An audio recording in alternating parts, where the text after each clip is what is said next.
We can rise above. We are invincible. Take us down. Push the button, Max. Not just superstition! 25 years! And it's all mine! Who are you? Where are we? You don't matter!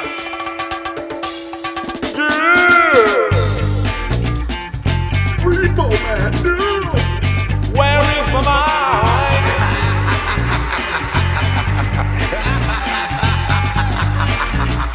This live stream of consciousness is addicting me.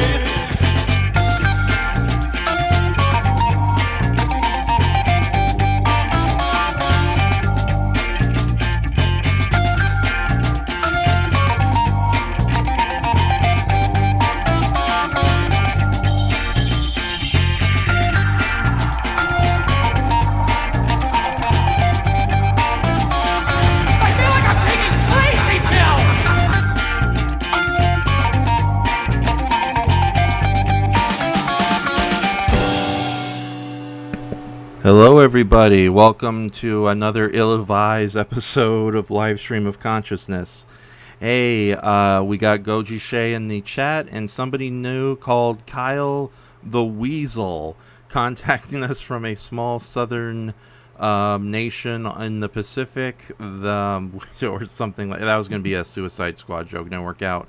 If I'm coming out loud and clear, let me know. Let me hear how I'm coming out on the TV. There I go. Okay, so I'm doing okay. I'm on the big screen. All right, so we tonight wasn't very well scheduled because as we speak now, Nerd Cage Live is doing a huge live watch of Suicide Squad. So F them. I'm just kidding.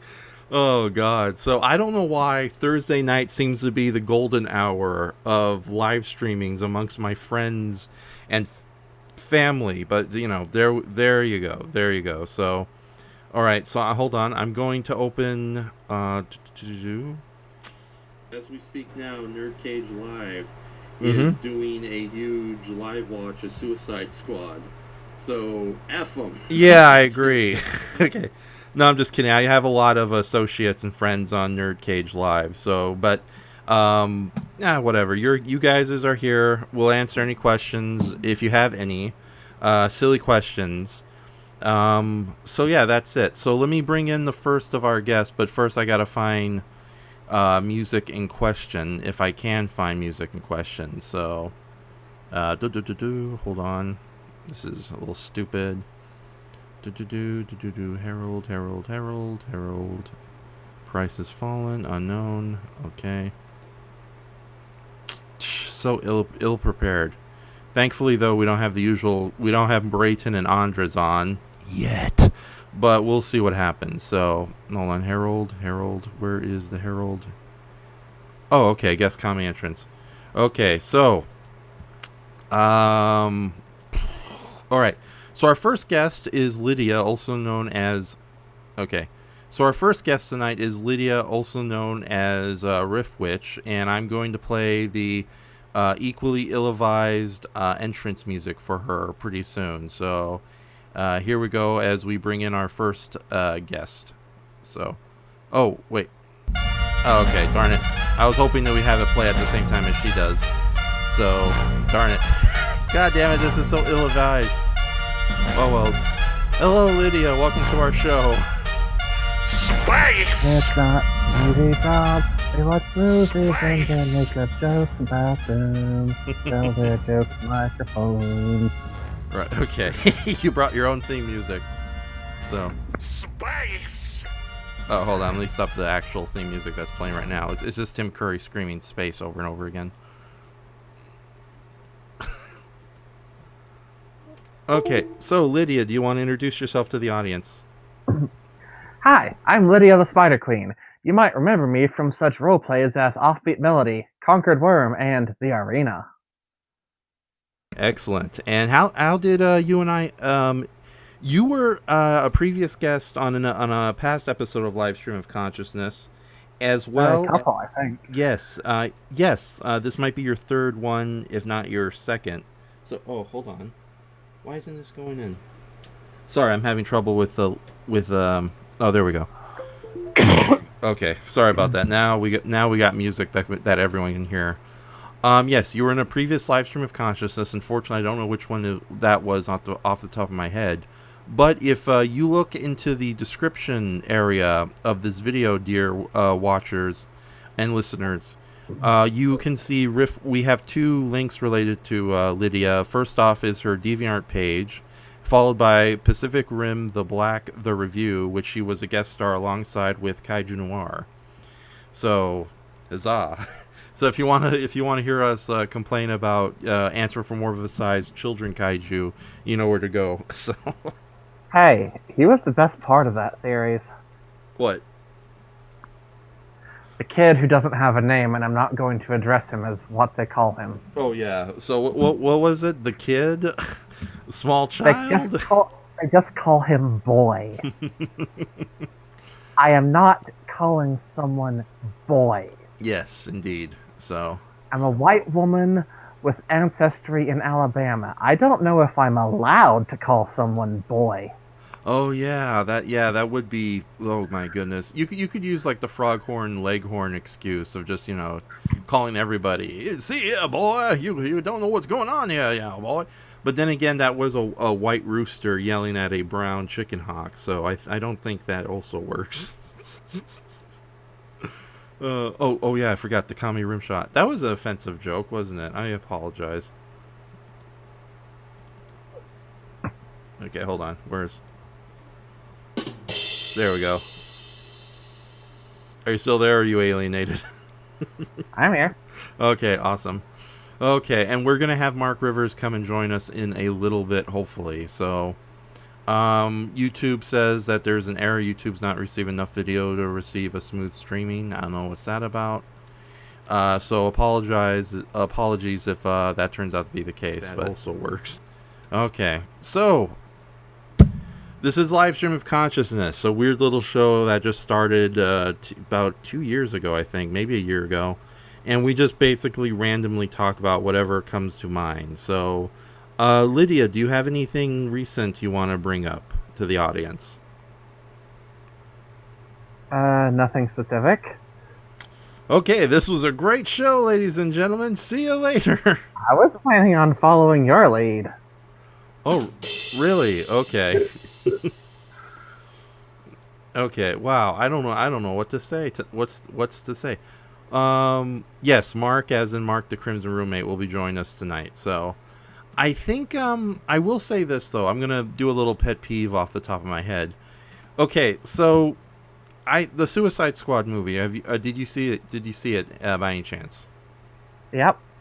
Okay. Did you see it in theaters or on television? Friends showed it for me. Oh, excellent. Yeah.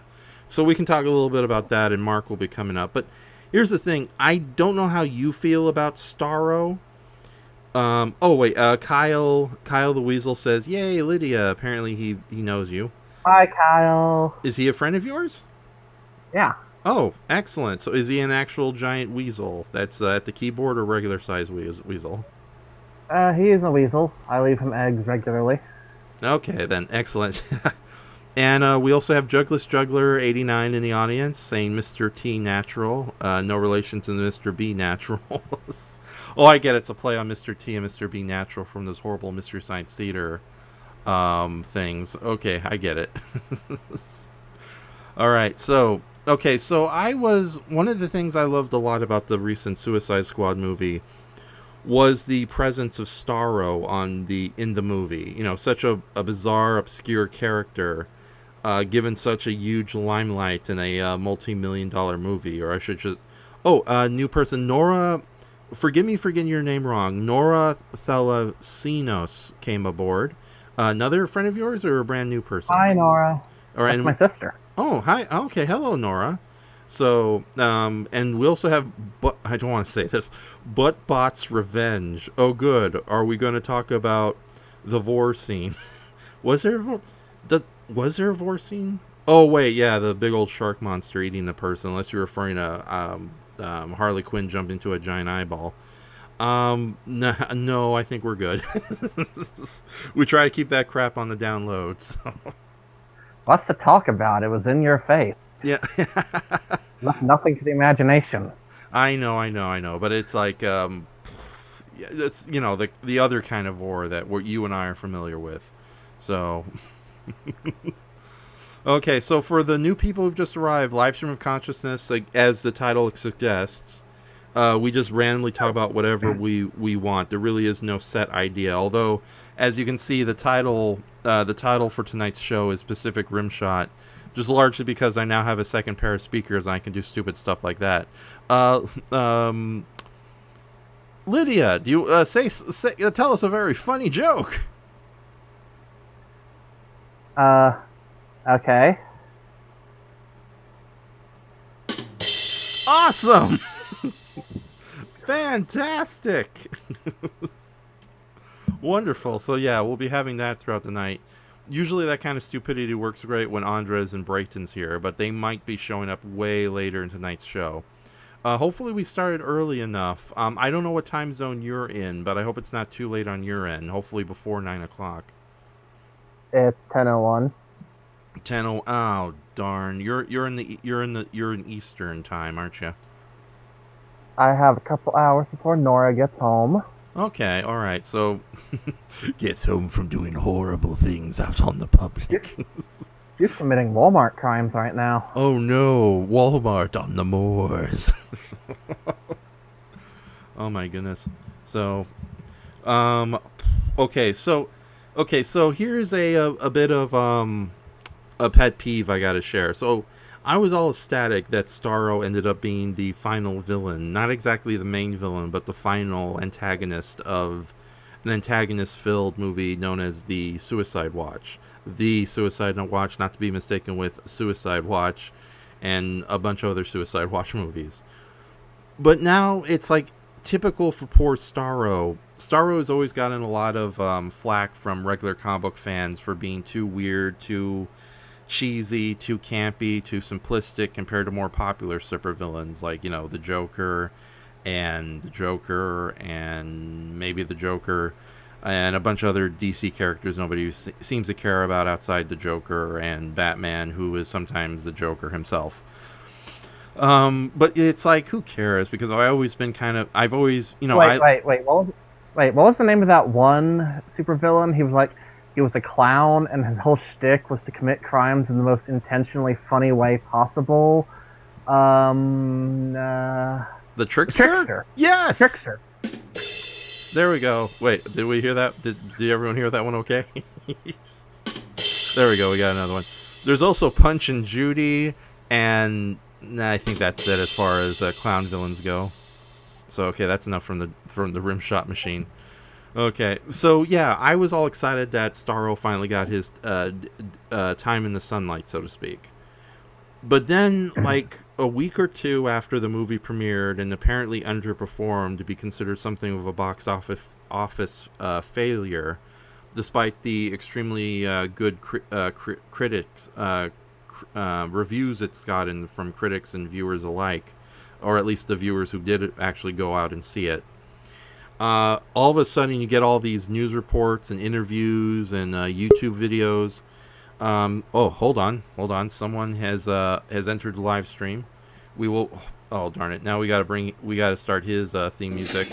Okay, hold on, ladies and gentlemen. Okay, hold on. I am terrible at multitasking. Sorry about this, Lydia.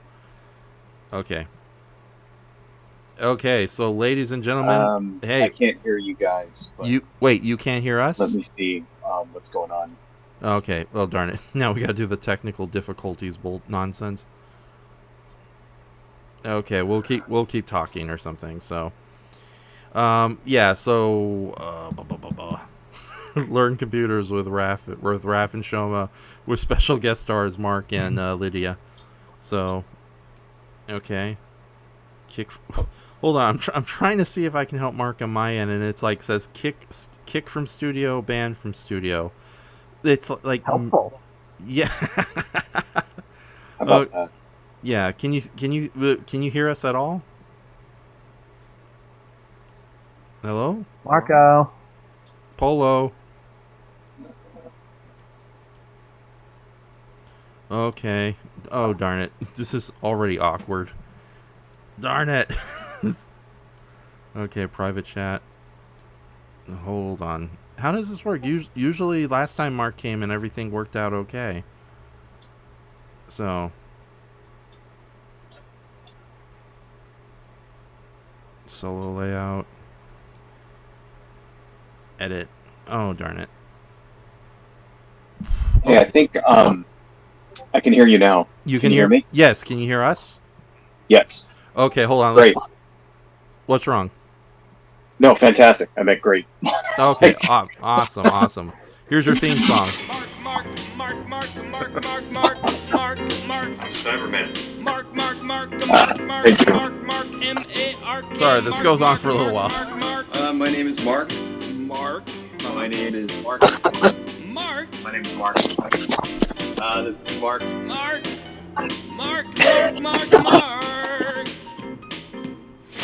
I guess if I've never met you, my name is Mark. No, really? So wait, are we live right now? Yes, we're live right now. Okay. I feel like Hi, that everyone. song was really unfocused. What was the point it was trying to make? Yeah. It was. My name is Mark, by the way, everybody. Hello. Really, I did not get that from your entrance music. So. What is that song's central thesis? I think it might have to do with the overuse of the letter M in the English language. I don't know. So. So how you guys doing, man? We were talking about Technicolor Starfish. Mm-hmm. Yeah, we're probably going to be Talk about talking... what? we were talking about Starro, the giant starfish from Suicide Squad. Oh, right. Yeah, and since we've all seen the movie, we'll gush about it a little bit. But I just wanted It to feels so weird that when people talk about Suicide Squad, it's suddenly no longer pejorative. Yeah, it was a lot better than I thought it was going to be. So, yeah. Pleasantly surprised. I can only hear you guys out of one earbud, so I'm going to be trying to connect my other one ear. Oh, that's But, okay. Anyway, please continue. No, it was actually great. I was surprised that so many somewhat famous celebrities were in the beginning, and they all died in 10 minutes. Right? Was that guy Michael Rooker? What his name is? Michael the guy from yeah, Michael. the guy from the guy from Walking Dead. Shows up, and you think he's going to be the main character, and he just bites it 10 minutes later. And you're like, oh, okay. I mean, admittedly, most of those characters were nobodies, but I don't know, man. Captain Boomerang. I kind of like Captain Boomerang. It's too bad they didn't. Hey, don't call Lost Boys a star. Yeah. That was. I mean, yeah. It was there was a lot of. I was just surprised that they decided to just murder all these people. Not even and then but you would think that they would get no names to be those people. You know what I mean? That's hey, Michael Rooker, you want to be in this movie for 10 minutes? Maybe he needed the money. I don't know. Yeah. Well, he's friends with James Gunn, and James Gunn is one of those directors who lets a lot of his friends and fellow actors he's worked with a lot show up in his movies. Right. In fact, there was a couple of other cameos, his brother Sean Gunn, who played Kraglin and Rocket Raccoon in the Guardian of the Galaxy movies. He plays the Weasel, but he also shows up very briefly as Calendar Man, who is yelling at Polka Dot Man. He's the bald prisoner with. Oh yeah. Yeah. It's hey, Polka Dot Man, you gonna go to my children's birthday party? Ha ha ha! That kind of stuff. So, and I mean, seriously, I booked you 6 months in advance. It's not like that guy had a better gimmick, though. I mean, Calendar Man, seriously. Right. It's oh yeah, you're making fun of him because he has polka dots. Dude, Yeah. he's talking. Yeah, you're coming off a little robotically in the microphone. Oh, sorry. Hang on, give me a second. Okay, that's okay. I'll use this opportunity to get a proper image on screen related to Starro. So. Okay. Okay, hold on. Into my many, many, many folders filled with kaiju images. How do I sound now? Better? A little better, yeah. Okay, good. Okay. Now I'm trying to get the earbuds to work, you know. So anyway. Okay. Hold on. Yeah, but yeah, no. Before we go on more into the what was I gonna say? Oh yeah, more into about the Suicide Squad. Sorry about that, everybody. If you're new to the show, I'm usually a lot more terrible at this. Okay, there we go. We got good old Starro on the screen, along with his army of military minions.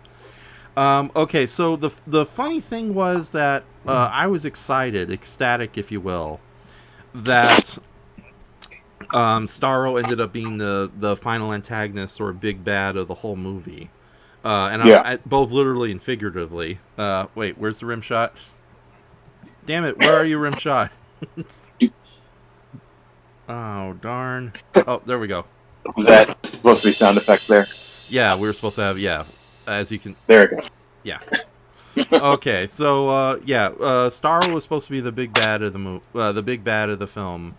And we were all, you know, I was very excited about it because, as you know, I'm a huge fanatic of giant monsters. And I've always had a soft spot for Starro, despite the fact that comic book fans utterly despise and hate him for being so old school and lame. It's sort of like when you go to gritty Batman fans who get really pissed off the minute you mention Batman Brave and the Bold or the Adam West show. That's how I feel a lot of comic book fans feel whenever you bring up a character like Starro.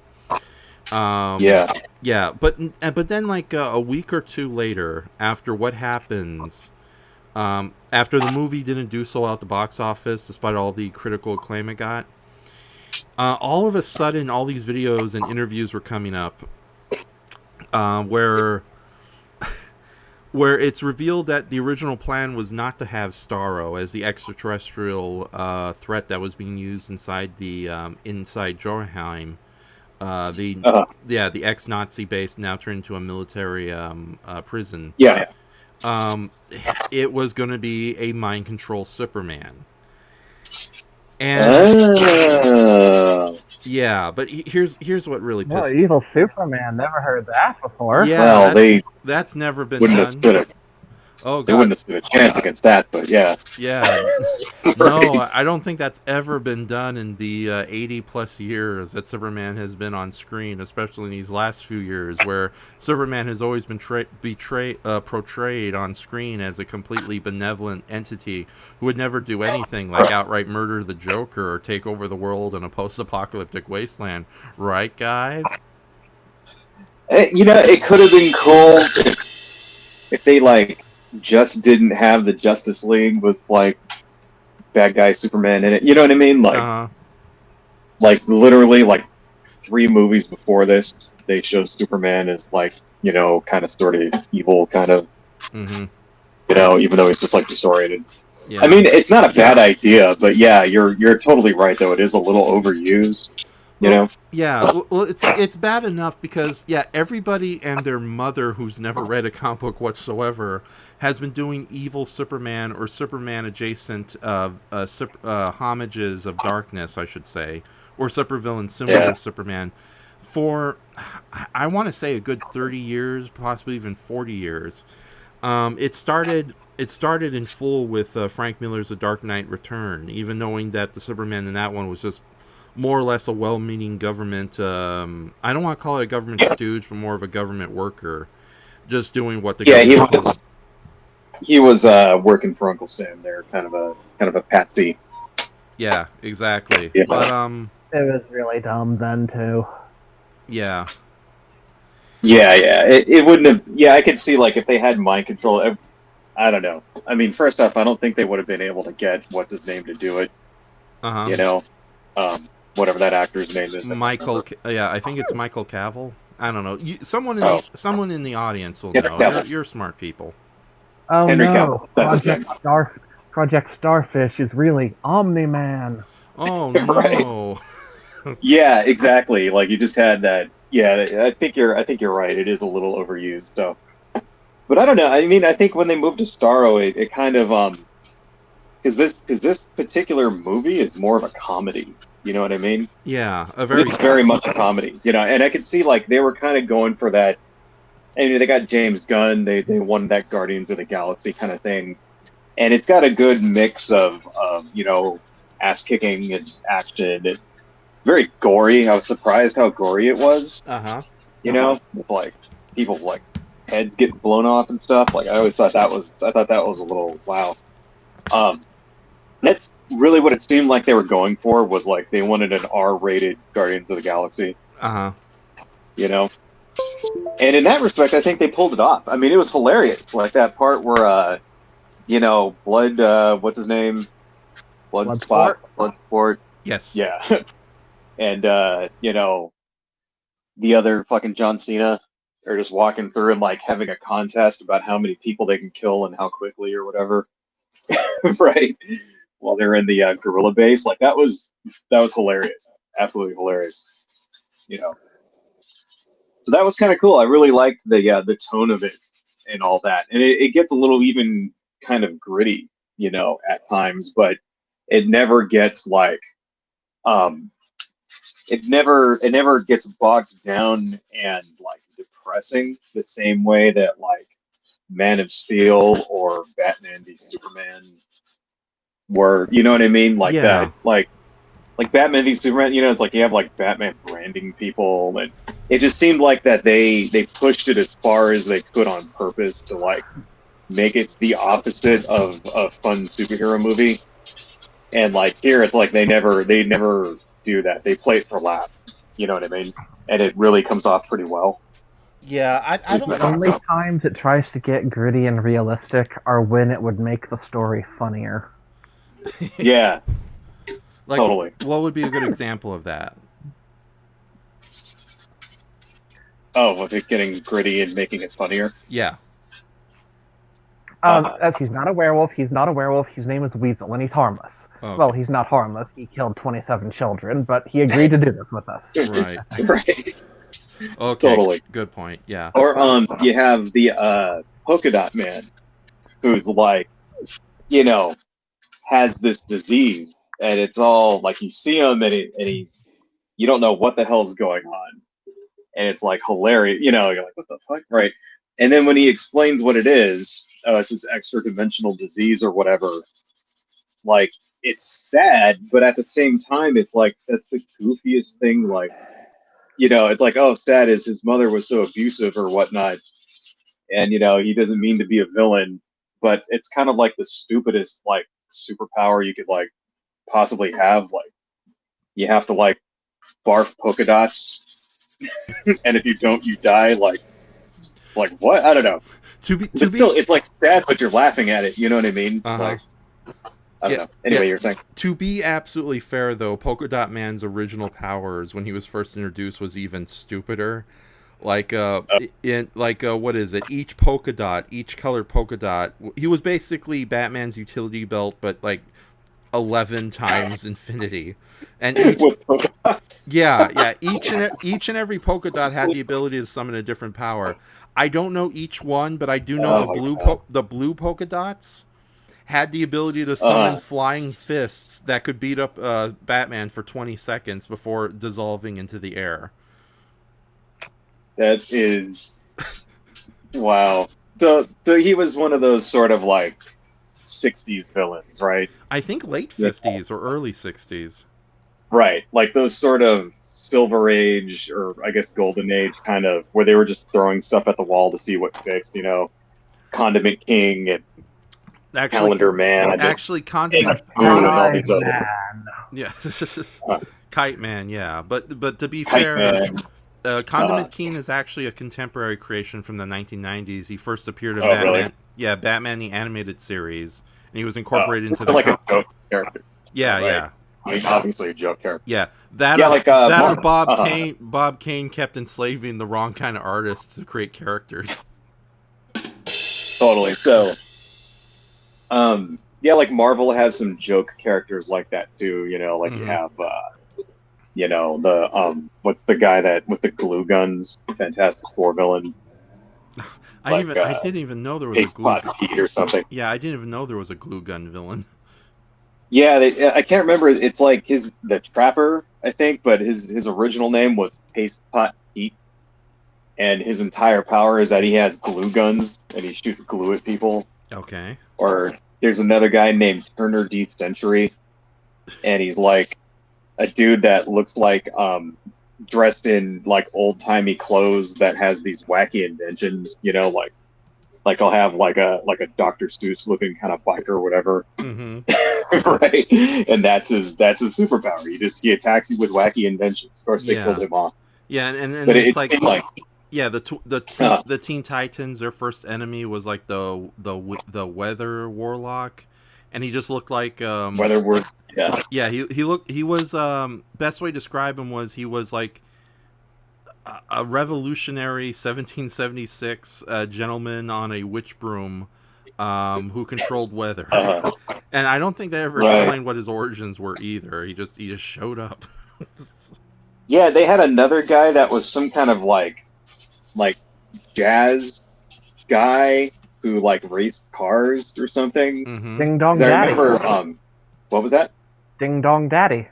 Yeah. Like I remember seeing that on the show, like watching the old animated show. And I'm like, what the hell is this? And I actually looked that one up on the wiki, and like, yeah, this character is like from the 50s, and he's like he's like a beatnik or whatever. And like, God, that's a little dated. Like, kind of, they just started making it up. I mean, I guess that just really kind of shows that there really wasn't a lot of planning when it came to these things. You know, they just. Oh yeah, no. A lot of these comics were literally being made in the very week they were printed. So yeah, they had to come up with ideas fast and loose. It's like the legendary story that the first superhero fighting comic was Namor the Submariner versus the Human Torch. Yeah. And the famous story was that they just made that up on the fly, so much so that some artists literally had to work in a empty bathtub while everyone else was already sprawled across the rest of the apartment. So wait. So they just made because I know that. Yes, Mark. Comic book artists take baths too. No. Because Submariner is the oldest Marvel character. Right. Second to Human Torch. Human Torch came first. No. Submariner came first. Okay. At least I think so. I don't know. I could be wrong. You might be right, but okay. I could be wrong, and you might be right. I just remember reading because then you have that iconic Marvel Comics #1 with the Human Torch on it or whatever. Mm-hmm. So I mean, they literally just made that up like right there, and then start drawing. And they just had to think up what they looked like, and they didn't really write it out first. Well, to be fair, if they were going to make a headlining character, I think they took some time to consider what the hell was going to happen. But after that, it was what's the terminology when a giraffe is instantly born and it just runs out of the womb? It's right. Hit the ground running. Yeah, hit the ground running. Exactly. Yeah, I think it's one of those situations like, okay, we created Captain America. Now what? I don't know. Keep coming up with ideas, you dum-dums. Ding dong daddy. You ever read any of those old like Captain America comics from the 40s? Oh, they're like the most racist things ever. I know. They're so racist. I know. It's like we all we've all come to love Captain America as a character, but yeah, he did not start on exactly very PC friendly terms, did he? And it wasn't just only the anti. I mean, I'd understand, of course. I mean, it's the 1940s. There's a war, obviously, right? But like if you read like the villains there, they all kind of have hook noses and like, I don't know. They're like those old stereotypes of Jewish people. Yeah. That you see. Yeah, there's a lot of that going on in those early Captain America comics. Like, wasn't Captain America made by Jewish immigrants? No, that's Superman. Yeah, well, Jack Kirby. Jack Kirby is definitely a Jewish person. Was he Jewish? Yeah. Hence the name Kirby. Know. That or he was an interdimensional little pink ball that ate things. So I don't know, man. You can get him on you can see him on. Oh, hi, honey. You can see them on like Marvel.com. You can actually read them for free. Oh, thank you so much. Oh, I love you really? so much. Sorry, I'm streaming right now. So she gave me a pirate strap. Okay, that's okay. Oh, So, wait. just a quick side note for you people at home. There's this coffee house next to where I live that makes these little chai drinks that are the best things that have ever been made ever. So, like, we literally get these every single day. So my wife just came home and gave me one. That's what that was all about. Okay. Anyway, fun. Oh no, I think I made. Go ahead. Sorry. Okay, yeah. No, I was gonna say in the hold on. In the comment sections, yeah. Sorry, ladies and gentlemen, I'm not very good with comments, but we have several characters mentioning really stupid character names. There was Paste Pot Pete, aka the Trapper. Both Goji Shea and Kyle the Weasel mentioned that. Jugless Juggler gives a shout out to Mad Mod, who is also another weird Teen Titans character from the '60s.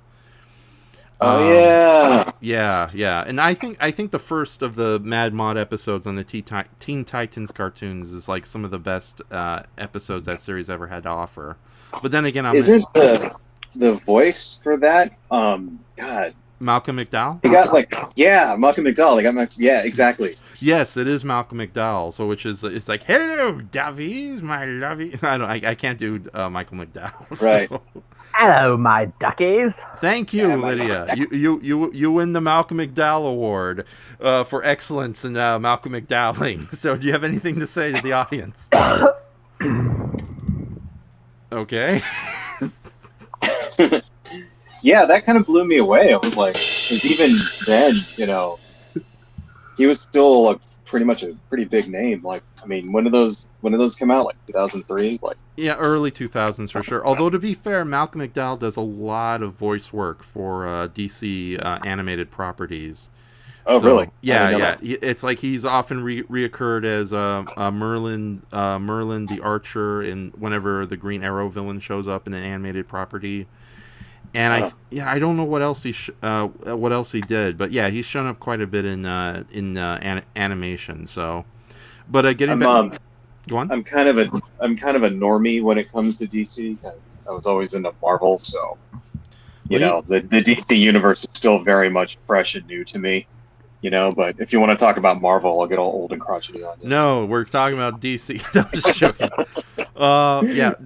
To get back at what people are saying in the chats about obscure villains. Nora says, "Oh man, you three need to take a look at the Brothers of Bop sometime." I wonder what that's about. Brothers of Bop. Oh yeah, those guys. Well, who are they? Are they professional supervillains? You two happen to know?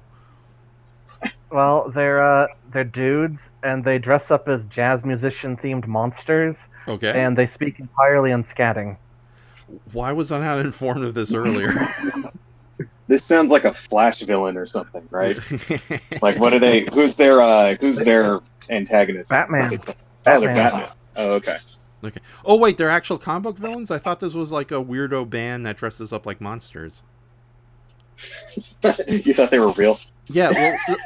Well, we got the Aquabats. We got Kraftwerks. I don't know. Aquabats are awesome, man. I know. Yeah, totally. Yeah, it's like it's like Big Nazo too. They dress up as monsters and play music. So Gore. Who else is there? Gore. Yeah. So. Have you seen the band? They're on YouTube. They dress up as Transformers. Yes, I'm familiar. Cybertronic Spree. Yeah, that's awesome. Yeah. So, do they only do cover music though? It's good cover music. I think I did see an original song, but yeah, I know they covered like Weird Al Yankovic and like some other things. I did. Yeah, I think they have some original songs there. Okay. Well, okay. So, Buttbot's Revenge. He says, "Remember the time they made a Galactus girl? Yeah, there was the I forgot what her Galactica or something. Galacta. She was cool. She was Daughter cool. of Galactus. Yeah, is she an official character or just a comedy side character? She's one of those alternate. Yeah, she's like one of those alternate universe versions of whatnot. That Marvel will put out ridiculous stuff. Mm-hmm. And then, because they can always say it's in an alternate universe, and then if it gets popular, they bring it over to the real universe. She has her own. She had a Twitter. Oh, okay. Okay, and then Buttbot follows that, or the time Wonder Woman had an enemy called the Crimson Centipede. So That's actually a kind of a cool name. Yeah, although his design Kind of is. his design could definitely use help. He looks nightmarishly stupid, I think is the best way to describe him. So Yeah, Wonder Woman has awful villains. What was He is perfect just the way he is. Thank you. Egg Foo was one from Wonder Woman, right? Yes, Egg Foo, the very racist character. The giant egg with a freaking Fu Manchu. It's like, are you serious? Oh my god! And what's funny? What are you gonna do? Yeah, what's funny though is they tried bringing back that character in modern times, and even though the design was done more as like a nightmarish egg monster, it weirdly didn't work. So I guess that's a testament to the power of the mustache. So I think just Humpty Dumpty as a giant villain in general, regardless if he's not like an Asian stereotype or whatever, it's still just a dumb idea. Yeah. You know, like seriously, super egg. Like, I don't know. Right. So and I always thought the Flash had dumb villains too.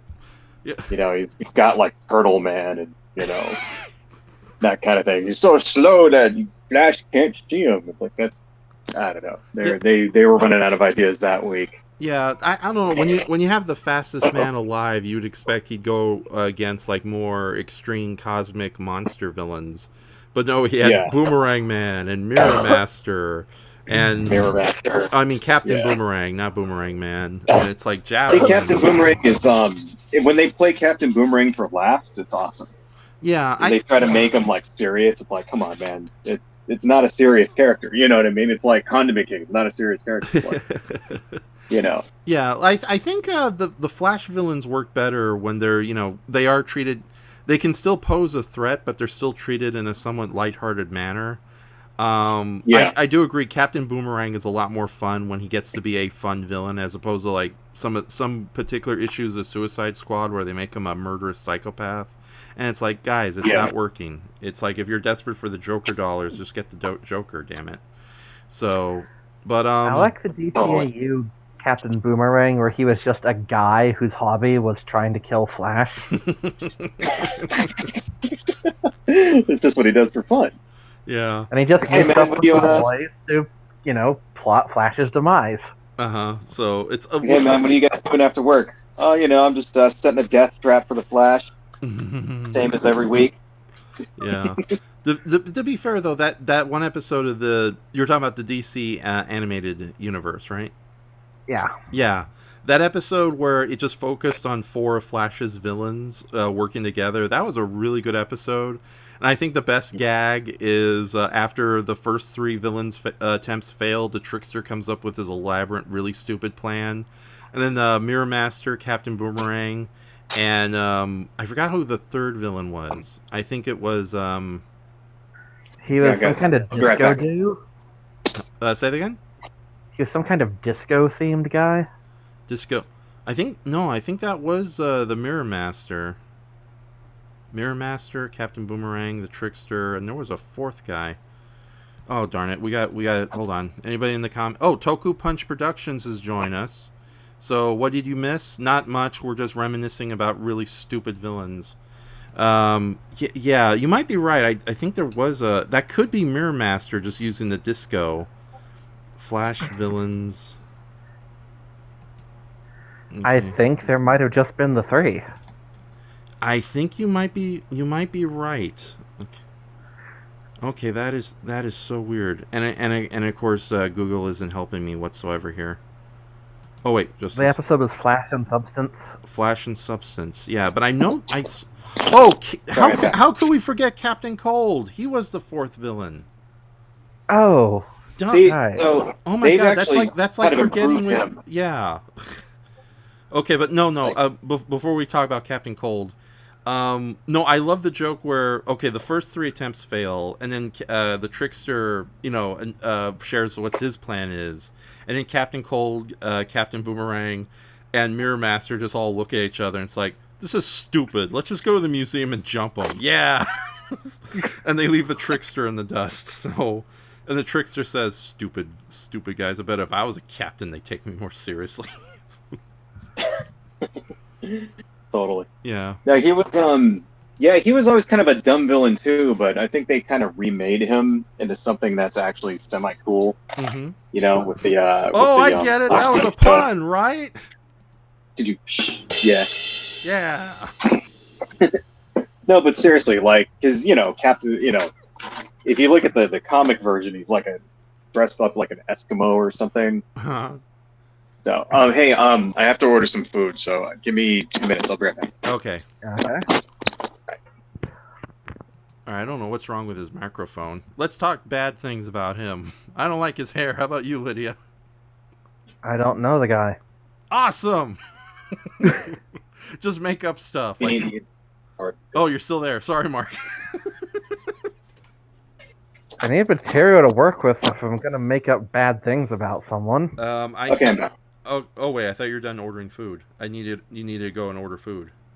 I did. Okay. Well, she's gonna order it. Anyway, go on. Okay. Sorry. No, we were gonna make an elaborate lie that you're secretly a giant egg monster, but you're back, so we don't have time to do that. How is that a bad thing, though? Well, if he accidentally slips off the wall, the insurance company will have to fix him. All the king's horses and all the king's men. Hey, I'll have you know, I was an egg for 22 years before I came out. Ah. Right. So, but yeah, Captain Cold. Yeah, it's weird how Captain Cold started out as like this kind of, I don't want to say B tier. Everyone always assumed he was a C-list character. He was just he was basically Mr. Freeze without the cool costume. But then it's like all of a sudden there was like a Captain Cold renaissance where they made him a little scarier in the comics. And then he became a bizarre anti-hero, eventual dark hero in the Arrowverse television shows, starting with The Flash itself, and then his brief but ultimately heroic run on Legends of Tomorrow. Yeah, I think he became kind of like a fan favorite. Mm-hmm. Well, it also it also actually sort of a good actor to play him. And, yeah, I was gonna say that. I don't know who the actor's name is, but yeah, they definitely got somebody good to really fill that role. So, but yeah, it's, but no. What? Okay, getting off the Alice in Wonderland hole of weirdo villains. Back to Suicide Squad. No, before we talk about the movie itself and what we liked about it. Well, we already did a little bit of that. Oh wait, Nora says Captain Cold can at least do something to fight a speedster. That is true. I guess the cold gun. Never underestimate the cold gun. So, or the freezing abilities. But yeah, no, it annoys me to hell that the comic book fans were all crying and whining. The fanboys, I should say, were all whining and pissing their jeans that, oh, why did they have to make Starro the main villain? That's so lame. And then 2 weeks later, we're told that the original plan was to have an evil mind control Superman. Yawn. And then all of a sudden, it's like I'm seeing all across the geek websites and the fanboy YouTube channels. It's like, we could have had an evil Superman. How much cooler would that have been? It's like, it's just as annoying as the Godzilla fans who keep thinking Bagan is going to show up in every new movie that's announced when we know Bagan is not coming back. There's a curse on that monster that's going to keep him unmade forever. Outside your is it really is it really that like people so polarized over Starro? I mean, is that really a thing? And that seems to be the fandom. Yeah. No, people still. It might just be a vocal minority. I hope it's a vocal minority, but yeah, no, it says from what I've seen, all of a sudden when it was revealed that Superman, oh crap, what is this? Because I thought it was actually really well done. Yeah, no, hold on, let me throw away this phone. Your phone's ringing. Not my phone, it's everybody's phone. There we go. Your ringtone is Ode to Joy. No, the phone's Ode to Joy. It's ironic, isn't it, that it's Ode to Joy, and yet every time it plays, I'm not joyful whatsoever. I'm the opposite of joyful. That's like literally the only Beethoven song that I can like. Anyway, yeah, I thought it was really well done. Like when Starro comes out, I mean, the thing is, it's not like cheesy or dumb. You know what I mean? Like, Mm-hmm. it's actually kind of awesome. Like, comes out, he's got like mind controlled zombies. You know, Mm-hmm. I did think the whole thing with the rats was a little much. Like, where the hell did all these rats come from? I know there's a lot of rats in every city, but like, There's a lot of yeah, rats but in every city. yeah, but that's like a billion rats. Like at the end of that, like it's not just like, you know, they say, well, okay, so there's what, like 100 rats for every person or something, Uh-huh. right? Rats But dude, like adds there's up. so many. It's like this ocean of like rats. Like, are you Well, serious? you know, Like, there was a lot of rubble and bodies for them to crawl over, make it look bigger. it's just like every rat in the world shows up suddenly and like eats Starro. I thought that was a little much, but I think it was still funny. It's still good though. You know, Yeah, don't get me no. wrong. To be fair, I've seen worse CGI animal gatherings in movies before. Like with the rats, I can understand because rats are natural and they came from all over the city. And we saw earlier that they were all filled in the jungle too. Yeah. But then, like, compare it to like the climax of Van Helsing, where this very small village is suddenly attacked by all these little mutant vampires, and then all of a sudden, just for that one sequence, that little village suddenly grows into the size of a city with a city-sized population, and it's apparently there was way more baby bat monsters, and it's like there's a disconnect between what you've presented before, and then you just throwing logic out the window just to have a big crowd sequence. So yeah, that movie sucks. I'm sorry. Those 3 vampire ladies are the ones who birthed that entire swarm of bat monsters. yeah, unless they were giant insects, there's no way vampire ladies can. There's some alien queen bullshit going on behind the scenes. Yeah. I didn't really like that movie very much at all, to be honest. Oh, I loved it. I mean, it was fun. It was fun, but it was just kind of like one step above the Mummy, you know, like, but not like the good Mummy movies, like the made for cable ones, like after like Brandon Fraser and The Rock bowed out, and they just made like 7 more Mummy movies, like direct to DVD or whatever. Oh yeah, like the return, Kinda like the return of the Scorpion King, and the Scorpion King meets dinosaur trains. Yeah, like I don't know. I thought it was okay, Van Helsing. I mean, it could have. I don't know. Let's It not could have been forget better. the Mummy. Let's not forget the Mummy versus King Ghidorah. Yes. And my personal favorite, the Mummy meets WWE wrestling with Scooby-Doo. So. Oh well, everything crosses over with Scooby-Doo. Yeah, exactly. Scooby-Doo is the constant that unites all of fiction into one universe. You know, Scooby-Doo, and I would also say Doctor Who as well. So at least in Marvel, in the some, Marvel universe. Yeah, here's some obscure comic knowledge for you guys at home. So Marvel used to run a Doctor Who comic book, and they also had Transformers. Mm-hmm. And there was a character named Death's Head that they had in Transformers that they didn't want to give up. So they had Doctor Who transport him into the normal Marvel universe.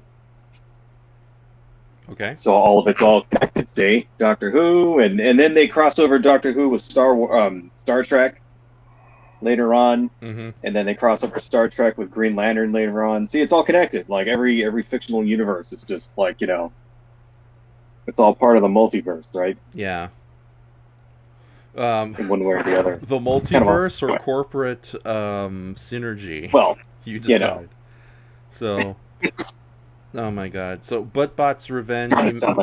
He mentions that even Courage the Cowardly Dog is due soon to with a crossover with Scooby-Doo. I'm not at all excited about that because in the recent. Really? Here's the thing. That's like for real. That's not a joke. No, they are doing a crossover between Scooby-Doo and Courage the Cowardly Dog. Oh, that's cool. Well, okay. Yeah, it would be cool if the Scooby-Doo movies weren't in the last 5 to 7 years wasn't revealing that all supernatural things that have been dealt with in the past with Scooby-Doo were fake. So it's like, what is it? They did a sequel, a long overdue sequel to Return of Zombie Island, and it's revealed that all the zombies and werecats in the original movie were fake, and that we the audience misremembered the movie. And then they did a a follow-up to Scooby-Doo and the 13 Ghosts, where it turned out, oh yeah, the ghosts are never real, they were all fake too. What are they gonna do? Try and reveal that the Grimwood girls are all cosplayers now? I think they've already done that, so... But yeah... Well, you know, Hey, Scooby-Doo, that was man. crossed over with OKKO, though, and one of the main characters in that one is just a witch, so... Yeah, what about they crossed over with Supernatural? You ever see that episode? Yeah, and it's like the ghosts are real in that one. I know, but I'm talking about Scooby-Doo, the Scooby-Doo main focused stuff. Right. Yeah, that's all been revealed it's fake. So I'm not looking forward to what the explanation that Courage the Calorie Dog was just hallucinating every monster and creature and alien and supernatural entity it came across with, because that really just undermines that show in favor of the Scooby-Doo connection. I don't know, just What about that time when we revealed that Scooby-Doo was descended from Cthulhu, and then he fought Nyarlathotep? Wait, what? Are you talking about the Mystery Incorporated series where? No, he wasn't. Wait, he wasn't. That wasn't a joke either. That wasn't a joke. It is revealed Seriously? in that story that there are alien eldritch abominations, and most of them are benevolent, and they come to Earth in the form of talking animals, and they bred with earthly animals, and that's why every few people have a talking animal sidekick, because each of them has some of those supernatural genes left over. Therefore, Scooby-Doo is a Cthulhu. There's a canon explanation as to why Scooby-Doo could talk. Okay. Okay. Wow, that's kind of... All right, I did not know that. Mystery Incorporated, which is a sadly underrated and highly overlooked entry into the Scooby-Doo series, that's a very good series. I know it's currently on Netflix. In fact, I think you would enjoy it very much, Mark, because a lot of the villains and creatures who show up on the show are revealed to be hoaxes and fakes, but they're done in such a way that practically they're still technically supervillains in their own right. And as the story continues, it's revealed that yes, there is a true supernatural evil at the heart of Crystal Cove, or was not Crystal Cove. What's the name of the Coolstown, or whatever they call the town where Scooby-Doo and his Coolsville? Yeah, that there is a supernatural evil, and it is a Cthulian monster who long ago went against his brothers and sisters from other dimensions. All of them being like the anthropomorphic gods of old legends, like the Egyptian gods. Mm-hmm.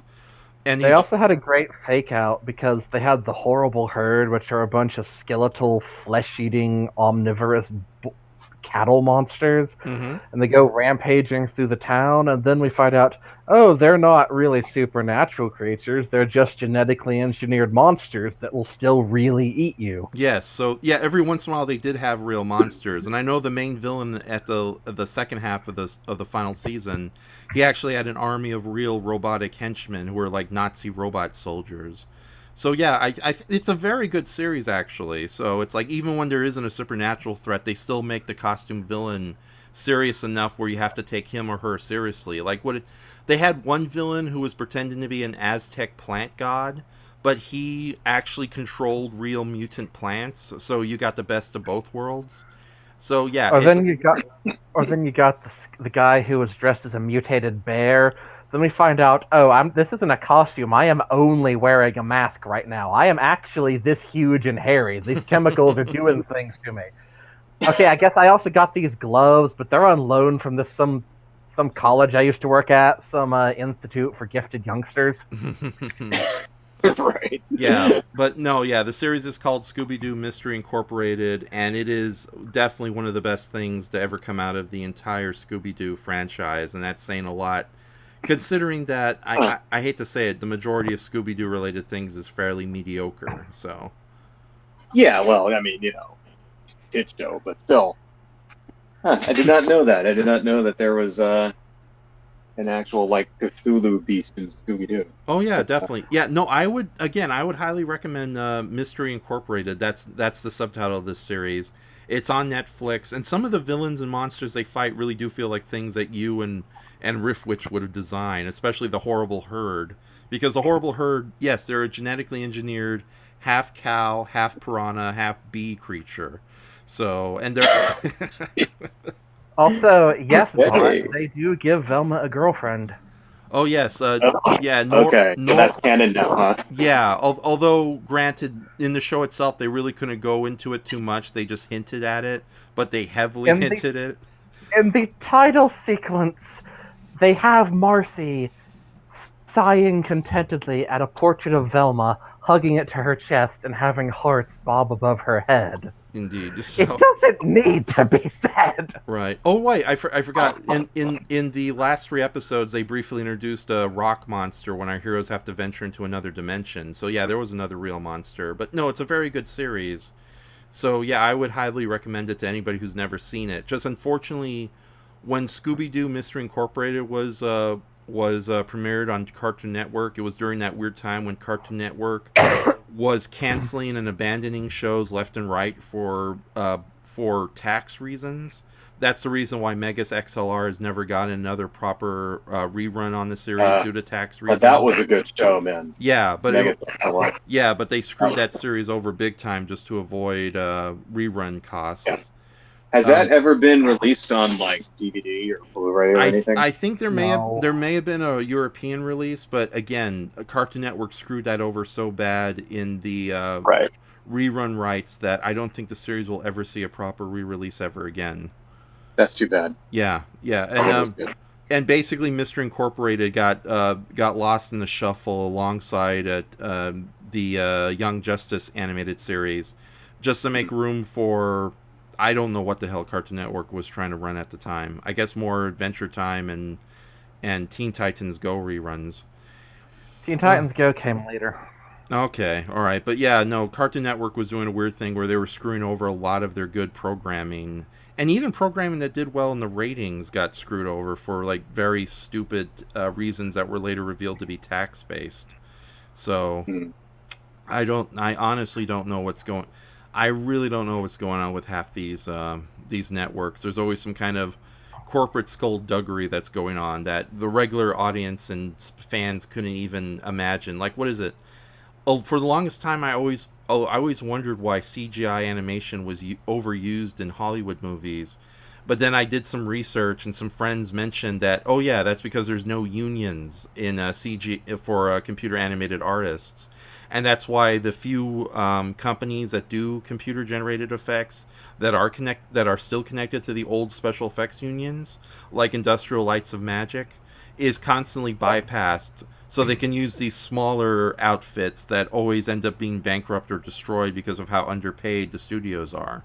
So that's probably the real reason why you see so much computer animation in films, is because it's. What was that movie was it Life of Pi? Yes. Where they won an Academy Award and then they went out of business. Yeah, like virtually the same day that happened too, or even before they got the award. But yeah, that was another small-time company that put a lot of work into what they did, but because there was no union to support them, and because the studio kind of screwed them over, they ended up going into oblivion. And that's happened to so many up-and-coming CGI companies.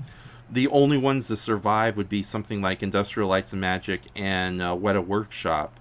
But Weta Workshop got screwed over because the government kind of bowed down to Hollywood to make it even more unfair to film over there. At least for nationals working in natives working in the industry. Hollywood can get away with all sorts of tax breaks. Meanwhile, New Zealander or Kiwi workers that they call themselves don't get the same amount of money they did when the first. That explains the weird situation that happened between the first Lord of the Rings and then the Hobbit trilogy. But yeah, when you find out that there's a lot of weird money reasons, all of a sudden, yeah, the bizarre decisions in Hollywood start to make a lot more sense. So that's why a lot of television shows are going straight to streaming that were originally meant for network and cable television, but because the companies want to save money from doing rerun rights or having to pay writers and producers their due, or even actors, they just immediately throw them onto streaming because streaming doesn't have the same union rights and safety nets that television cable has. So network television cable has. So we're due for a proper revolution soon. Yeah, exactly. Anyways, back to the fun, stupid star monster I'm trying to finish here. It really sounds like they need another strike. Yeah. No, it They just can like get a piece of the streaming pie, you know. yeah. But no, it just angers me that all of a sudden the comic book fans like, oh, we could have had an evil Superman instead of Starro. Yay! It's like, You know something though? yeah. I think people are gonna. There's always gonna be something people complain about. Mm-hmm. You know what I mean? Like if there was Superman, they'd be complaining about it. You know what I mean? Like Yeah. I don't know. I thought it was really well done, Starro, because Starro is a goofy character. I mean, it's a walking giant cyclops starfish that mind controls people, Really, I didn't know and that. it really could have. There's like a lot of potential for it to be really goofy and stupid. Uh-huh. You know, Yeah. and the thing is, it's not frightening. But it's ridiculous. Yeah, And it fits perfectly with the movie though. Like Yeah. you have this ridiculous movie with all these ridiculous characters that Mark. do ridiculous things, and then suddenly they're fighting a giant starfish. You know what I mean? Like, Mark, before you continue, I have to go off and do something for a minute or two, so I'll leave the show to you guys. So continue talking about the movie. So both of you. Sure. All right. So or say horrible things behind my back. I'll be back. All right, we need to reinvent Superman's image. Here's my pitch for how to reintroduce the character to an audience. What if Superman is just a fundamentally nice guy who really wants to help people because it's the right thing to do? I really think that if that character were to be created today, like, I don't know, man. I mean, I don't think. All right. If they would have made him in the '90s, he would have had like machine guns and like all that stuff. But today, like, if you were to create Superman, like, I don't think it would really play over so well. Like it wouldn't get as popular as it was. I was trying to do a Danny DeVito voice. I have no idea what I drifted into. But yeah, I don't know. I'm kind of happy to see, like, I'm glad. I don't know. I think it turned out way better. I think it would have been lame if they would have had evil Superman. I know we don't really have a lot of nice things to say about Justice League, but I actually liked the fact that evil Superman in that one literally mostly just existed so that everyone could glare at Batman for his stupid decisions in Batman v Superman. Yeah.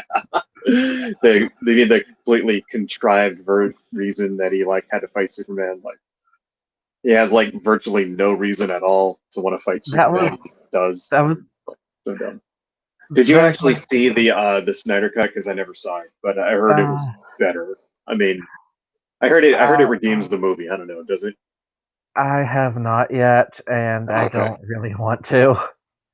My favorite part of Justice League was how many people were dunking on Batman for the previous movie. Totally. Yeah, that's well, I mean, I think they acknowledged that Batman v Superman was a giant misstep. They could have made it. I mean, the thing is, that's not a bad idea for a movie. I mean, it's one of the most iconic comics that pretty much have been released in the last 40 years, that it's based on, right? Yeah, so they could have made it awesome. They could have, I mean, they could even have adapted that a little more closely, or just taken the general concept and made something cool. But there's really, what they really should have done is had Superman attack Batman. That's what they should have done. Instead of the other way around, because Batman's the one that's going out and like branding people and like shooting them. Like that was the other thing. Like, why is Batman using a gun? Like, I don't know. Like branding people and shooting them and setting them up so they'll get murdered in prison and stuff. Like they should have had Superman go after him. That's all. If you just need a reason for the two characters to fight, right? Like, I don't think they should fight. I think I would go the world's finest route. Yeah, I mean, I would have had their first meeting be friendly. But still, I mean, I don't know. It is what it is. It's got all those goofy kind of. Think of all the memes that it generated, and how much less rich internet meme culture would be without Batman v Superman. I mean, come on, This is the safe word is Martha. Did you hear about the alternate Japanese cut of Batman v Superman? No. For the longest time, there was this rumor that in the Japanese cut, it was actually Batman who won the fight, but they changed it for American audiences.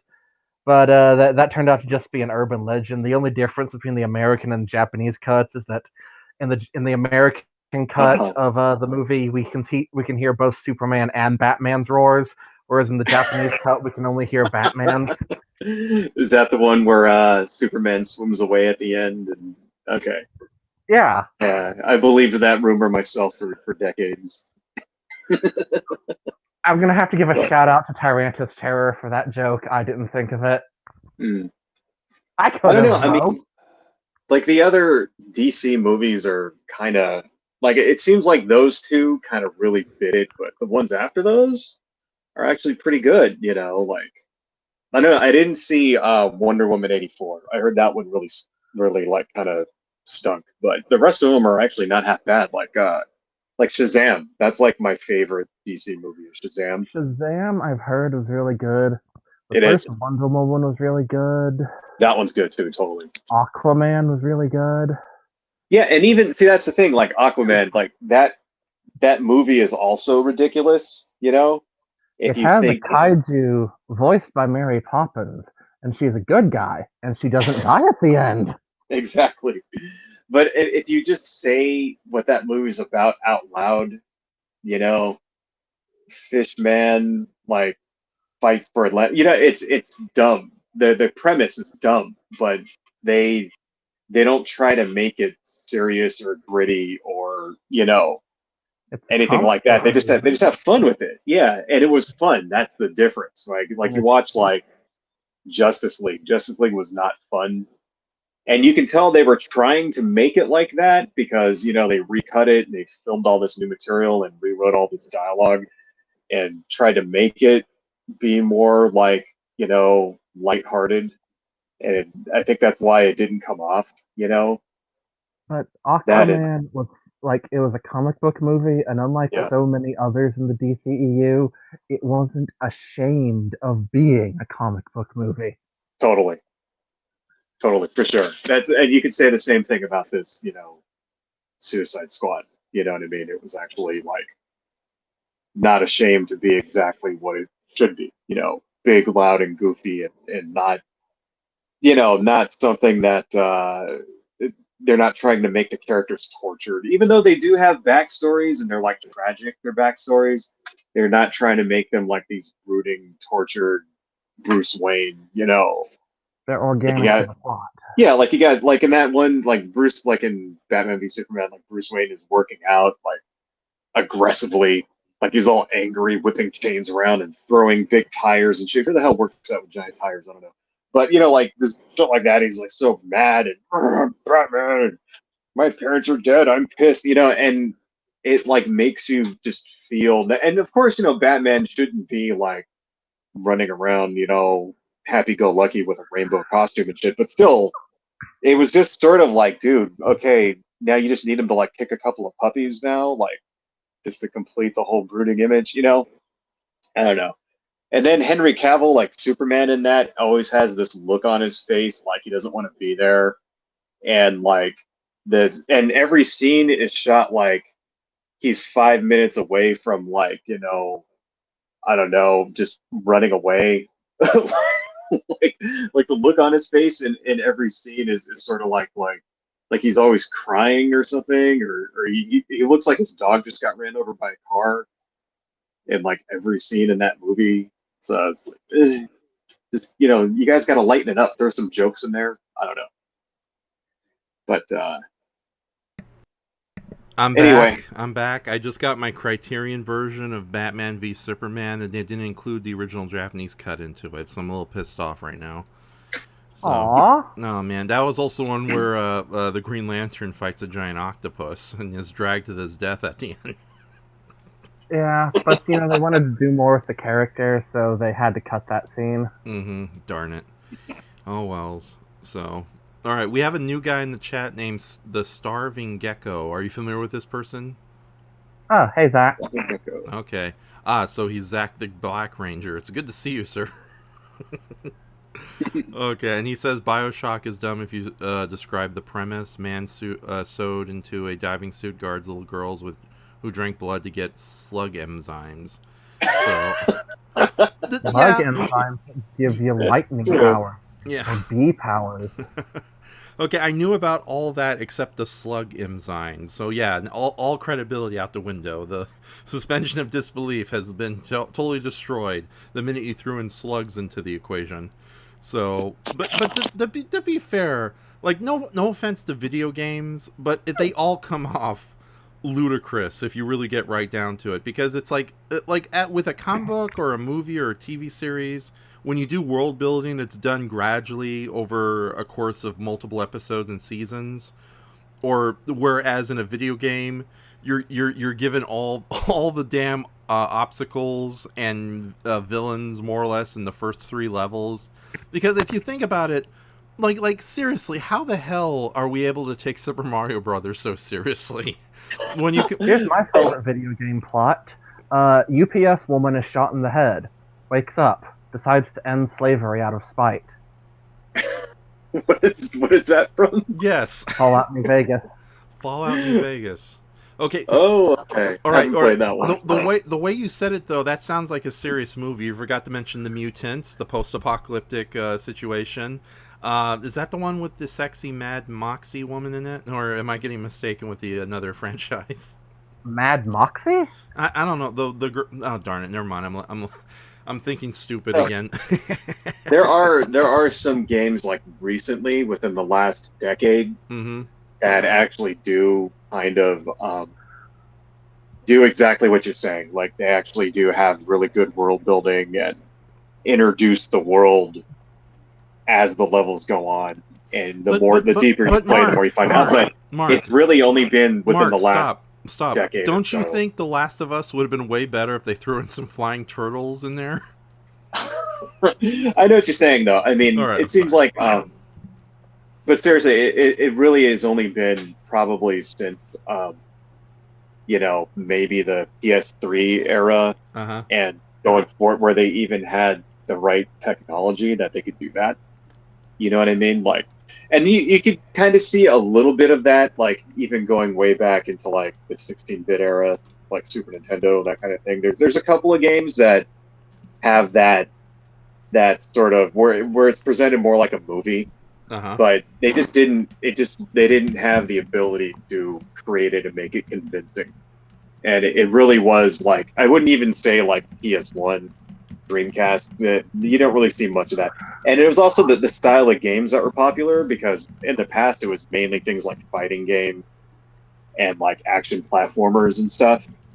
And then nowadays, like you have a game like Watch Dogs. You ever heard of Watch Dogs? It's like you're like this hacker that's like fighting against the totalitarian system. It's actually very. Does that have Goombas kind of like in a it? movie. No, it doesn't. Oh. but no, it actually has a very involving plot storyline. And it's funny because when one comes out that people really don't like there was one called Cyberpunk 77, I think.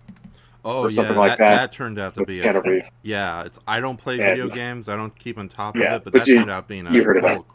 Yeah, that turned out being a crap fest as far as you heard about that, right? Yeah. It didn't come off very well. Like, so you can see, like, sometimes they don't always make it. Yeah, you know what I mean? It really needed Big Bertha the fish monster in the 5th level. I'm just saying.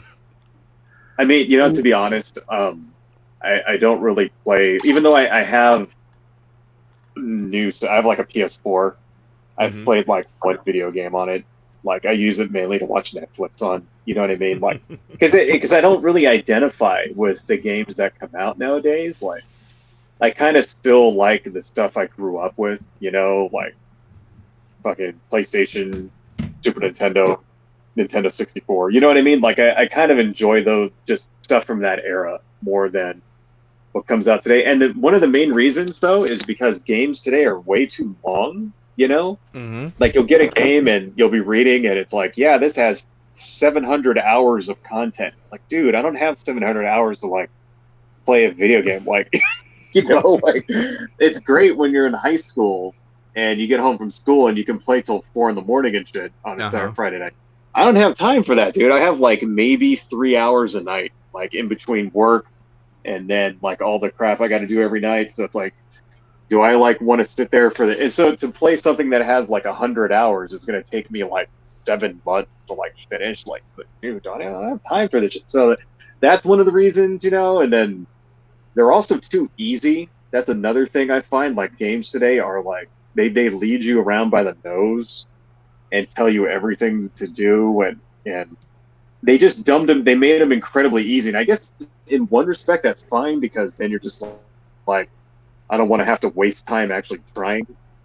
You know, like that's another thing. Game like you don't even have to try. You can just beat the bat. Like I don't know. So that's kind of one of the like I don't really play a lot of new games. Like the new games that I buy are like retro styled ones. Like you ever seen a game called Cuphead? Yep. Yes. Yeah, you know what I'm talking about, Raph? Yes. Cuphead on and it looks like one of those old timey cartoons. Like I bought that one. That game is awesome, and it's incredibly hard.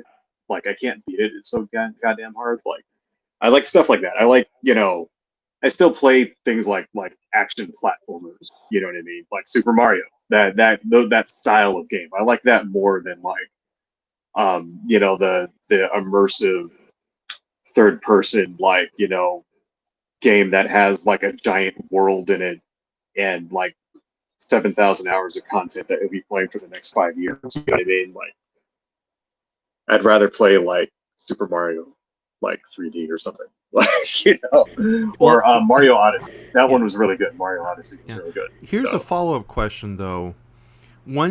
So yeah, a lot of video games are maybe too long. But when is it unforgivable when a video game is too short? Also, Brayton's in the chat.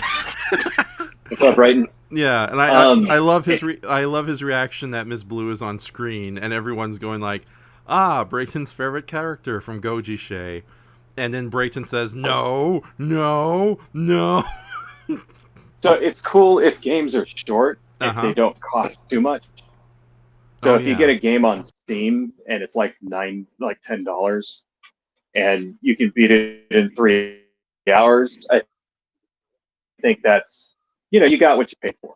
If you're paying retail for a game, like for like a console game, especially like say you go to Target or something, you buy a brand new console release for a PS4, PS5, something like that. That shit'll still cost you like $60. You know what I mean? Like when they first come out new or whatever, like. And then if that one's over in 3 hours, then yeah, you got ripped off. You know what I mean? So it's kind of better nowadays because you have those different tiers of, like you have stuff for like casual gamers now. Like that didn't used to exist back in the day. You know what I mean?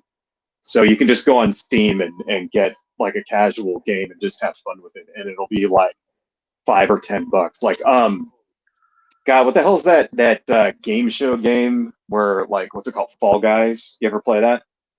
No. It's hilarious. I heard the Fall name. Guys is hilarious. It's check it out on YouTube. It's like just watching it is funny. It's just you're basically these little dudes that you have to like complete an obstacle course, and the thing is that there'll be like 50 other guys in the same course with you, but they're all other players, and your guy will just fall over for no reason. Like if somebody just like brushes up against you, you fall over, and it's hilarious, and it's incredibly fun because when you actually do come in first or whatever, it's like the best feeling. Right? So it looks like it's like one of those wacky Japanese game shows. It looks like that, but you're like playing it. You know what I mean? So and it's like $5. You get it on Steam for like $5, and have a lot of fun. Or the other one is there's that other one that got super duper popular, where you're like an astronaut trying to find the alien or whatever the hell that's called. Among Us. Among Us, yeah. Yeah, that one. Yeah, the video game adaptation of The Thing. Like that game is like $9.99. I mean, it's really cheap, And I don't know if you've ever played that either. That's really fun as hell. I can see why it's so popular. It's really fun, especially if you play with people that you don't like. If you play with people that you know, it's hilarious because then you can accuse each other of lying and stuff. I was playing that with my boyfriend, and when he was just showing me around the ship, showing me how everything works, getting really into character, just trying to be a starship crewmate. What no one knew is that by pure chance, as they were showing me around the game, I got to be the imposter. So the moment Blake left me alone with Nora, I killed her. Nice. Yeah. Why would you do that to your own sister? You horrible person, you. So because if I don't, someone else will. I'm sure all the guys in the chat now are going to be calling me a bloody casual or whatever, but what can I say? You know, I actually do, just for you guys at home, so you know my game cred. I used to run. What Lydia just says, that's like some supervillain logic. Well, I had to kill him. He was going to eventually die one day. Look. She's my sister, and no one is allowed to bite off her head but me. Okay. But so for you guys at home, I used to run a video game site called the Ultimate Console Database, which is still up, but I literally haven't updated it since like 2011, so it's all old and like hard-coded HTML and stuff. So I actually do have a very, very large video game collection, but it's mainly stuff from like the 90s and 2000s. You know, like I have a lot of like just from that era, 16-bit, 32-bit era. You know what I mean? I don't know. I just don't like just newer games. Like I just don't really. I can't get into them. That's the thing. Like I actually do prefer the smaller casual games like that now, versus like the super giant. Even things like World of Warcraft. Like it's fun, but it's also it's too big. Like my wife actually convinced me to start playing WoW, so I started playing it like maybe 5 years ago. And the thing with it is that it just goes on and on and on and on. And I finally kind of just sort of stopped. I mean, we still play occasionally, the two of us with a couple of other friends. But I stopped playing it every single day because it never ends. And it's like you will sink your entire life into this video game trying to get every single mount and every single pet and every single transmog of whatever armor or something like that, trying to do all of this stuff. Yeah, exactly. And then you turn up and it's like 5 years have gone by and you're like you only have 1/10 of the content or whatever, and that's what they're for. They're designed to get you to come back over and over, so you keep paying Blizzard that $15 fee every month, right? I mean, which doesn't mean I don't like it. It's very fun and enjoyable when you do it with friends and stuff. But I can see it's like, dude, this shit, like, it'll take over your life. And it's like, I don't know. I mean, I think what I'm gonna do is like when I retire and I have all the time in the world, I'm just gonna go back and play all the games I missed. Right? Like in 30 years or whatever, after I'm on Social Security or something, and I have all these video games that I've never played, then I'll start playing all the games. I'll go back and be like, oh, that game 20 years ago that I was complaining about is actually really good. But when you got on that Steam sale that you thought you might one day play. Exactly. What's quickly with you, Lydia? What's your experience in with video games? I mostly play Monster Hunter and Fallout. I'll be right back, you guys. Okay, that's it. I mean, not entirely, but those are my two main games. That and Max Gentleman. What is Max Gentleman? That one I have no concept of whatsoever. It is a tongue-in-cheek business simulator / dating sim. Okay. And your goal is you are a Victorian business person, and you have a bunch of other Victorian business people you are supposed to who you partner up with and build relationships with. And each one has a very fun, cute, personal story arc you go through with them. And it's just very fun, and I love it. Okay, so is it a stream game or is it a console game? It's on Steam. Okay. So, and I'm guessing it's very elaborate artwork, or is it 3D characters?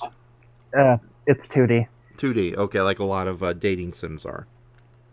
Yeah. Okay. All right. Well, if it makes you feel any better, the only video game I've played for the last 10 years is occasionally the free version of Tetris online. So. I've also become addicted to Monster Hunter stories. Monster Hunter, isn't it like the open world video games where you know there really is no story and there's like billions of things to collect, like, you know, again, Pokemon. There's some semblance of a story. There are characters I grow to like. There is a plot. A plot that hinges on you treating one monster as your favorite and doesn't really make sense if you don't, but the limits of the medium. Okay. All right. I just let everyone in the comment section know that even though we're not on top of comments, we will be taking questions. Just please put a QA or QA question mark before your question so we know what's what. And we only have 2 so far from Goji Shea, or Shea Smithers. He says, "Did you ever watch MXC, Raf?" And of course, that's short for Maximum Extreme. Hey. So yeah, Goji Shea says, "Did you ever watch Maximum Extreme Challenge, or MXC, Raf?" And that, of course, is a Japanese game show that was briefly dubbed and brought over to America for the Spike TV network, although I think they never did more than just 13 episodes out of this long-running Japanese series. And of course, being an English dub from the early 2000s on American-centric man television, it was a parody of it. Yeah. It's like the original show is already very entertaining as it is, and you could have put in some nice subtitles with limited narration. No, they went with an overly comical route. So when they did have an episode where you had a bunch of people dressed up as Ultraman monsters attending this obstacle course, instead of using the monster's real name, they, of course, gave all the monsters funny American spoof names. And you can tell the writers are heavily from the 80s, when we thought the Japanese Empire was going to take over America again at any moment, so we had to be hostile to everything the Japanese made. But, yeah, I hate to say, I think a lot of the resistance against Japanese monster movies has just been American anti-foreignism, or so to speak. But yeah, it's like the only one I remember, though, I know they were all comical names, but I only remembered the Americans called Zeton Earwigger, the earwig monster who makes young boys gay. That's the full title. And it's like, really? Come on. But yeah, it's like that's a little bigoted there. Yeah, exactly. And I hate, it's like I love it when Japanese monster movies get referenced in comedy, but when you go back to some, like, I love SCTV. That's like wait. Yes. Wait, I thought Prince Sidon was the monster that turned young boys gay. Please remind me who's Prince Sidon, because I keep thinking of the Voltron villain. He's the sexy fish person from Legend of Zelda. No. The red shark guy. Okay. There's a lot of sexy fish people in Zelda. Be more specific. There's Doug Jones. What are you doing in Zelda? That one is one of the. For that one, actually, really, Breath of the Wild.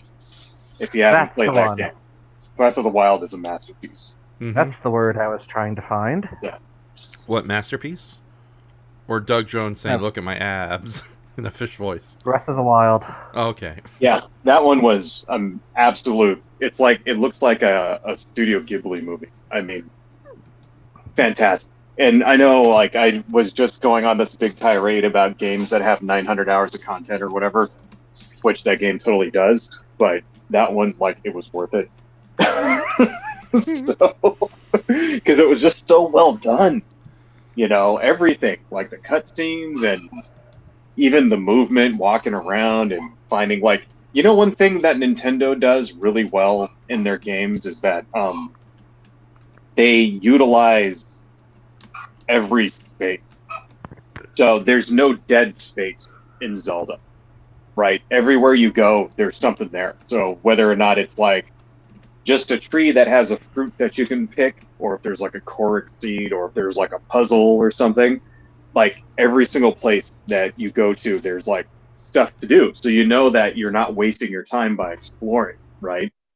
And if you contrast that with something like World of Warcraft, right? Like World of Warcraft also has this giant world that you can run around in and explore, but if there's no quest to be done there, then there's nothing to do. Like you'll find all these like villages and places and houses and stuff like that.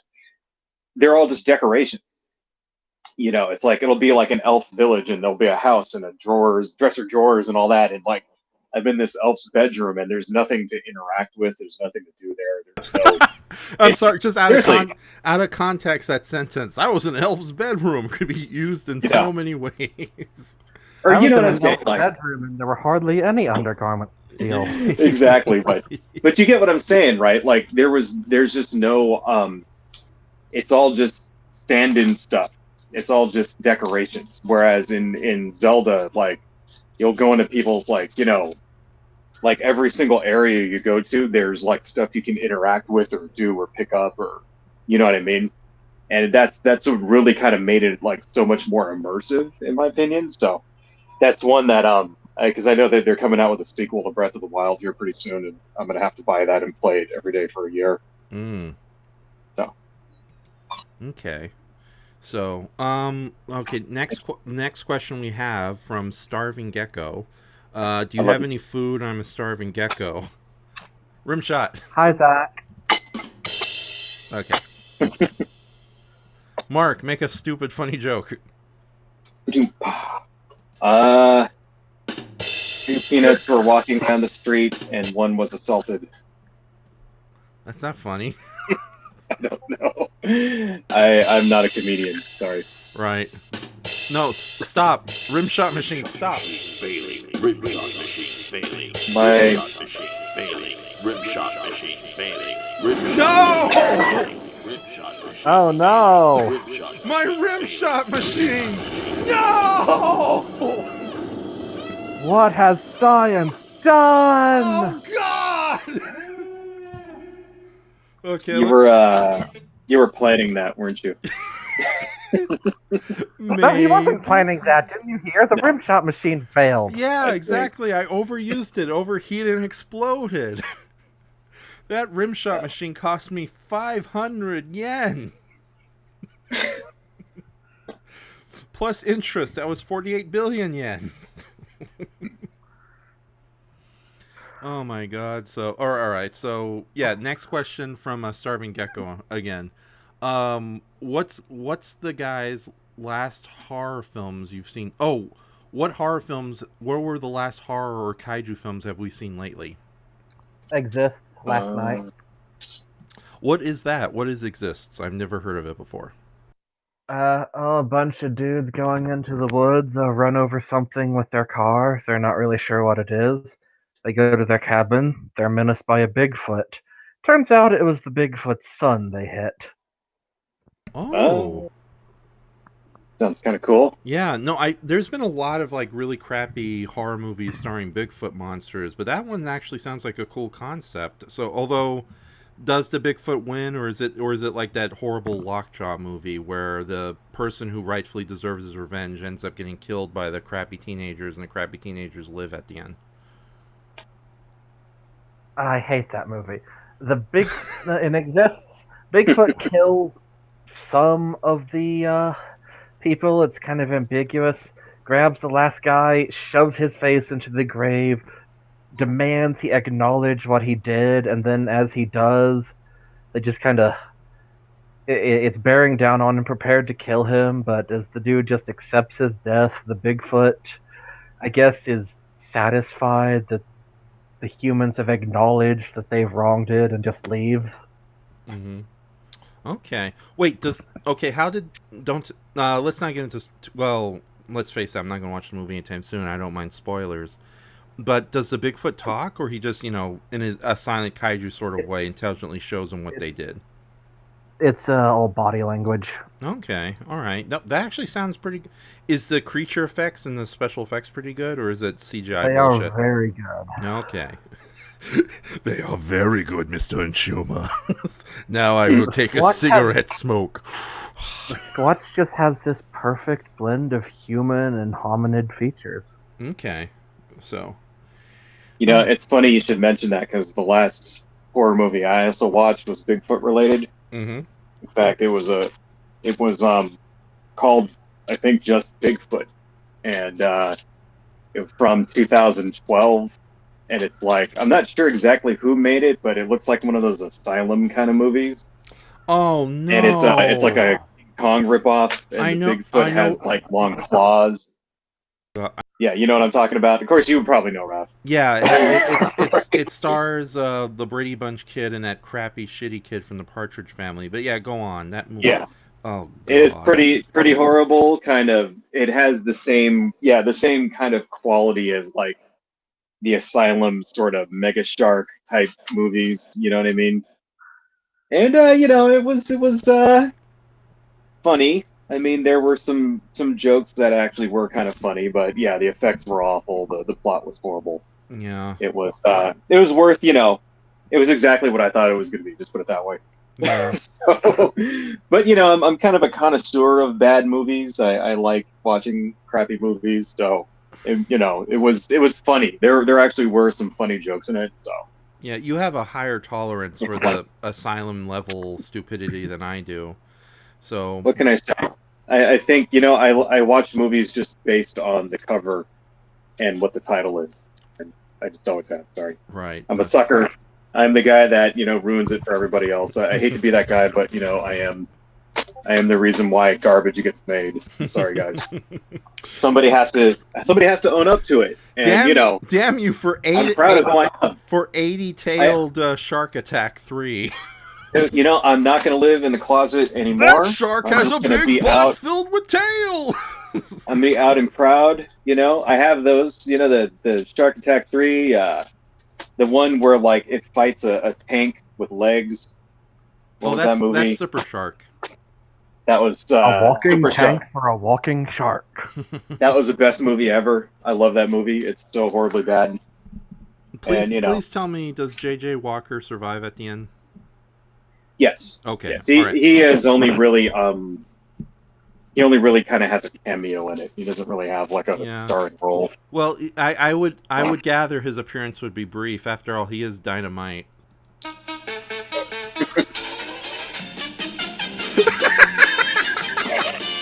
Thank you, ladies and gentlemen, for joining Livestream of Consciousness. I'm your host, Enshohma.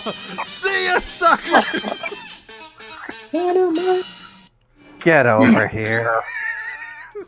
Yes, sir. Ma'am. I'm person. I'm sorry. Oh God. Oh, he's gonna slap me. Stop it, Lydia. Quit it. Oh, so that's our terrible replacement for the Rimshot machine. You guys like that one? You can all say no. Anyway. Awkward silence. Anyway. My greatest weakness. Okay, so to answer wait, who asked that wonderful question? To answer Starving Gecko's question, I actually have two movies that are kind of in the horror genre, although they're both technically comedies. The first one, I finally saw Psycho Gorman. Have you seen Psycho Gorman, Mark? No. No. Okay. Never heard of it. That movie is okay. So it's basically a spoof of 1980s.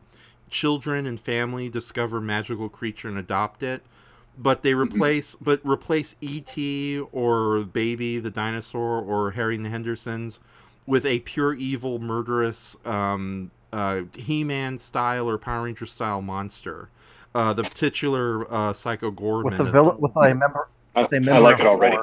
With a member of war. Yes. Yeah.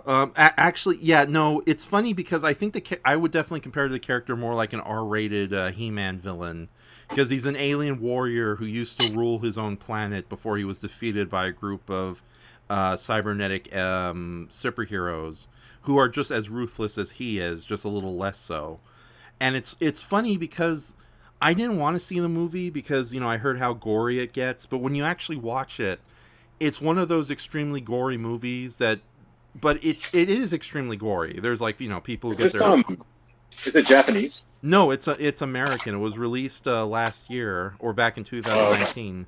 It was from the same people who did the movie Manborg and The Editor. Okay. I know men. Yeah. They ended up making this movie, and it's basically a mix between like the wholesome 80s fantasy comedies where family adopts weird supernatural creature, but mixed with like the monster-filled creature features of the 90s, like say the first Guyver movie. And there are a lot of costume creatures in there. And the whole backstory is that Psycho Gorman was a powerful alien warrior who almost destroyed the universe, but he was buried in Earth.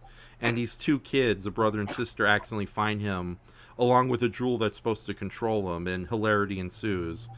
And even though it is extremely gory, it's all done in such a cartoonish manner, especially with the characters themselves being just kind of like heightened versions of what you expect an 80s spoof film would be, that it works out incredibly well. And Psycho Gorman himself, he's bizarrely charming for a pure evil monster who's constantly threatening to kill everybody he meets. So I do not care for hunky boys. Or do I? Dun dun dun. Yeah, that's one of the, yeah, it's like when Psycho Gorman has to live in a warehouse while the kids go back home. It's like, you can read these magazines. And of course that's what he says when he sees one with a handsome boy on it. So, but yeah, Mark, that movie is very much up your alley. In fact, I'm thinking of making you a DVD copy next time I see you, since it's currently on Shudder, and that's how I was able to see it. But yeah, a lot of really cool creatures, very funny humor. Right on. Yeah, and most of the gore is played for outrageous laughs. Although there are a couple of scenes that are generally disturbing, like what happens when Pandora, our supposed lead heroine, the cybernetic knight, who turns out to be a pretty nasty villain in her own right. You know, in order to take on a human form, she has to do a sacrificial kill, and it's probably the most disturbing scene in the whole movie, as simple as it is. But no, it's a very fun movie. It's filled with tons of creatures. It's amazing. Like, the creature suits aren't 100% convincing, but they're so elaborate and imaginative that you're more than happy to enjoy just the sheer variety of creatures that are in the movie. And of course, there's a lot of really funny little gags here and there and callbacks. Like, I think one of my favorite jokes is when Psycho Gorman's trying to explain to kids why he finds devouring your enemies to be the greatest form of honor. And it cuts to a flashback of him driving a spaceship into the mouth of this giant Lovecraftian space monster. And then it cuts with the kids like, PG, we don't have time to listen to this right now. We got to go home. It's like, don't you want to hear the rest of my story? No! Sounds pretty cool, man. Yeah, no, it's very cool. So I do recommend it for anybody who has a tolerance for gore and offbeat humor.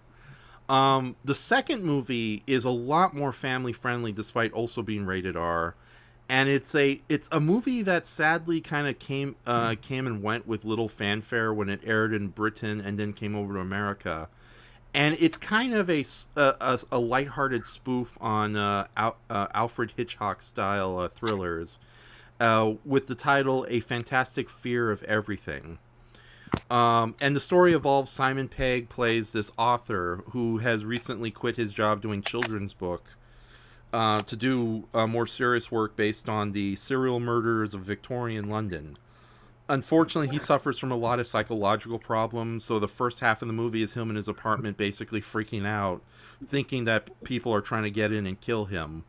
And then when halfway in the movie, when he gets a phone call that he has to go meet a publisher who wants to publish his serial killers of Victorian times, he has to build up the courage and go out to first the laundromat to get all his clothes washed, because he's been so much in fear that he has not done laundry in the last 2 weeks.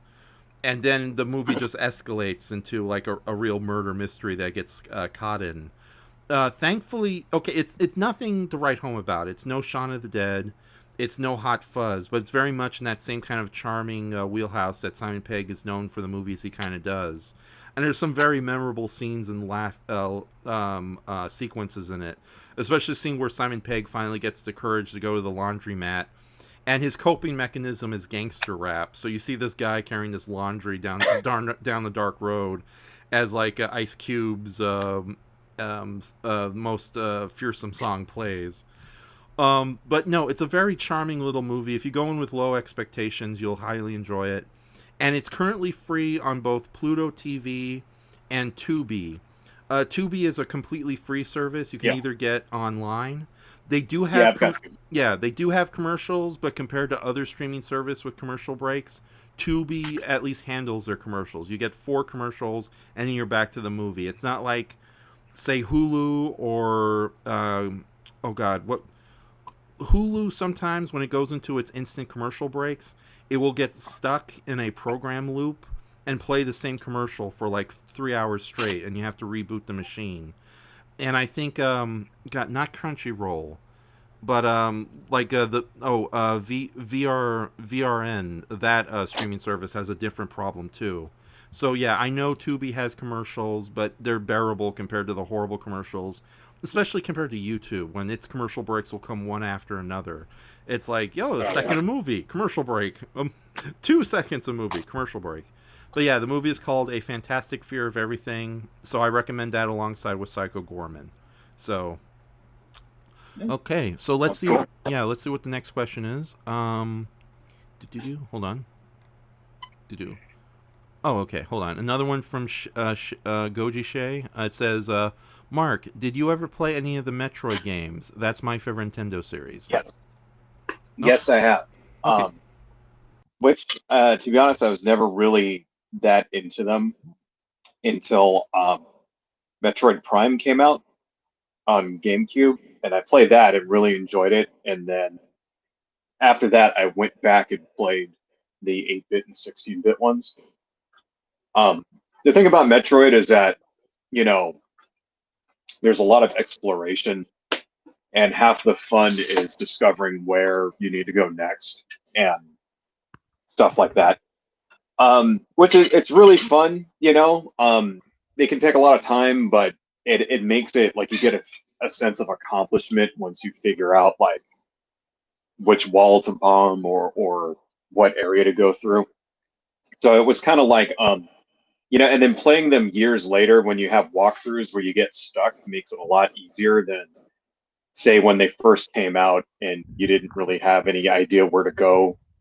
Like, that was always a problem for me. Like, for example, like a game like that, I would just get stuck in a game and not ever figure out how to progress. And then now, years later, it's like, oh, well, I could just go on the internet and look up where I'm supposed to go.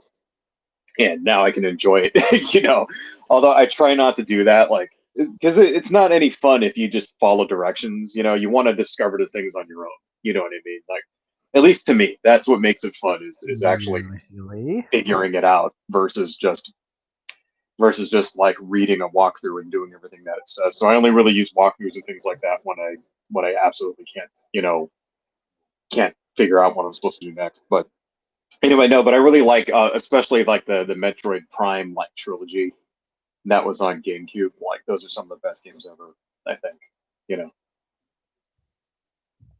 Okay, awesome. Lydia, do you have any experience with Metroid? Just to add on to what Mark said. None whatsoever. Awesome. All right. Next question. It is from yours, Nora. So no relation to Nora Freeze.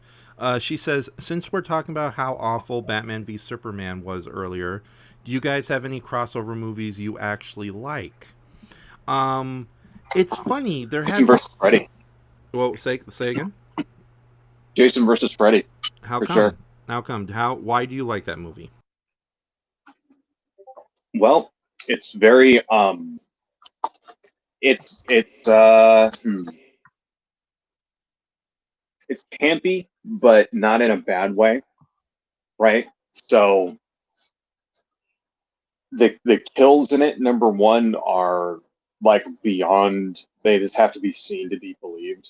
Like, one of the early kills is where Jason stabs this guy in this bed, and then he grabs the bed and folds it in half. Right? So already it's sort of like you're wincing. He's like, I stabbed the guy with machete, and then they just take it, like, they just kind of dial it up to 11, where he like grabs and folds him in half like a piece of paper. It's like, God damn. So like, you got a lot of that going in there. and it actually I think fits together rather well, the two characters. You know what I mean? Like I don't know if you're a fan of, yeah, like if you're a fan of these slasher flicks, like both series kind of got more stupid as they went along. You know, like especially Friday the 13th, in my opinion, like each movie that came out just got dumber and dumber and more ridiculous. And before you knew it, like Jason Voorhees is some kind of like spirit that's possessing people's bodies, and then he's going to Manhattan and like punching people's heads off and stuff. You know, like it got really kind of dumb.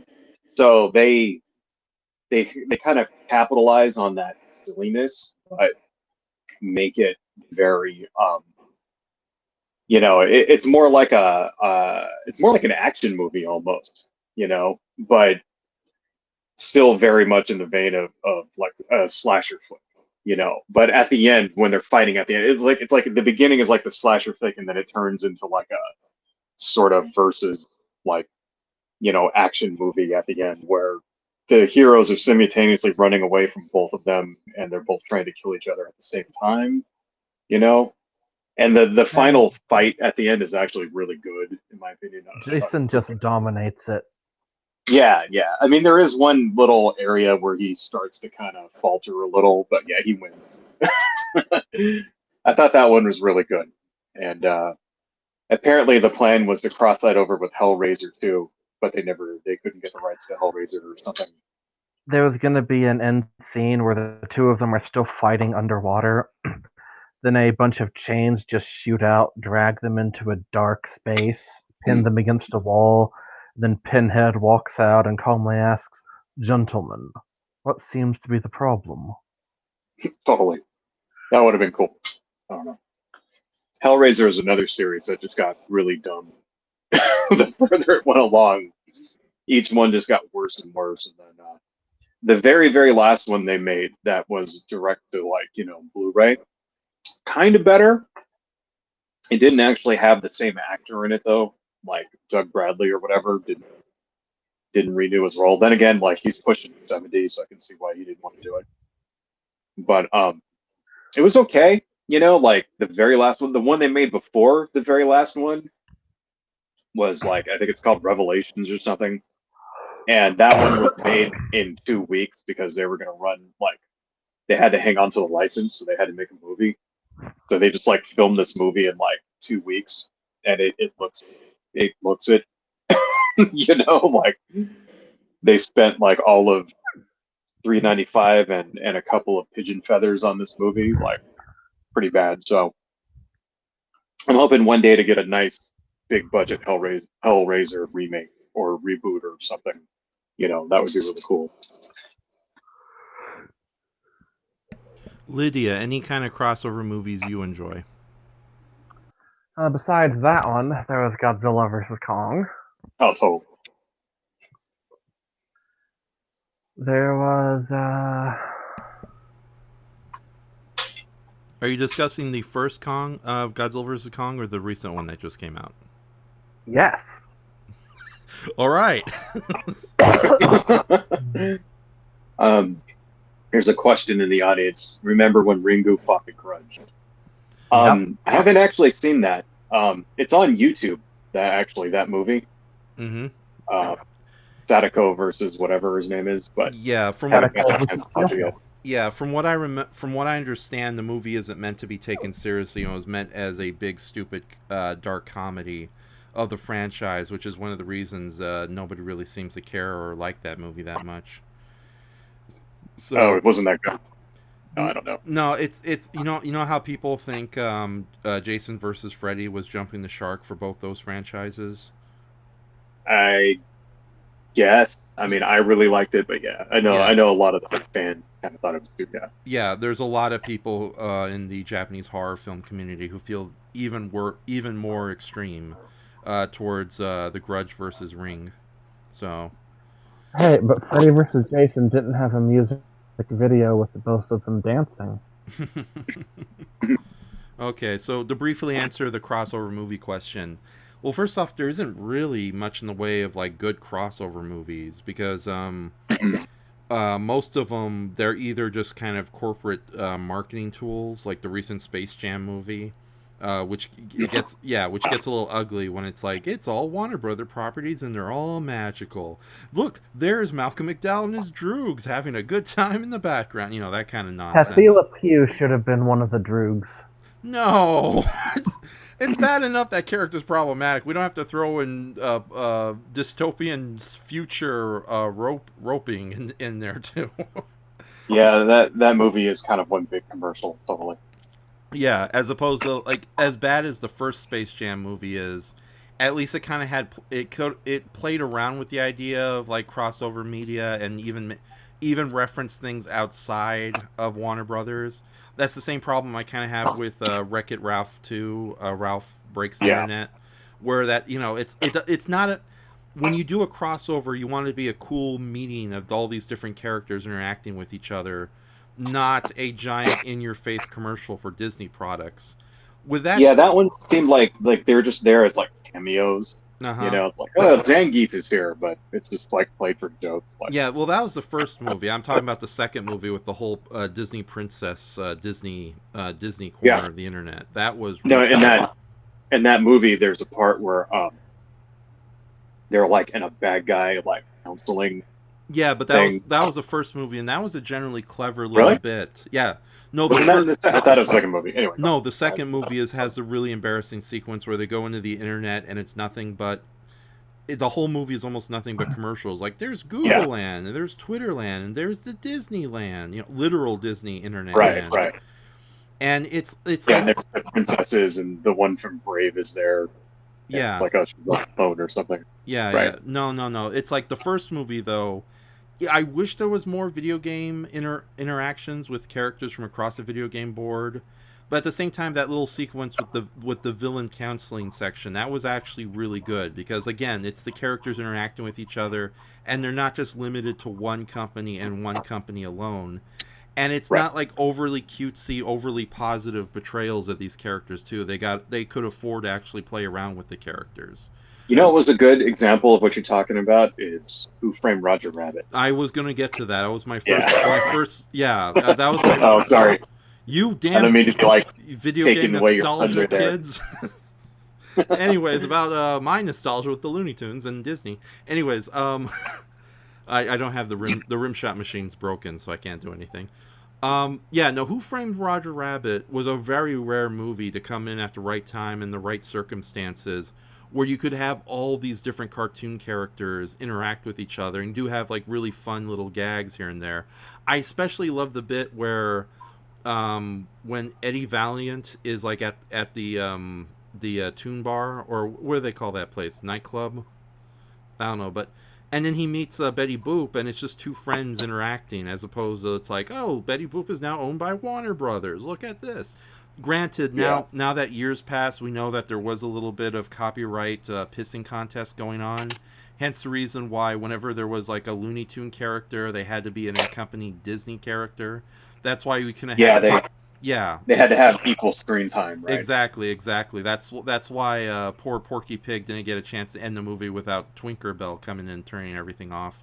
Although thankfully Yosemite Sam had his short little cameo without some Disney character following suit. But no, that movie was pretty good. Although, again, like Wreck-It Ralph and Wreck-It Ralph Breaks the Internet, it relied more heavily on the original characters. But it was cool that we still had a bunch of these cameos. And the cameos from all these other cartoon characters felt organic, especially since they were from outside just the Disney-related characters. Yeah, it didn't feel like... Exactly. They weren't, like, shoehorned in there. Yeah, exactly. Yeah. So, and it was funny. You know, it's like you had Bugs Bunny and Mickey Mouse and they actually like had a conversation that furthered the plot a little bit. Yeah, here's the spare, you know, like. Yeah, exactly. And Droopy showed up at one point too. So, although Droopy can be a nightmarish presence when he wants to, doesn't he? It wasn't just like what? That makes me mad. Another oddly enough though, as bad as it gets in American media, it's even worse in Japanese media because they're so draconian with copyright separation of different characters that you'll have a property that says it's a massive multi-character crossover, but the characters never interact with each other at all, even in the most significant or minor manner. The worst example would be Cities Shrouded in Shadows, which was a survival video game where you're supposed to outrun all these giant kaiju and mecha characters that suddenly come to life. But instead of having like Godzilla meet Gamera or King Ghidorah meets Pat Labor, all the characters are separated in their own little levels. And it sucks. Yeah, because, I heard about that. Yeah, exactly. And that's all because of weird copyright problems. The only Japanese multi-character crossover franchise that's been able to get around that, and surprisingly well, for the most part, has been the Super Robot Wars franchise. Yeah. I was about to bring that up. Yeah, Super Robot Wars has like... Yeah. Now, granted, they do suffer a little bit from the draconian Japanese copyright problems. For example, like in the video games themselves, the characters can fully interact and battle each other, as well as each other's different monster and supervillain opponents. But whenever you show footage of that online, the vast majority of it gets deleted, which sucks. But at the same time, it is cool that you do have these fully animated video game openings where you can see all these different mecha heroes and villains interacting with each other directly. And I know that they play around a lot with the characters talking with each other in the games themselves. Granted, it's something simple as like a still image and dialogue boxes, but it's still pretty... It's funny to see Misato from Evangelion flirting with Amuro, the original pilot from Gundam, or the various supervillains from Gundam and like Mazinger Z interacting, and it's like you use weird looking robots to do your dirty work. This from the guy who pilots a Cyclops robot. So, but with that says, two really good Japanese crossover movies I would mention right off the bat is Devilman meets Mazinger Z. That's a fairly obscure 1970s animated movie, but again, and both characters are created from Go Nagai under Toei Studios, so it's not really that much of a stretch of a crossover. But thankfully, they actually have the characters interacting with each other from the beginning of the movie all the way to the end, as opposed to a later property like Devilman meets Cyborg 009, which, although good in its own right, does the big problem of our characters never really meet until the final stretch of the whole movie or miniseries. In that same regard, there's also Gokaiger versus Space Pirate Sentai Gokaiger versus Space Sheriff Gavan. And that's where the Super Sentai team from Gokaiger, who are basically a bunch of heroic space pirates, meet, battle, and eventually join forces with Space Sheriff Gavan. What's great about that crossover, however, is they actually get the original actor who played Space Sheriff Gavan all the way from the early 80s to reprise his role. So it's a proper follow-up / send-off to the original hero, and the first in the quote-unquote Metal Hero Space Sheriff franchise. That Toy Don't they do that all the time, though, with, like, yeah, the sort of like Power Ranger type shows? Yeah, they always have crossovers between different, at least within owned by the same companies, right? They do, but here's the thing: a lot of those crossovers aren't very good. First off, they're shorter than they're less than, they're just basically 2 episode length features put together. So you get this like a movie that's like less than 40 minutes long, sometimes 50 minutes long if you're lucky. And it depends on who's behind the writing, because sometimes you'll get like really good character interactions, but then other times you'll get something where, one writer is favoring a team over another. And because of that, the characters barely interact. The great thing of, oh, wait a minute. Suddenly our whimsy of nerdom has to end.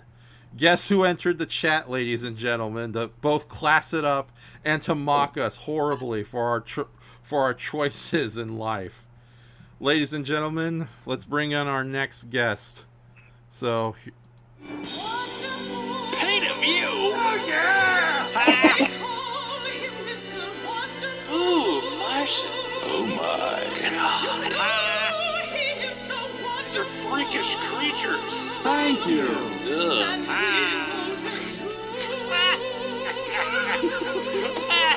Yeah. Fuck them birds. no, wait, no, stop. Stop, machine. Okay. Welcome. Welcome. I just Bryson. wanted to hop in and say I got the Rimshot machine working. That's not. Oh, God damn it, Brayton! I thought he left. Yeah, he left. He came here just to do a fart noise and left. I've never met your mother, so I can't call you a son of a you-know-what. Wow. Oh, my God. Ow. You're welcome back anytime, Brett. Yeah, Brayton. Yeah, we don't mind a fourth guest. Anyways. Okay, so yeah, they do Super Sentai meets previous seasons, but a lot of them kind of suck. Especially when it's a lot of those episodes, a lot of those special movies, they're just the equivalent of, you know, how some crossovers will favor one team over another, and it feels less like a crossover and more of just the writers are favoring a more popular character than the other. You have way more experience with these than I do, so. But it's sort of like whenever there's like Batman v Superman, we spend way more time with Batman because Warner Brothers and the writer and the director favor Batman way more than Superman. So Superman barely has any screen time by comparison. That's how a lot of these Super Sentai movies fail. What makes Gokaiger versus Gavan or Gokaiger versus Space Sheriff Gavan so good is, first off, it's feature length. It's a proper 90 minutes. The characters from both ends interact beautifully with each other, and thankfully that's because the head writer of Gokaiger is brilliant when it comes to playing around with other people's characters. In fact, he's the go-to guy now whenever Toei tries to do these crossover films, because, you know, he does his minimum research and he treats the other characters with respect.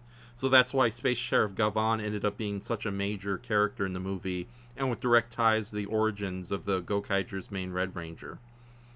The plot is really good. In fact, I actually spent some real money and made this a theatrical feature as opposed to a straight-to-video cheapie.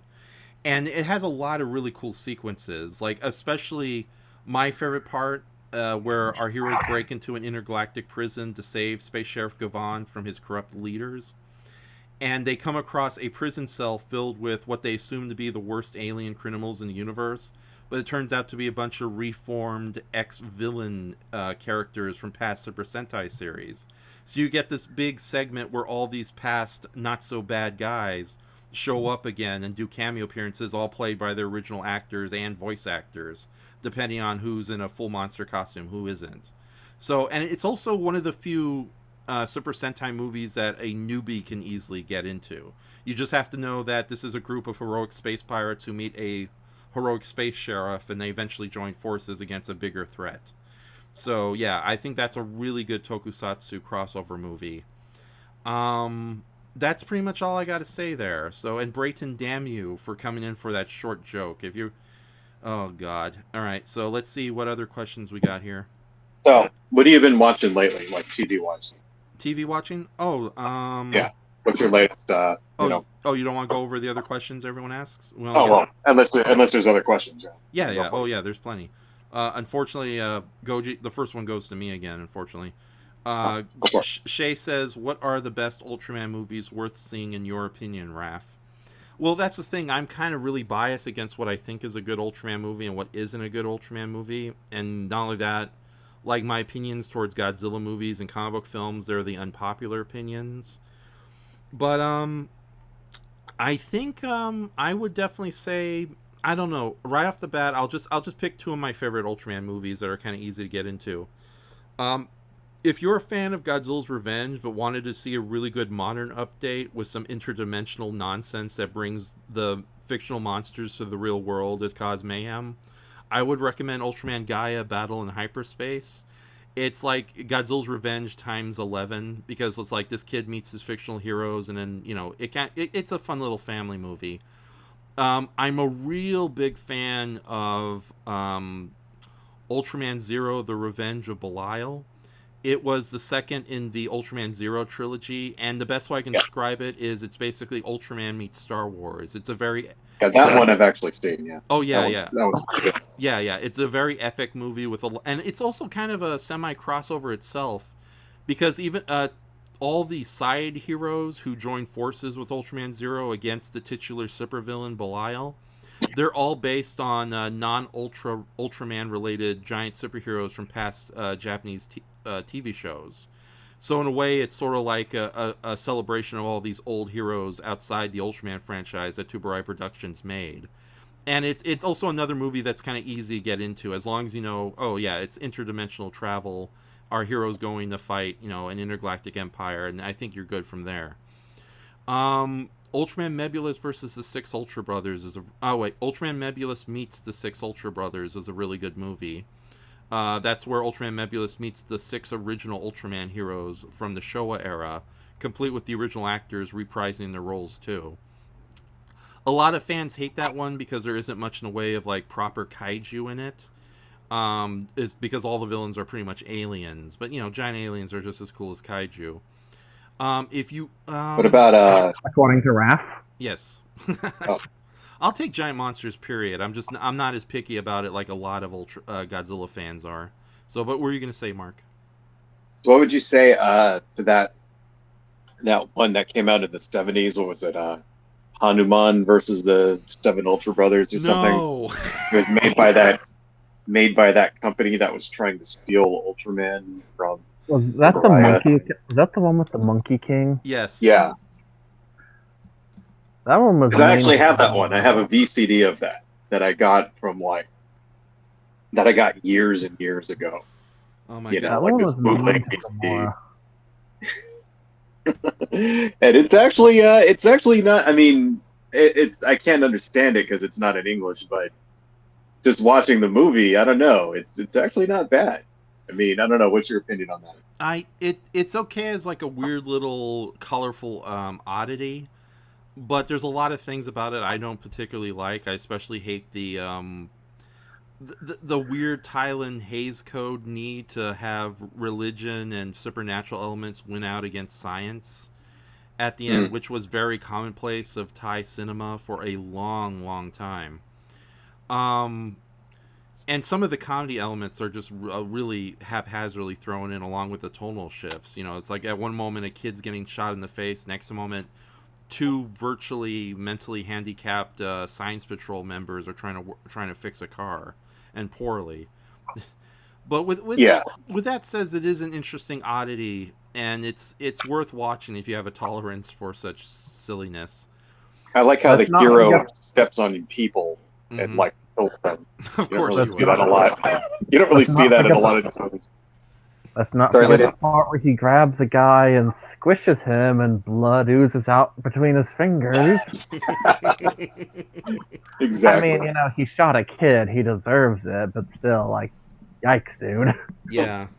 Yeah, and that's another thing. It's like, I like the Hanuman character from mythology, but whenever he shows up in films, he's like way too overpowered, and just you kind of get annoyed at the character for a little bit. And it's like he didn't like what he did to that talking flower was a little unfair too. It's like that's Didn't they make 2 of those? Didn't they make a sequel to that?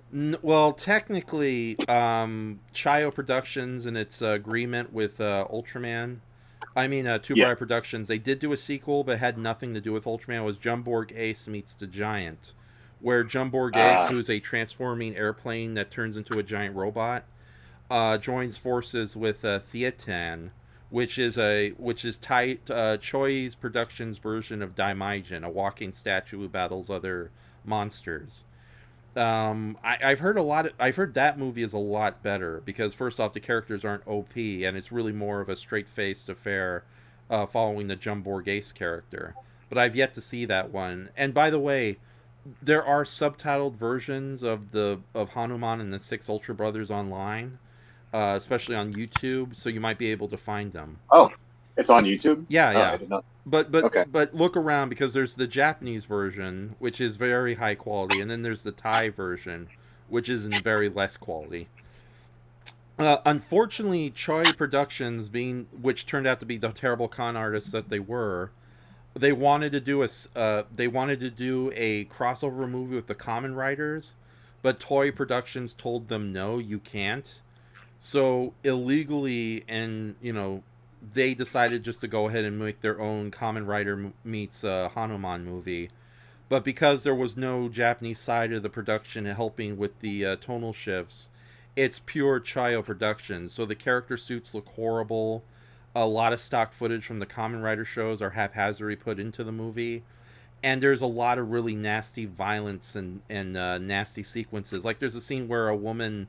This is a kid's film from Thailand. There's a scene where... That's on YouTube also. Okay. Yeah, but there's a scene where a woman gets drained of blood in an almost ropish manner. Replace the O with an A in rope, and you'll know what I'm talking about.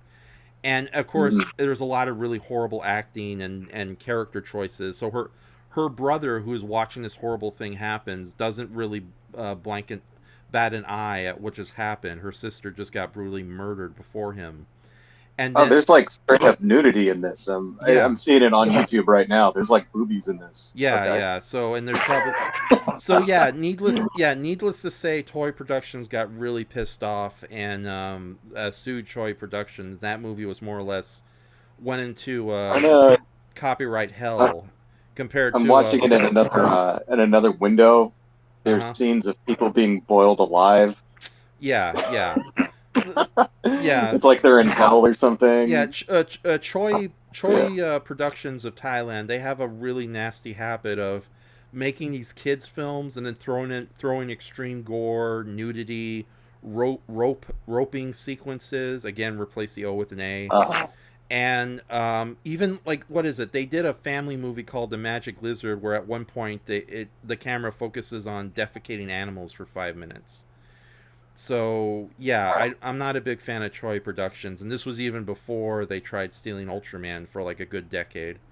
So, yeah. But... we should do we should convince, to do like a fan Mystery Science Theater 3000 of this movie. No. Dude, seriously. No, I'm not putting, as much as I hate Brayton right now, I'm not putting him through that hell. It's like, yeah. No, I mean, he'd have to edit out the boobies, of course, but still. Well, the boobies. I mean, what are they going to do? Yeah, but I'm not. What are they going to do? Sue us? I mean, come on, they can't. We'll do Hanuman meets the 8 Ultra Brothers long before we do that one. But anyways, yeah. Lydia, do you have any experience with the Ultraman movies? I've seen The Next. Mm-hmm. That's actually a pretty good one. So I've seen Ultra Galaxy, the first one with Belial. Oh, Ultra Galaxy. Oh crap! What's it? Hold on. Ultra Galaxy Legends. Yes, thank you. That's the name of that movie. And I've seen Hanuman and the Ultra Brothers, and I think that's it. Okay. I'd also recommend the unsold television pilot Ultraman: The Adventure Begins. That was Tuberai Productions and Hanna-Barbera's attempt to make a animated Ultraman television show for American audiences. Yeah, I saw that one. Yeah, and that has some really cool creature designs and fight scenes. Granted, it's very simple. We're talking like the more serious-minded episodes of G.I. Joe level writing here, but it's a good little romp for what it is. So I really like the purple. Is that that giant mutated Stitch? I think. Mm-hmm. King Myra is the name of that monster. So, hey, Raph, speaking of what you're talking about, so I used to have a movie, an Ultraman animated movie that I had as a kid. And actually, for years, I thought that's what Ultraman was. I didn't know that there was, like, a live-action Ultraman. You know what I mean? Uh-huh. And it was, like, an actual movie, but it was animated. Is that what you're talking about? The Adventure Begins? Like, yeah, with I can't remember exactly, but it had a plot like the other Ultra people show up, like there's an alien invasion, and then the Science Patrol goes out on a spaceship. And they're no. You're the other Ultra people show up, and then at the very end, they're gonna like sacrifice the heroes to this giant monster, and then that's where like Johnny turns into Ultraman or something. Is that what you're talking about? No, that's a different animated movie, but that's even more obscure. And it's like, I wish you still had that VHS tape, because that's one of the most rare Ultraman movies ever. It's called The Adventures of Ultraman, and that had a weird history behind it. I'll try my mom probably still has it, actually. Okay, get it from her. Get it from her so we can both watch it and make DVD copies. But what happened was, in the late 70s and early 80s, Tuberai Productions tried doing a big-budget American Ultraman movie, but they kept failing all the way. So eventually, what they did was they got the writer of the supposed American Ultraman movie to go ahead and take a couple episodes from the third arc of Ultraman Jonas, or the Ultraman, which was a 1979 anime series that was made by the same company who did Gundam, Sunrise Productions. And good news, if you're a fan of the Ultraman, the whole series is going to be released on DVD here in America in September through Mill Creek Entertainment. So subtitles and all.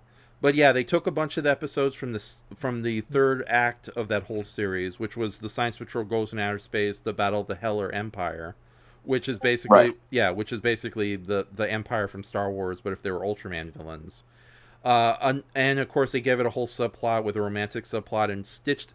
And it's not like most of these compilation movies where they take like full episodes and just put them in the roll together, like Attack of the Super Monsters or Return of the Dinosaurs, featuring. But they literally combined like 30 episodes into like an 80-minute movie. So there's a lot of weird shifting going around. But at the same time, you kind of have to. Of all the weird movies made up from a bunch of miscellaneous clips, they actually do a fairly good job with it. Unfortunately, what's it called again? The Adventures of Ultraman. The Adventures of... Okay. Yeah, I do have a digital copy of it, so if you want me to email that to you later, I will. But unfortunately, if you really can't stand Ultraman movies that have very little traditional kaiju in it, you're really going to hate The Adventures of Ultraman, because there are, other than the Ultra heroes themselves fighting spaceships, there are no monsters until like the last 10 minutes when, like you said, they try to sacrifice their heroes to Mach Datar, which is the name of that monster, also known as Gorta in the American English dubbed. So yeah, which is sad because the Heller Empire had some really cool monsters serving as like major heavies in their army. Like my favorite monster was Hela Uma, who was this huge horned Godzilla-like monster who was so physically powerful that when he grabbed an Ultraman, they put in these really nasty sound effects where it sounded like metal was being crushed, because that's how hard he is. So, but yeah, The Adventures of Ultraman is a very rare movie. So if you can get that VHS tape, if not, I got a backup digital copy from my friend Kevin Dorndorf. Oh, oh no, that's not it. Okay. Oh, I will see if I can get it. I will Okay. see if I've got it at home. I mean, it wasn't like, it was something we recorded off of television, so it wasn't like a pre-recorded VHS tape. Right. So I'm gonna move on to No. I'm gonna move on to the next question. We're gonna try to go through these a little quicker. Juggler's Juggler asks, what if Tommy Wiseau worked with the Asylum? Isn't he already in the Asylum? That is a match made in heaven, right there. You honestly think that would be a good idea?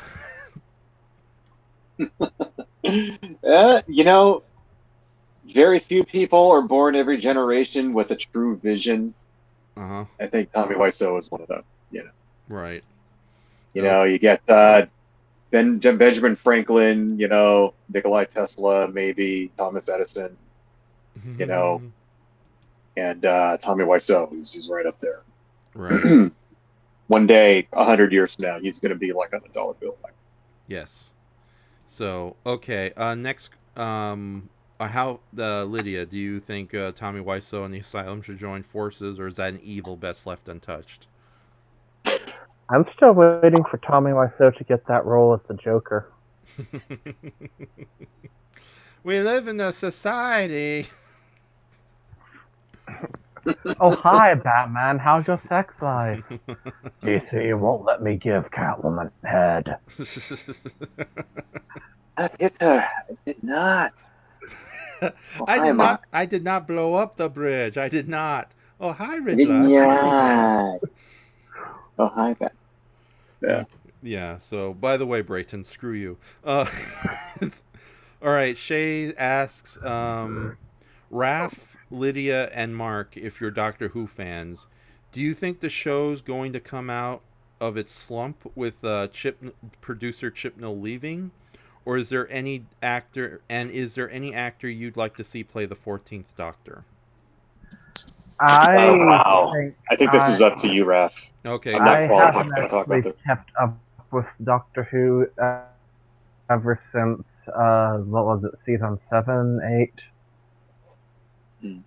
Which Been meaning to get back to it, but I don't know. Yeah, which season was that? The one where his companion goes back in time and just goes and just inserts herself into every single adventure to try and repair the timeline. Oh wow, that was a long time ago. Okay, I see what you're talking about. So I heard the Doctor regenerated into a woman, and I'm kind of hoping that turns out to be good. well, Yeah, that's right around where I Because if stopped it watching doesn't, also. people are going to use that as an excuse to never do it again.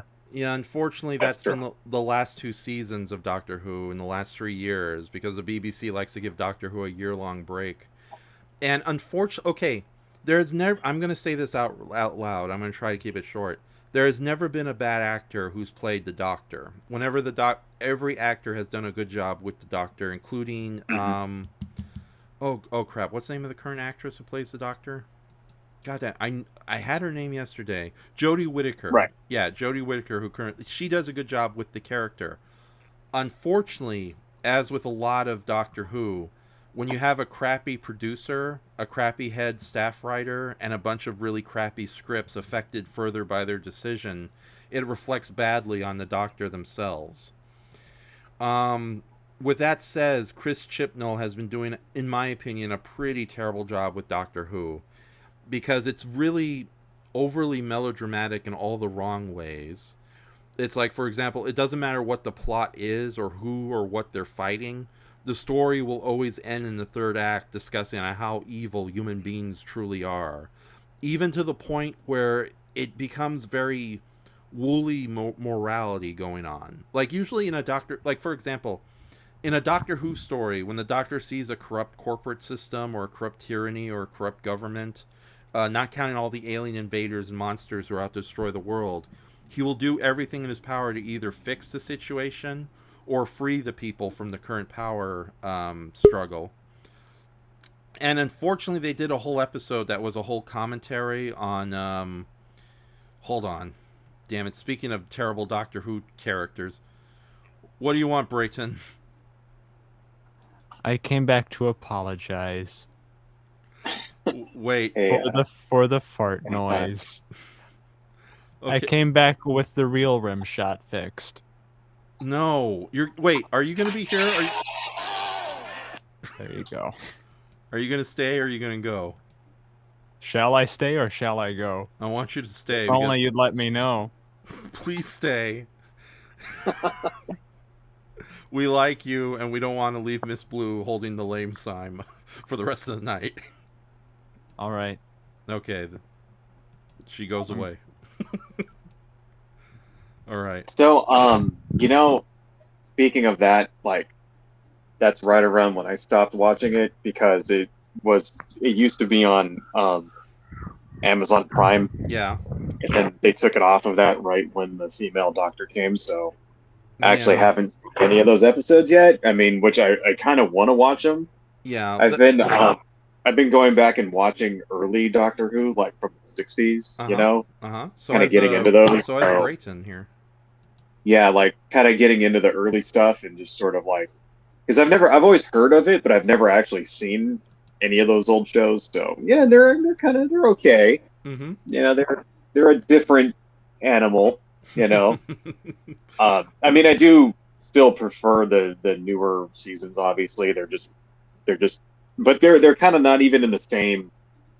They're not even in the same ballpark. You know what I mean? They're completely different, and you can appreciate the old stuff for what it is. It's kind of like watching old Star Trek. You know what I mean?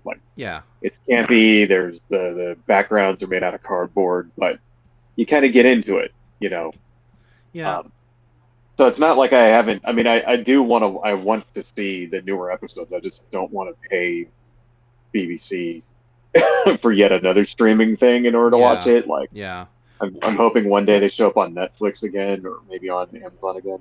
Well, if you want, I'll let you borrow my HBO Max account for a little while, and then I'll see if I can get you and Cammy on there. We can even make your own profile, and we can share it. But is Doctor Who on HBO Max? Yes, unfortunately, it's only all the new Doctor Who, so none of the old Doctor Who. Oh, that's fine. Yeah, but with that says, Chris Chibnall. Thanks. Yeah, his Doctor Who is so overly dramatic, and it goes in all the cliches about man is the real monster. Or it's like if the monster is worse than humans, they find some way to blame the humans for the horrible monster's mistakes. Even though when it's clear the monster sucks. And it's like the vacuum monster they fought in episode 14. It's allegorical, man. They just have to spell it out for people, huh? Yeah.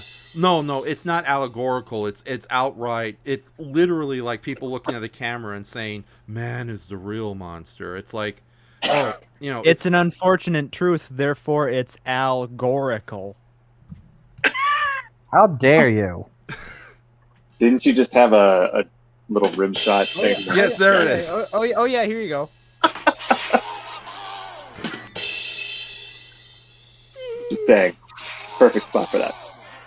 Stop it! All right, quit it with Detective Dirty McCorruption screaming "Ow, my balls!" But yeah, no, the new Doctor Who really suffers at that, and it's like what is it? The Doctor usually goes out of his way to save the day from tyrannies and corrupt governments and all that, but here they are so bizarre in their morality that the Doctor actually goes out of his way to help corrupt governments, and it's done in such a way that we're supposed to be moralistic, we're supposed to be good about it. Like, there was a whole episode where the Doctor's trying to save this intergalactic Amazon company type situation, and she does so by allowing an innocent person to be killed, just so the terrorists can see how bad the bad he's doing. The Doctor doesn't do that. The Doctor goes out of his way to actually help people. He doesn't. Yeah, he's supposed to save the innocent victims, not not use them as examples. Yeah, not to willingly let her die just to make the terrorists feel bad. And of course, the terrorist, being an evil human, tries to have his revenge, but he's taken out by the robot servicemen of the Amazon company. And it's just, and not only that, but the directing is terrible. Like, before, Doctor Who knew how to actually show a shot, but now it's like watching an 80s movie on VHS. It's like everything's so close up to the camera, you can't tell what the hell's going on. And there's been a couple really good stories here and there, like the Ghosts of Veramian, where the Doctor meets Mary Shelley on that fateful night where she comes up with Frankenstein, or the story Nikola Tesla's Night of Horror, where they team up with Nikola Tesla against a bunch of junk collecting scorpion aliens. This is a real show, folks. But unfortunately, the vast majority of the show has been really terrible, including Orphan 5055, I think is the name of the episode, which is currently considered the worst episode of Doctor Who ever made. Imagine all the failings of the old school Doctor Who, especially from the 80s, merged into a singular 55 minutes, complete with a really crappy twist ending that makes the new CBS Twilight Zone look like Shakespearean Ray Bradbury brilliance by comparison. That's how bad we're talking. So what's the twist? The twist is, it turns out this hostile planet covered with mutant monsters is actually Earth in the future, destroyed by pollution, and the mutant monsters are what's left of the original humans. Well, you know that's going to happen in real life, right? Yeah, I know. That's not a twist, though. That's just something we all assume is going to happen now. Yeah. That's just common sense. I know that's gonna I know that's gonna happen in real life, but that completely contradicts like 100 pieces of Doctor Who media where the human race makes out okay and the Earth gets re-healed. So it's like they threw out all continuity, and I'm not even getting to the it sounds to me like they're just getting too realistic. They're just they're getting forgetting the fantasy part where it's like, oh yeah, the good guys are supposed to win. No, they're just yeah, but no. Don't worry, Brayton. We'll get to you in a moment. we'll get no. You think this sounds good, but Doctor Who has done a lot better with the social commentary and the dark subject matter, way better in past episodes.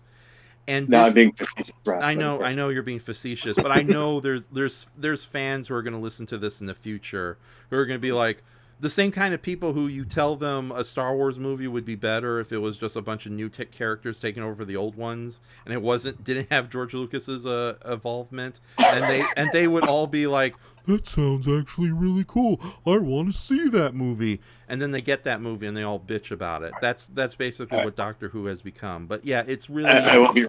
Just give me 5 minutes. Yeah, yeah, but it's really horrid, and it's a shame too because I'm glad to hear Chris Chibnall is leaving, but it's also sad that Jodie Whittaker has to leave, and I really wanted to see her do her Doctor Who with better scripts, better stories, and better morality, and here we are, stuck with like perhaps They can replace her with me. I hate to say it, Brayton. No one will notice. I hate to say it, Brayton. You would make a good doctor. So, but we got to do something about the outfit. But, yeah. It's like, would your scarf be 80 feet long or 100 feet long? Longer. Oh no, it's one of the scarfoloids. Oh wait, this is Brayton and a bunch of scarves. Yeah, I would have no mobility. That's the thing. They wouldn't be longer. There'd be more of them. I wear like I'd throw out the scarves and replace them with boas. Yes. Yeah. Lydia likes that, and I like that. So that's 3 for 4. So, but yeah, Brayton, how you been? How other than your little Rimshot gag earlier that almost made me want to strangle you? How have you? I've got a live studio audience too.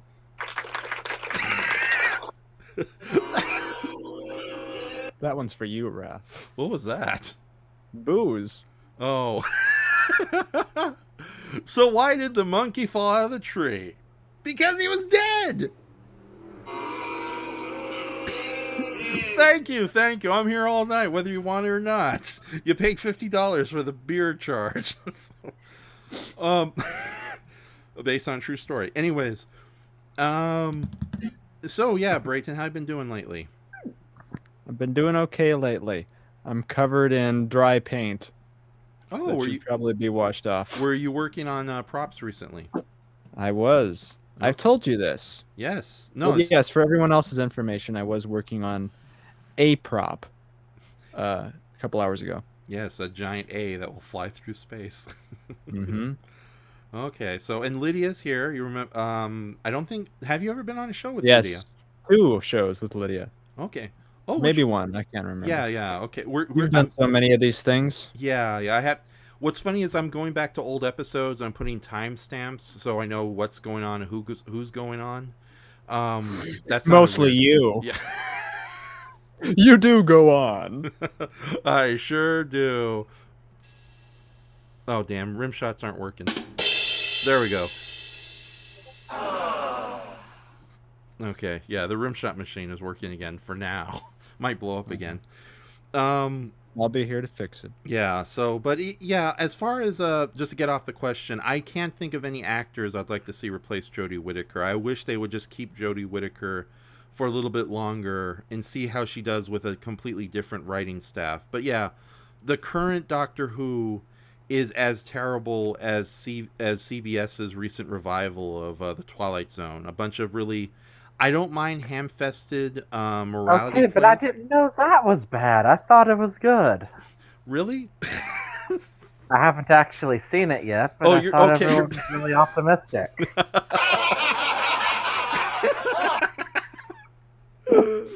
Oh God. All right, you're being facetious too, because there's a lot of assholes online who thinks the CBS Twilight Zone is a work of art. Even knowing they're the kind of people who've never seen the Twilight Zone outside maybe a top 10 Watch Mojo video of Twilight Zone twists.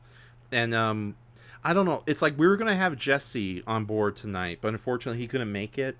And Jesse is a big fan of the Twilight Zone, so much so that like Brayton's seen the new Twilight Zone, and there's like a world of difference between the amazing writing of the original series and the fact that the original series was allowed to be an anthology, so every episode wasn't the same.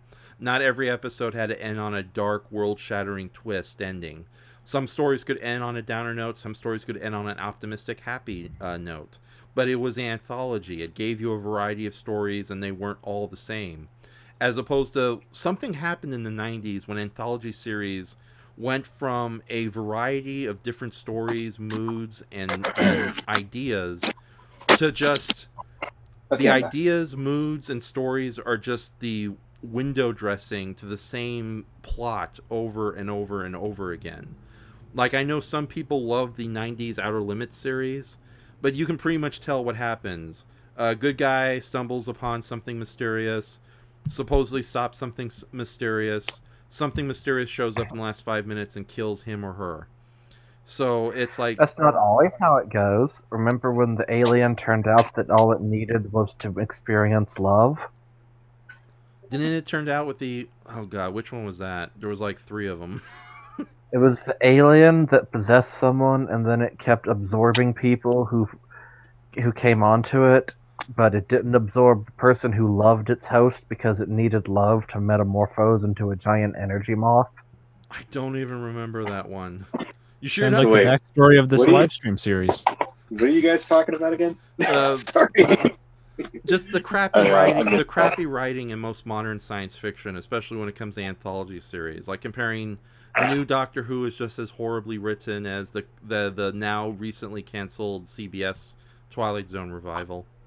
You know, I never saw any of those. Twilight Zone. Yeah, you did yourself a favor when like the original Twilight Zone, they had a really great story about the downside of being a hateful fascist by having Dennis Hopper play a white supremacist who is golded into doing terrible things by the literal ghostly shadow of Hitler himself. And He's alive. Yes, that's the name of the episode. And Yeah. it ends on both a horrifying downer note, but also a bit outright telling you what the moral of the story is. That as long as the shadow of hatred lives and people are willing to accept it, this tragedy is going to continue over and over again. Cut to the CBS Twilight Zone, where their big Trump analog episode. Granted, Trump is not Hitler. There is a world of difference between them, but they have this. Not enough. Yeah, not enough. Yes, thank you, Lydia. Yeah, I don't know. It's a very small margin, right? I have a lot of similarities too, but anyway, go on. Yeah. And history's still young. Who knows how that's going to end? Their equivalent was an episode called Wonderkin, which is one of the worst things ever written for the Twilight Zone. It's a story where America somehow, for some insane reason, America elects a 13-year-old bully to be their president of the United States. And it feels like a really poorly written Saturday Night Live sketch stretched over an hour, where this kid puts a bunch of teenagers in power and the teenagers are hunting down adults. And it ends with our lead hero, who helped this kid get into the White House, getting into a car accident, and he's about to have surgery, but the doctor in question is a 13-year-old kid who thinks it's going to be funny to kill him. And that's it. That's the episode. There sounds like there's a kernel of a good idea in there. Sounds like the natural progression of the show Kid Nation. Remember that? Remember that? Oh god. Yeah, I remember. God, that's funny. So Could make a decent horror movie out of that, but yeah, Yeah. it does sound cool. Yeah, no, it's the laziest version of what you. Okay, again, I would compare the CBS All Access version of the Twilight Zone, or the current Twilight Zone, to like somebody saw the Scary Door gags on Futurama and thought they were 100% serious and decided to make a whole show based on it. So, and if you don't know, in Futurama they have there's a fake show within the show called the Scary Door, which is an outright spoof of the Twilight Zone.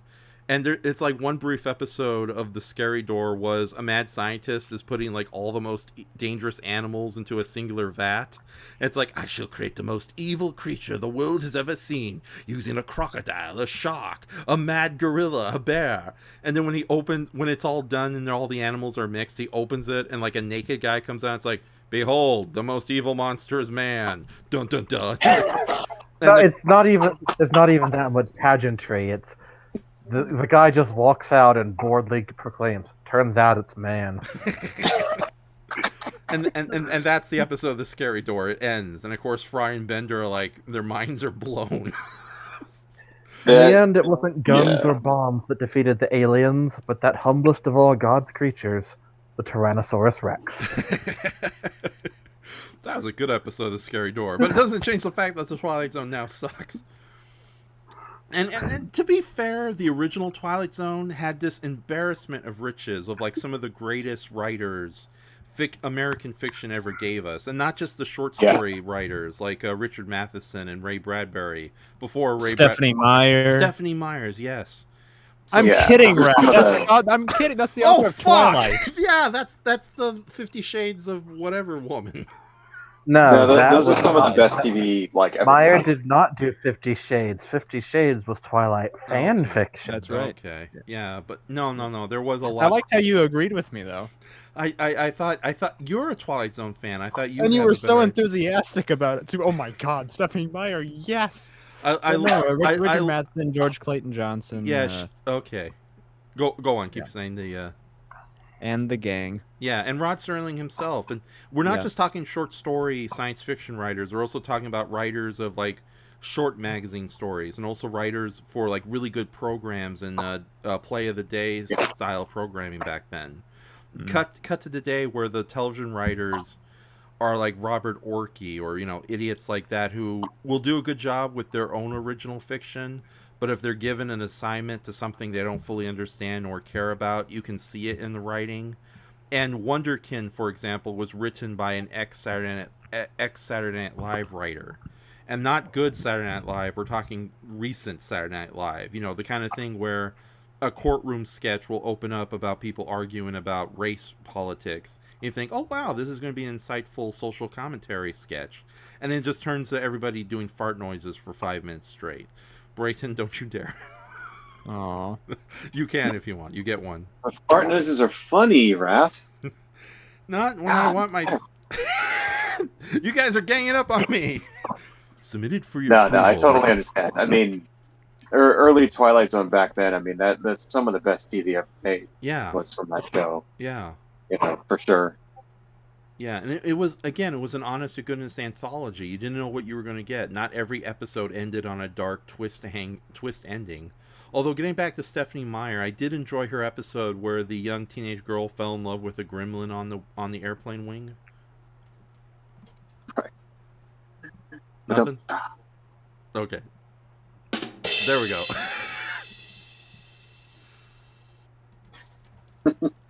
Just waiting for when that was going to drop there. Yeah. Anyway. Okay, getting to the next question. They were late. The audience were all high watching us Twilight. No, I just took a minute for the the level of stupidity to sink in. So, hold on. Starving Gecko says they combined into a super ghost. Starving Gecko says, "Feed me, feed me." That deserves another one. There we go. Thank you. Okay, I gotta wait for it to go completely blank in order to get the machine working. Okay, Starving Gecko says, in reference to Who Frames Roger Rabbit, it helps that the late Richard Williams directed that film, considering his tenure with animation and being the animation survival guide author.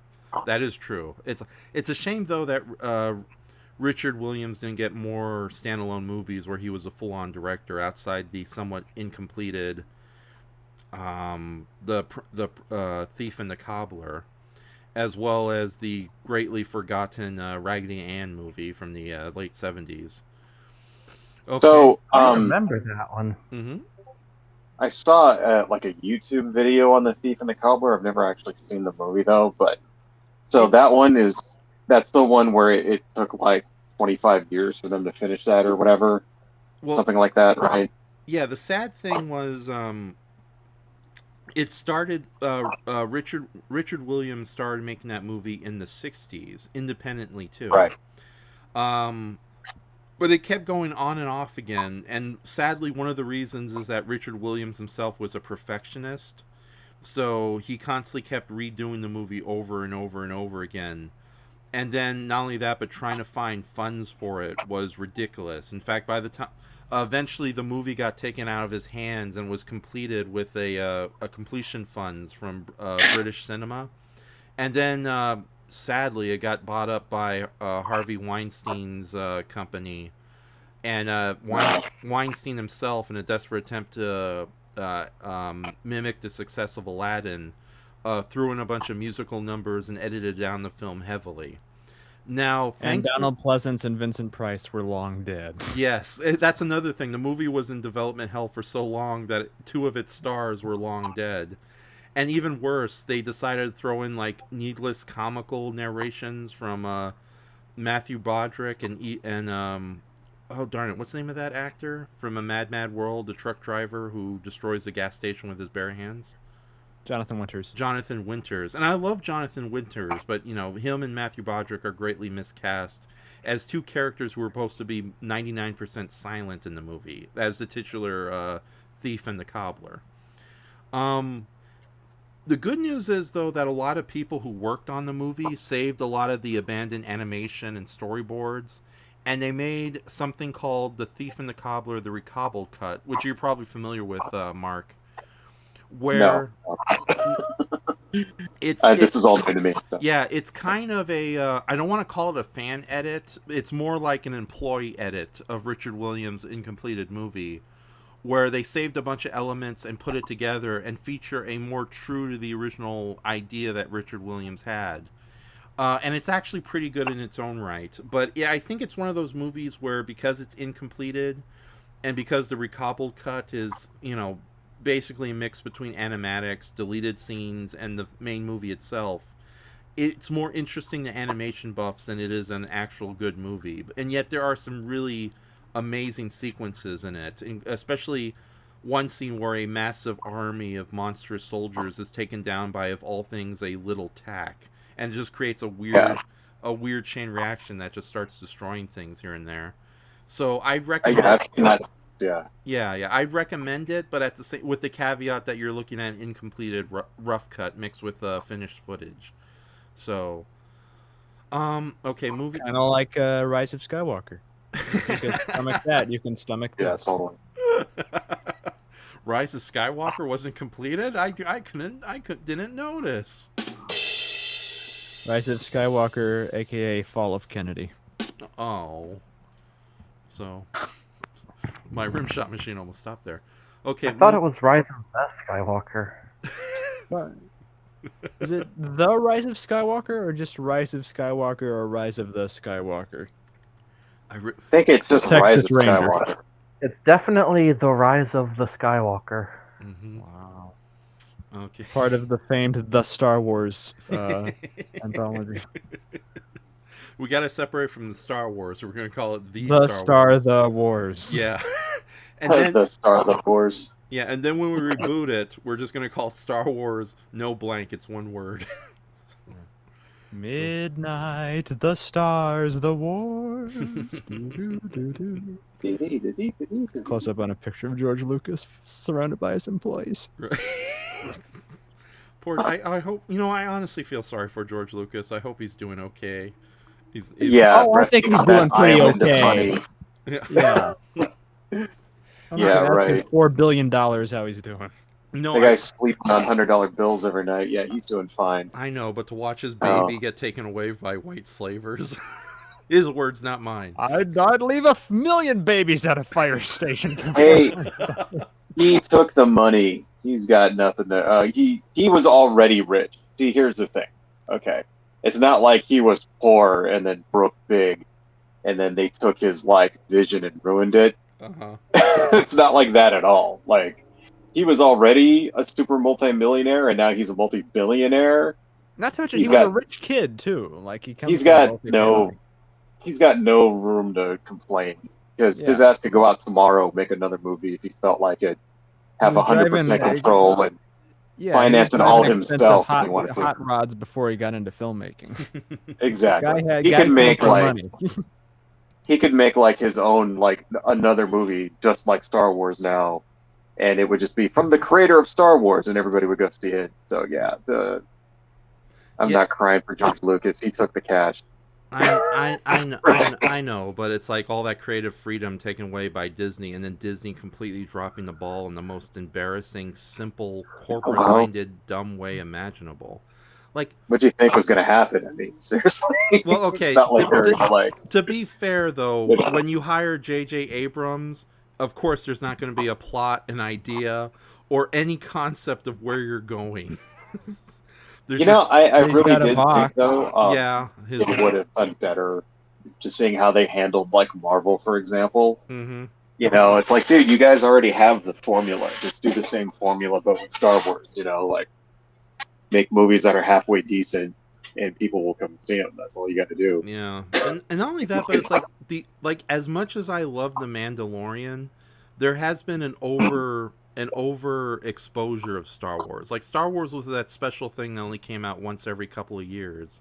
Now it's like, yeah, definitely. Yeah, when it's like I love the Mandalorian, but because that did so well, when Kathleen Kennedy revealed the 1,400 different TV shows that were coming, thankfully 3 of them are gone because it turned out the actors were crazy.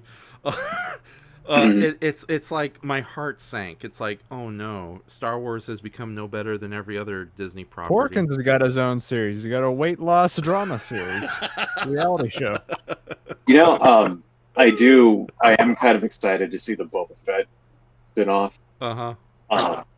But yeah, I kind of agree. It's like it can get a little oversaturated.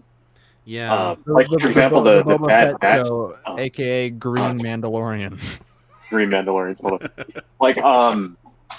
like the Bad Batch.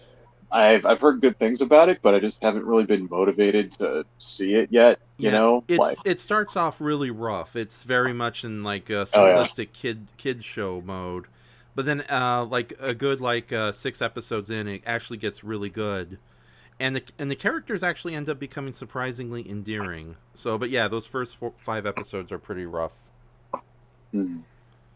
Yeah, one of these days, you know, it's just one of those things where it's like, yeah, if I have nothing else to watch, maybe I'll put it on. You know, but it's like, I don't know, it just doesn't really excite me the same way it used to. Like, because I remember like episode 1 came out, like people were waiting at midnight to go see this. Like that was me. I actually stayed up, you know, at midnight to go watch this movie, and then I had to work at 4 in the morning the next day, so I got like no sleep.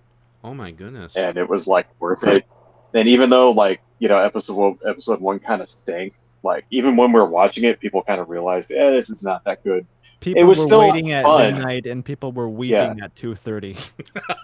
And it was, you know, but it was still fun. And you know, admittedly, I still had a great time, and you know, all that stuff. And yeah, of course, you know, 20 years later, you watch that movie and you're like, okay, that's the weakest of the new Star Wars movies. But, you know, it was still things to be excited about, right? And then by the time, you know, Force Awakens comes out, it's like, I'm over that. It's like, I don't care anymore. I'm not staying up at midnight to see this movie. You know what I mean? Like, I just don't, it doesn't have the same mystic, like attraction that it used to. You know what I mean? Yeah, and not like as bad as the prequel trilogy can be, at least it comes from a place of sincerity and creativity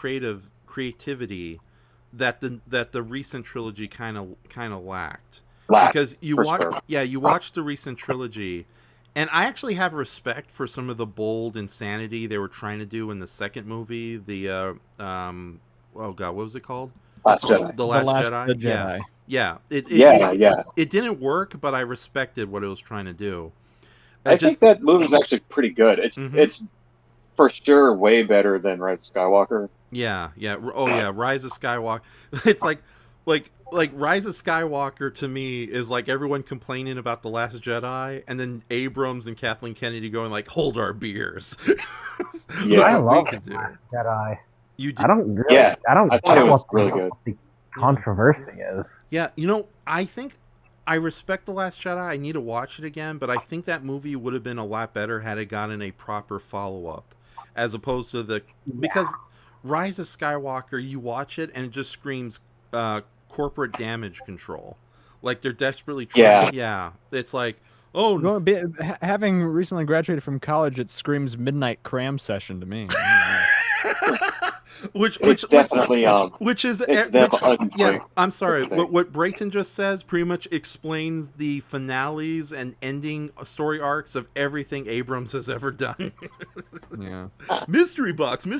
Holy shit! I have 2 days to finish this assignment. Ah!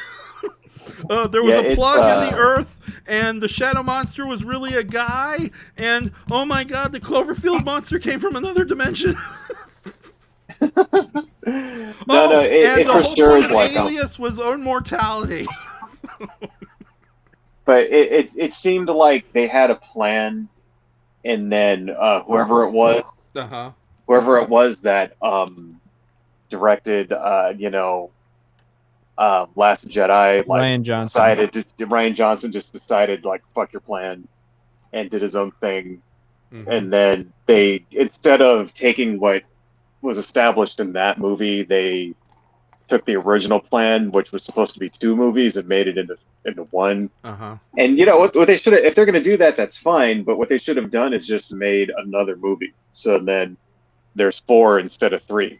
That's what they should have. They should have took Rise of Skywalker and cut it into 2 movies. Well, and not had the Emperor come back to life. That really would have made it that much better. Yeah, to be absolutely fair though, they never, like, a lot of people like to say Ryan Johnson took the plan and threw it in the garbage dump, but now from what we understand and from everything that's been leaked out, they never had a plan to begin with other than to replace the old toys, aka kill off all the original characters and replace them with new toys, aka, the new characters taking the limelight.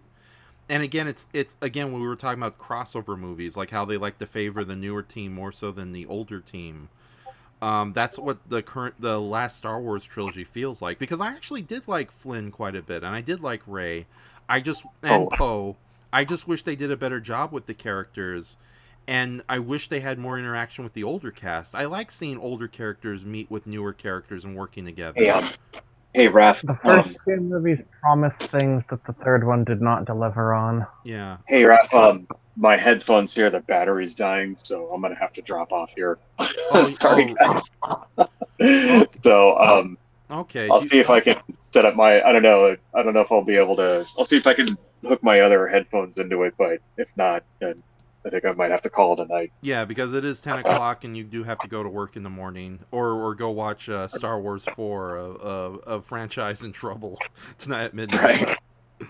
Right. So, yeah, I think I'm probably just gonna I think I'm probably gonna call it a night. But okay, thanks for having me on, man. I really appreciate it. It's good talking to you guys. Thanks, nice meeting you, Lydia, and Brighton. It's always cool. Yeah.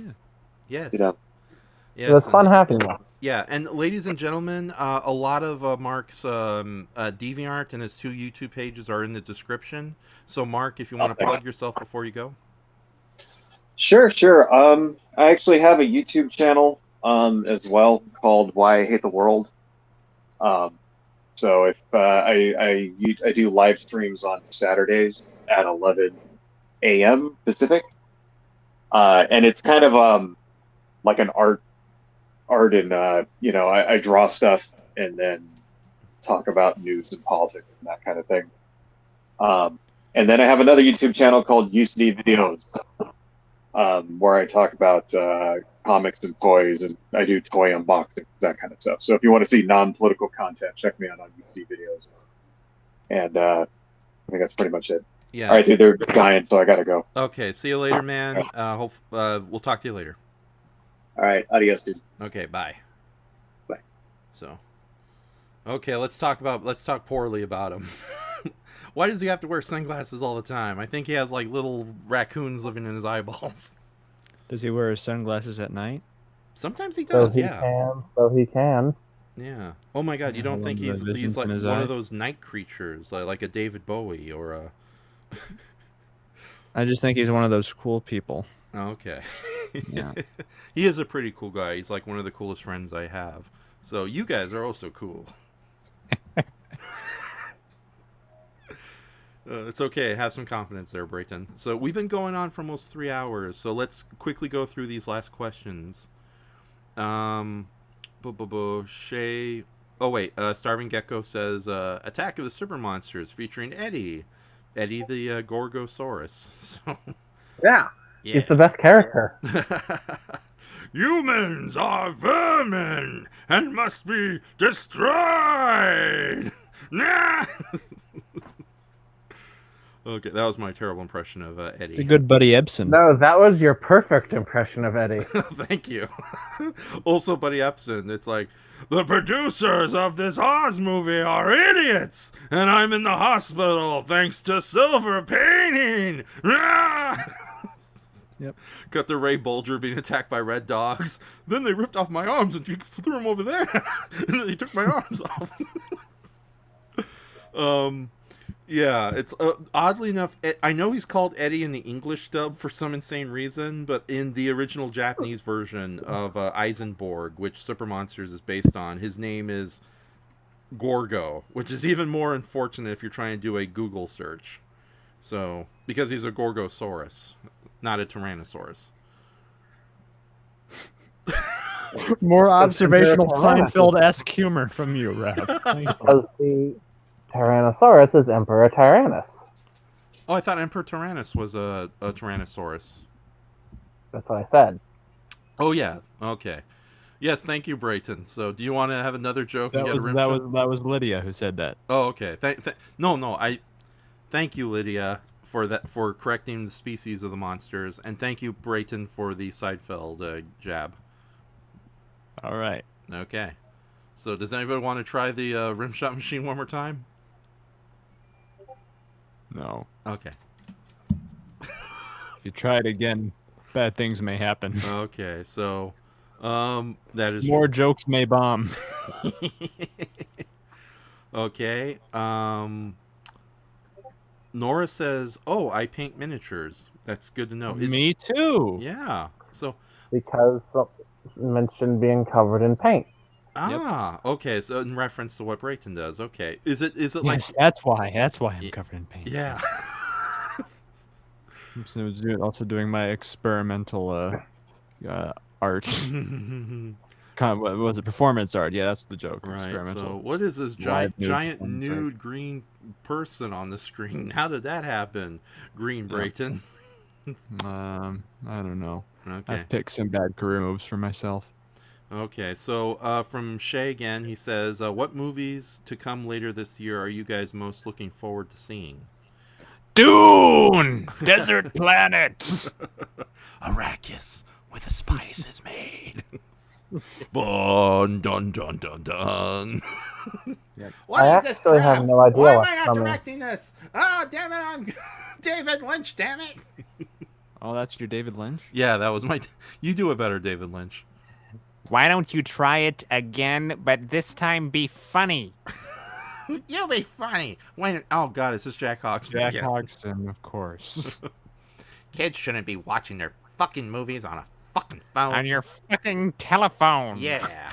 It's such a sadness. Right. Yeah. He's not involved. Oh, I know. I'm making a reference to the 80s Dune, but why are you looking forward to the new Dune movie, my friend? Not so much for the source material, though it's going to be nice to see it done, probably well. But more, I'm just a fan of the director and this completely stacked cast, I think is... and it'll be nice. When does that come out again? October, right? Yes, Late I believe October? it is October. Yeah, hopefully everything isn't burned by then. Yeah, so... By everything, I mean the world, because Yeah. of illness and death. I do know the movie is still going to get a release on HBO Max, but do you think it should go straight to theaters for a better chance at succeeding? Oh, I don't know. I think that's still a gamble. Yeah. I'd like to watch it in theaters in a better world because of what it is, but again, probably gonna just play it safe and watch it in the comfort of my snuggie in my dark room alone. Okay, so I'm actually Pouring over Timothy Chalamet and Oscar Isaac, trying to decide who's hotter while I melt underneath my heart. I got Dave Bautista. Dave Bautista, yeah, he's bald and beautiful.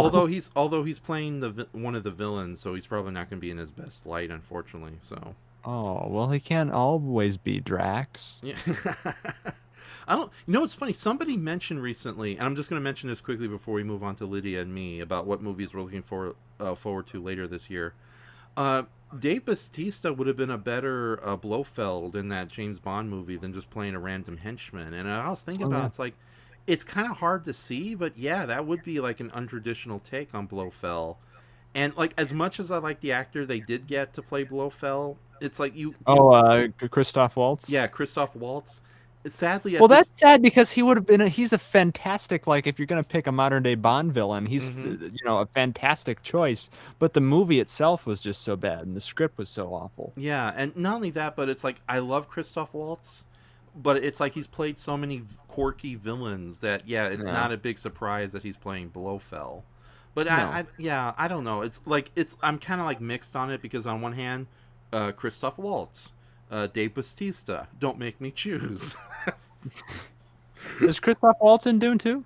No, he's not, unfortunately. So, although I think right. he would have been good as like a Yeah. side character or something. But yeah, it is an impressive cast, and people have And Denis Villeneuve, but him and Dave Bautista worked together on the last Blade Runner 2049. Oh, and yeah. Dave Bautista was amazing in that for the 3 minutes he I was in. still need to see that one. So, Oh my god, is it on HBO Max?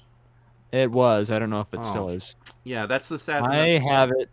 Okay, we may have to I can watch it one send it day, your or way. I'll just rent it from the library.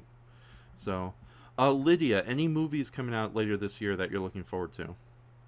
I have no idea what's coming out this year.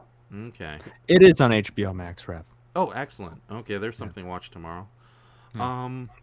Okay, you're gonna hate me for this, but I am looking forward to Dune, because I really want to see how they can finally do the story justice now that we're a lot smarter about adapting things.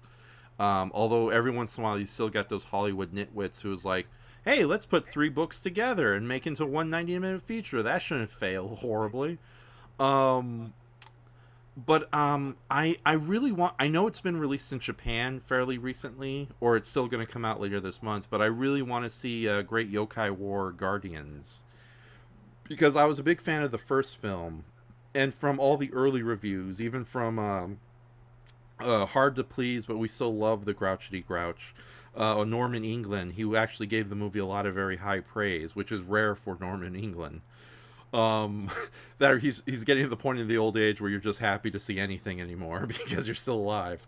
I'm getting to that point, unfortunately. So, yay, new movie, because I'm old and at death's door. I know Edgar Wright has a movie coming out this year. Oh yeah, Last Night in Soho. Yeah, Last Night in Soho. That's his. It's going to be his first attempt to do a straight horror movie too, because it's a ghost story / semi time travel story too. So and that's Wasn't there supposed to be a Matrix coming out this year?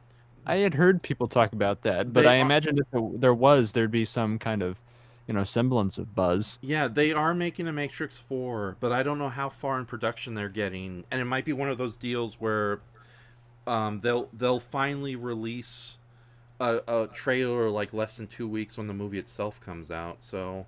But yeah, there's nothing else. Yeah, I'm looking forward to Great Yokai War Guardians because I was a big fan of the original film.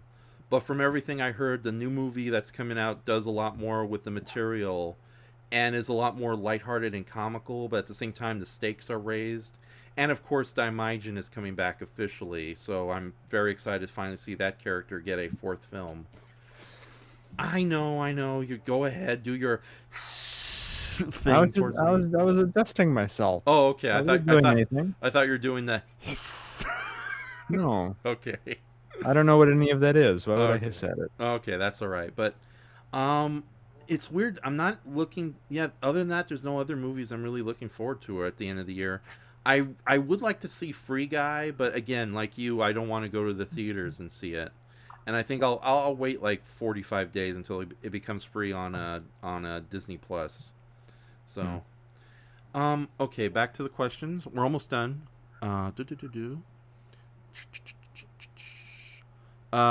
We're sorry, Nora. We'll probably let Lydia answer this question because me and Brayton are not much in the way of Star Trek, but she says favorite and least favorite Star Trek. Raph, I binged the entirety of The Next Generation this past year. Okay. We've had lengthy conversations about Star Trek, both of us. I know, that's why, and I was like, we even went like Die Hard on Star Trek in past streaming. So I'm just gonna say if Lydia has any least or favorite Star Trek going on. Okay. My favorite Star Treks are the ones we've been watching: OS, Deep Space Nine, Lower Decks. Mm-hmm.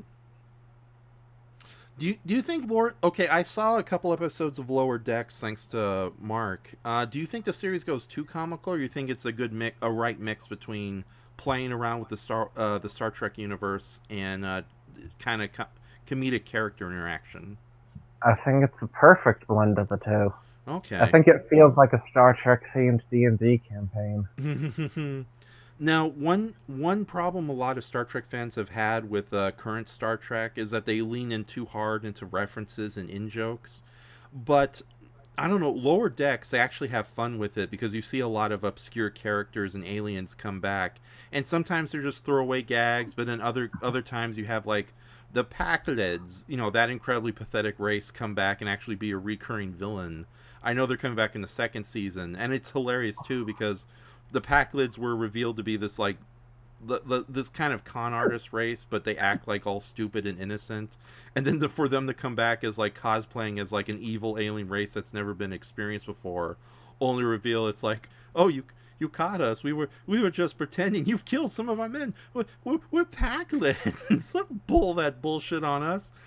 But there is a scene where someone winds up at a Gorn wedding, and the groom is wearing the exact same outfit as the Gorn captain in Arena.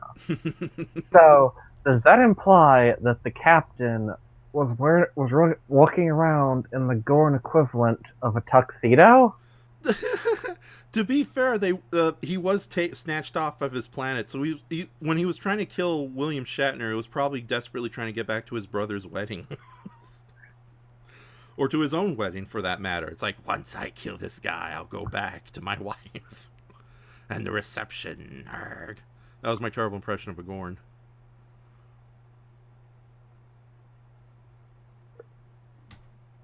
Don't do the awkward silence. You know how much that makes me feel sad, guys. Or did I get logged out? No, you're all here. There we go. There's a Gorn impression. That's what the Gordon sounds like. Right, okay. I've got to get back to my wedding, human. Let's make this quick. I don't want the cake to be gone by the time I get there. Right. Someone left the cake out in the rain. Oh, no. Slowly becoming Louis Armstrong. No, yeah. I think to myself, what a wonderful world, yeah. What a wonderful Gorn. Oh, yeah. Okay, actually, I'm not that familiar with Star Trek, but I have been watching a lot of Star Trek Next Generation, and I decided to do the unpopular but intelligent choice by starting with the third season and bypassing the first two seasons.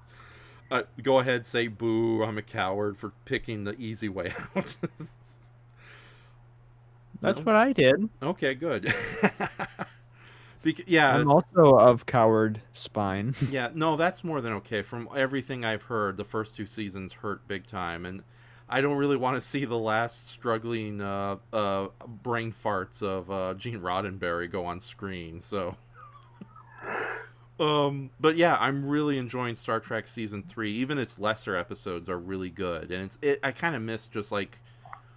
even knowing television has gotten a lot better, I do kind of miss just episodic adventure shows every once in a while. So I think that's why I kind of fell in love with Barry so much. Or not only Barry, but The Mentalist. They were both shows that have a recurring storyline, but every once in a while you can take a break and just have a really good standalone episode, even if that standalone episode somewhat terrestrially... That's not a real word. That sounds like a Star Trek word, though. Oh no, it is the Tertetri world. The Tertetri are right off course. Damn it, Worf, move us away from the Tertetri. Make it so. I'm late. I'm here with my beard. Try to replace me with your sexy face, you. There is no sign of that word in the American dictionary, sir. Thank you, Data, for telling us the blatantly obvious, you damn computer on legs. Now someone rub my head for good luck. Make it so. Counselor Troy! Again? That was the first season of Star Trek Next Generation. Thank God I skipped it. So you're only in season 3 of Next Generation? Yeah, I'm like 6 episodes in. I think it's season 4 or 5, which has the actor who played the warden in Shawshank Redemption as like a crazy a crazy captain who's gone off course. Ooh, that'd be fun to watch. He's a great actor. I don't know the guy's name, but he pops up in different things from now and again, and he's always good in them. Yeah, it's funny about Star Trek. Like, it's great to see all these character actors that were heavy workers back in the 80s and 90s constantly pop up as different characters. Like, I was honestly surprised to find that episode, Who Watches the Watchers, where it's like with the primitive society of Vulcan-like aliens. It was amazing to see Ray. I'm gonna get his name wrong. Ray Winston. Not Ray Winston. The Ghostbuster.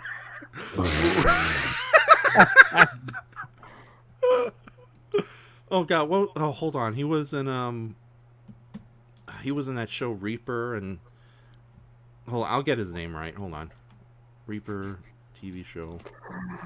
Oh. Okay, I know it's Ray something. Where is he? Oh, Ray Wise. Yeah, it was really interesting to see Ray Wise dressed as a superstitious alien. It's like, wait a minute, I know that guy. So, but yeah, no, it's really cool to see like a lot of recognizable actors as opposed to the day where it's, I don't know what happened before. In the old days, you had a reliable pen of recurring actors that would come in over and over again to play various characters. Now today, it feels like, again, it was probably a Hollywood ways to screw over the actors union and to save money, but it feels like they're getting people's really shitty amateur actors from like really crappy, overrated acting schools, or somebody's like really untalented cousin or brother to come in and play characters. Like I foolishly watched the last episode of Agents of S.H.I.E.L.D., and I don't know who the hell they had playing one of the villains, but it felt like just some like random guy who fell out of a drunken pub and decided to play the villain, and think like, what the hell happened?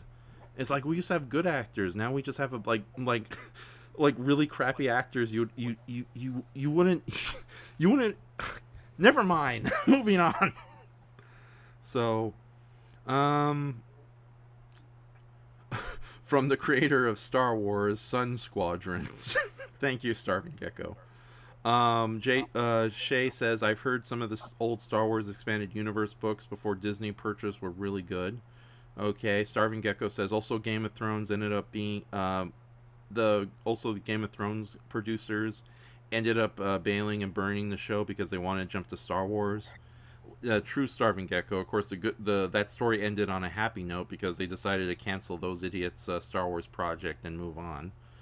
So, all right. Then Goji says, later, Mark. Nora says, Lydia has seen my work. I guess related to... What kind of work is it? The little model work she's discussing. She likes to paint D&D miniatures. Okay. So, right. You can be honest. Does she do a good job? Or is it just like, why are all these characters polka dotted? That's what my brother Miguel does. Why would those two things be mutually exclusive?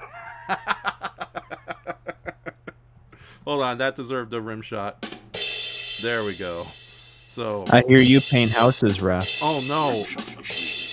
Rimshot machine failing. Rimshot machine No! failing. Not again! Failing. Rimshot machine failing. Rachel, no! Rimshot machine failing. Lydia, no! What have I done? I can't believe I broke it. No, stop, Rimshot machine! Stop! Oh God! I know I say this every show, but this is the worst show ever.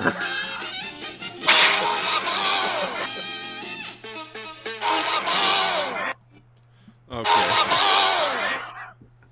Alright, enough. Okay, we're almost done. Thank God! Nora says, the showrunners know how to write a series without books to follow. Oh wait, the showrunners didn't know how to write a series without books to follow. Oh God, I read that wrong. I came that close to questioning your sister's sanity, Lydia. Alright, Shay says, later, Mark. Then Shay says, no Jason Momoa for you, Brayton? Momoa really doesn't do it for me, no. He's too frightening. Yeah. I'm not into overtly frightening men. Okay, is he at least a fun presence whenever he shows up as an actor? I don't know. I don't want to say anything controversial or hot takey, but I'm not a big fan. Okay. All right. So, last. He just seems a little dull to me. I don't Yeah. know. Yeah. Okay. Last two questions of the night. Starving Gecko says current music choices on the brain. Huh. A smooth Zen cover of the Blob theme. Is there such a thing, or that's just something you want Look to out for the That's what I've blob. been listening Watch to. out for the blob. Okay. I actually. Oh, hold on. Sorry about that. Not counting random music videos I've been stumbling into, I actually do have a CD recommendation for anybody who likes upbeat, slightly Hispanic tinge jazz music. I'm gonna get the name wrong, and I'm looking at the CD right now. Fanfare Co. Carlia. They released this album back in. Hold on, where is it? 2016. That my late friend Mark Tucker gave me a copy of. Actually, he bought 2 copies because he liked it that much, and he actually gave one to me. So that was a really awesome gift. But this album, this album is called Onwards to Mars, and it's a really awesome high energy jazz music with a bit of mariachi. Am I saying that right? Mariachi. Folk music thrown in, and it's I'm about 10 shades whiter than you, and I can roll the R. Raph. You gotta say mariachi. Hey, don't you make fun of me. I'm a good person. R. I am definitely Hispanic. Woo. Mexico. Porquay? Sai? See? Sa? Yuna? Das? I'm gonna eat a burrito. All right. So I am so. I really, honestly, ladies, I know that this has been a point of contention with a lot of my fellow Los Angeles people. I'm not gonna say Los Angelinos. I don't speak a word of Spanish, and I'm as Hispanic as Gorgo is Japanese. So Gorgo may have been inspired by Japanese movie monsters, but he is not a Japanese movie monster, except honorary. But yeah, Fanfare. Were you inspired by Mexican movie monsters? From like the El Santo movies? No, I tried getting the El Santo movies. A lot of them are pretty boring, but I guess I'll try like the 1 or 2. You might have a different interpretation of them. Yes, being far more Mexican than you. Yes. They used to call you the El Blanco Bandito. Yes, in military college. Yes. The white bandito. Yes. So, but yeah, Fanfare. Aye. Fanfare Co. Carlia. Onwards to Mars is a really good album.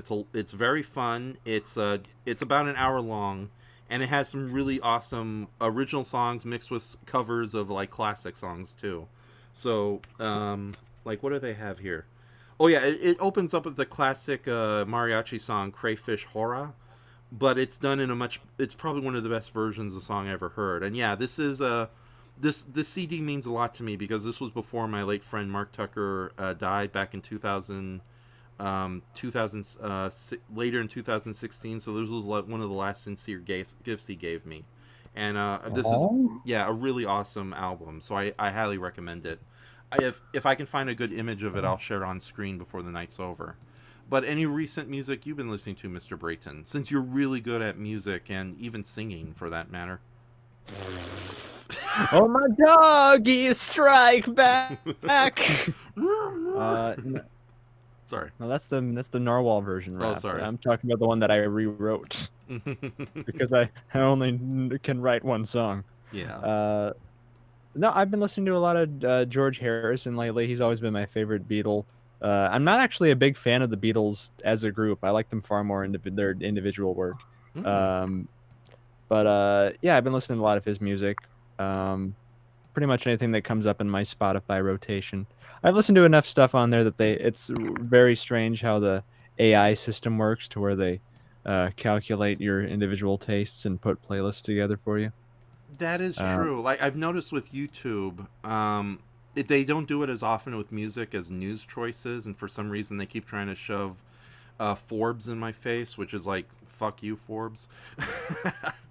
But yeah, every once in a while they'll recommend just a random song to me, and it's like I listen to it and it's like, holy shit, the algorithm knows me too well. This is funky, and I like it.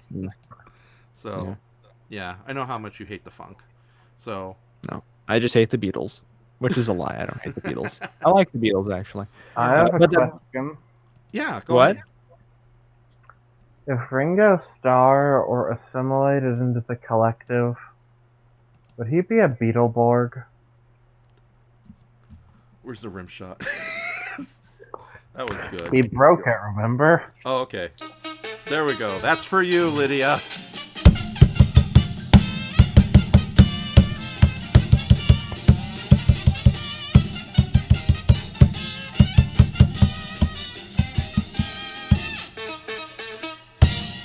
Better question. After Ringo comes back from a late night Taco Bell binge, does he become a Ringo gas giant? Yeah.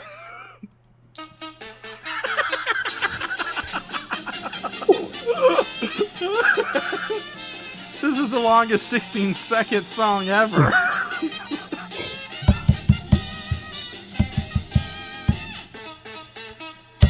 Okay. And Ringo was his name-o. Right. Ringo Starr, underrated or overrated? Pretty good. Okay. I don't like that he told a kid to fuck off at one point. Did he? Reminded me too much of me. Oh my god. Did he do that? Yes. Okay. Although, what was the circumstances? Was the kid being a dickweed? No. Okay. That kid was Pete Best. Good. Get him. All right. By the way, that's the album. I put it on the album cover. You might be able to see it in stream 30 seconds from now. But yeah, that's the album cover for Fanfare Sio Carlia.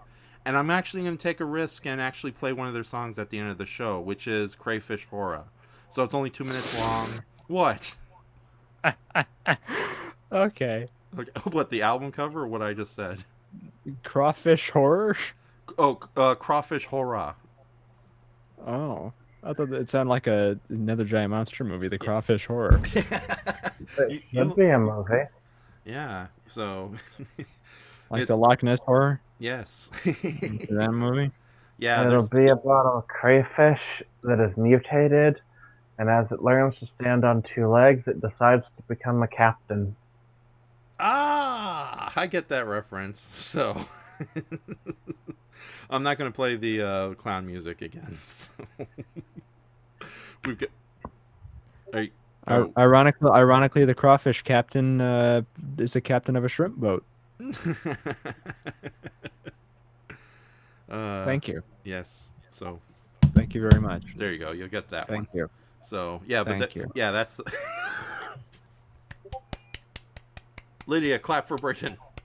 No, I'm not dead. You don't have to do the whole "I believe in fairies" thing, please. I'm alive. I believe in fairies because they believe in me. Yeah. Okay, Goji asks, my last question for the night. What are your favorite Tim Curry lines you like to say when you impersonate him? I'm not going to do any Tim Curry impressions tonight because I'm not in the mood for it. Neither am I. Thank you. Well, space is a lot of fun to say, but also I love the character of Wadsworth from Clue. So, you know, it's like, that's why I'll take any opportunity that says, well, nobody's perfect. You know, that little line, you know, after when he reveals his wife was a socialist. So, but yeah, Wadsworth is a very cool character. I like to think the ending where he helps save the day is the real ending and not the one where he turns out to be like the main villain or one of the villains. So yeah, it's I hate to say. Turns out the Rimshot was a red herring. Oh, what a miraculous device. I do believe we are destined to be soulmates. But my favorite Tim Curry role is definitely Noigog from Big Guy and Rusty. Oh yeah, that monster really feels like something right up your alley because in Big Guy and Rusty, it's a big superhero spoof of like 1950s American science fiction. You know, imagine like giant robot, like Astro Boy and Gigantor teamed up to fight 1950s American monsters. And even though he's a 15-foot-high brain spider monster, his voice doesn't have any kind of monster filter over it, because there's no way to make Tim Curry more unsettling. Yeah, so you have this wonderfully hideous-looking Mars Attack spider monster talking like Tim Curry. It's like, your brain gives a lot of very delectable brain waves. Yum, yum, yum. Trigonometry. Yeah, exactly. And of course, I love him as Kilokon. Yeah, Kilokon had a lot of great lines. Unfortunately, I keep misquoting them, so unfortunately, I might have to rewatch Superhuman Samurai Cyber Squad. God, that's going to be like... It won't be as bad as revisiting Saved by the Bell, which I haven't, so I'm happy for that. So, alright, and Jugless Juggler, I think you got... Ask me my favorite Tim Curry role. Brayton, what is your favorite Tim Curry role? I don't know. I love him and everything, but I will say I probably have most nostalgic for him though because I'm really nostalgic for the movie, the '80s version of Annie, the John Huston one. Oh yeah, where he plays one of Annie's. I think it's Annie's father, right? No, I think he plays one of the three villains who try to kidnap her at the end. Yeah. Yeah. Yeah. Who posed as her father? Oh, who posed? Okay. Thank you. Because wow, that's like a big stretch between who's the good guy and who's the bad guy. So yeah. Although he would have been a great Daddy Warbucks, but no, that's true. Yeah, Tim Curry. Yeah, you're right. Tim Curry is almost good in anything he shows up in, and it's. I'm glad he's doing slightly better, relatively better, but it's also a shame he had that stroke and he's pretty much off the radar as far as acting roles got. But because even up until before that, he was still very active and full of energy and everything. Yeah, indeed. The only it's a shame he's had some scant roles here and there, and he has his speaking has improved immensely. But it's sad to see him in the state he is because I have to say I think Tim Curry was one of the first actors me and my brothers actually recognized and were happy to see whenever he popped up.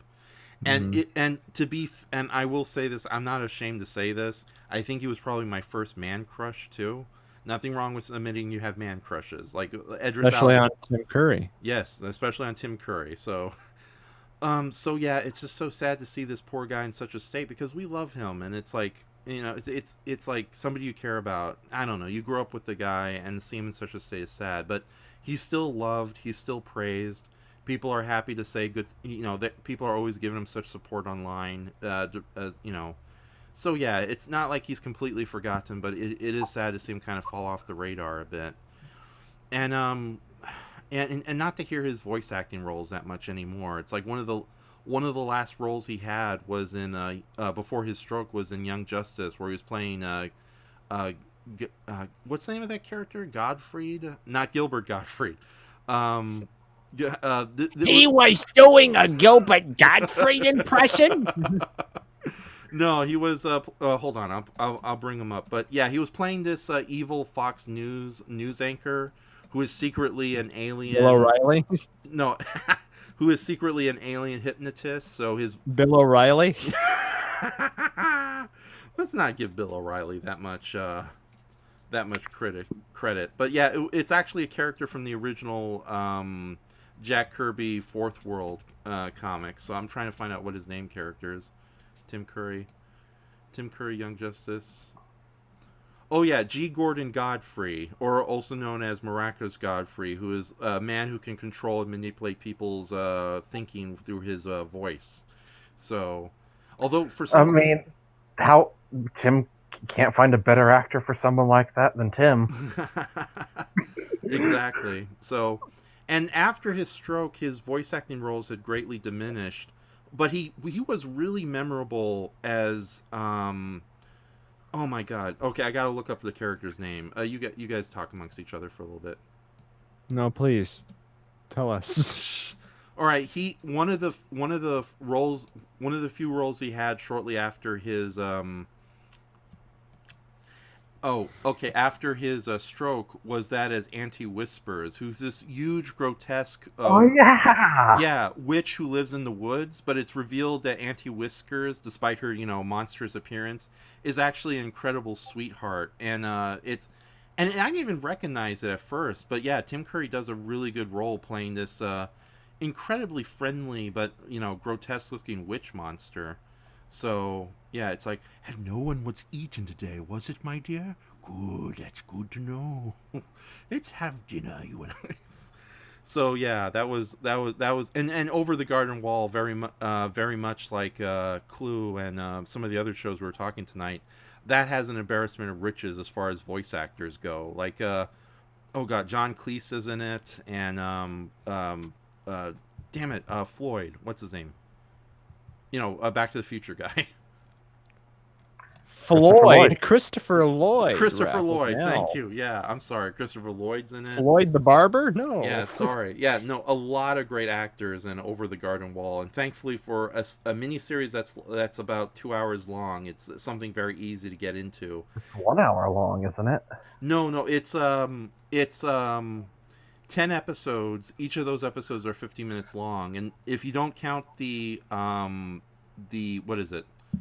The pilot, you can fit the whole 10 episode miniseries onto a 1 2 hour DVD. So, but yeah, there was like a huge. Oh wait a minute, I'm looking at the young. Yeah, okay, I'm looking at the wrong cast here. But yeah, Over the Garden Wall is actually pretty good. I would recommend it. So with that said, we've been going for almost 4 hours here. We're at 3 hours and 45 minutes. Do you guys want to call it quits? Yeah, I gotta do some things. Okay, I hope we didn't make you stay up too late. But if you have anything you need to do in the morning. You think it's possible for me to stay up too late? That's funny. All right, but Lydia, it's been wonderful to have you again. We're definitely going to bring you back. Do you prefer a live stream of consciousness at its earlier hours? We can even do it or even earlier than this. But it's so sad. All my friends live outside of the California time zone, so it's like you're all 4 hours to 8 hours ahead of me. Andres is in Japan. Actually, he's more 16 hours ahead of me. I'm pretty flexible on that. Okay then in that regards, yeah. So we can have you on Night Owling if you want in the future. And Brayton, thank you. Like, we love you again, all right? Your little fort joke has been forgiven. For now. Thank you. Thank you for the forgiveness. And I forgive you for the entirety of the Ultraman Trigger live stream thing we did, too. That's a double back at you forgiveness flag. No, that was great, having somebody completely disinterested in Ultraman. Well, no, because there was that bit of spark of, oh, okay, giant monsters are kind of cute and funny after Starro, and then that just brought my hatred back to the forefront. Granted, it's Ultraman Tiga. I can totally understand, but don't hate the Starro because of Ultraman Tiga. Wait. Someone talking shit about Ultraman Tiga? Yes.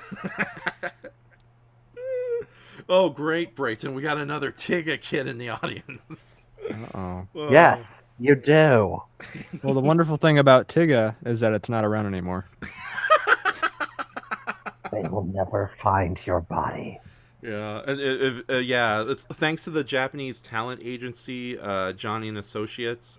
Ultraman Tiga is literally Mr. Sir not appearing in this show. Hence the reason why we have Ultraman Trigger being a little remake of Ultraman Tiga. Well, kind of a remake of Ultraman Tiga, as opposed to just the return of Ultraman Tiga, because they can't afford to bring back the actor without suffering a lot of terrible copyright contracts.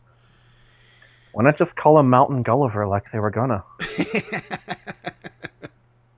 That's too cool of a name for any. Sounds like a scrapped Tolkien character, yeah. Mountain Gulliver.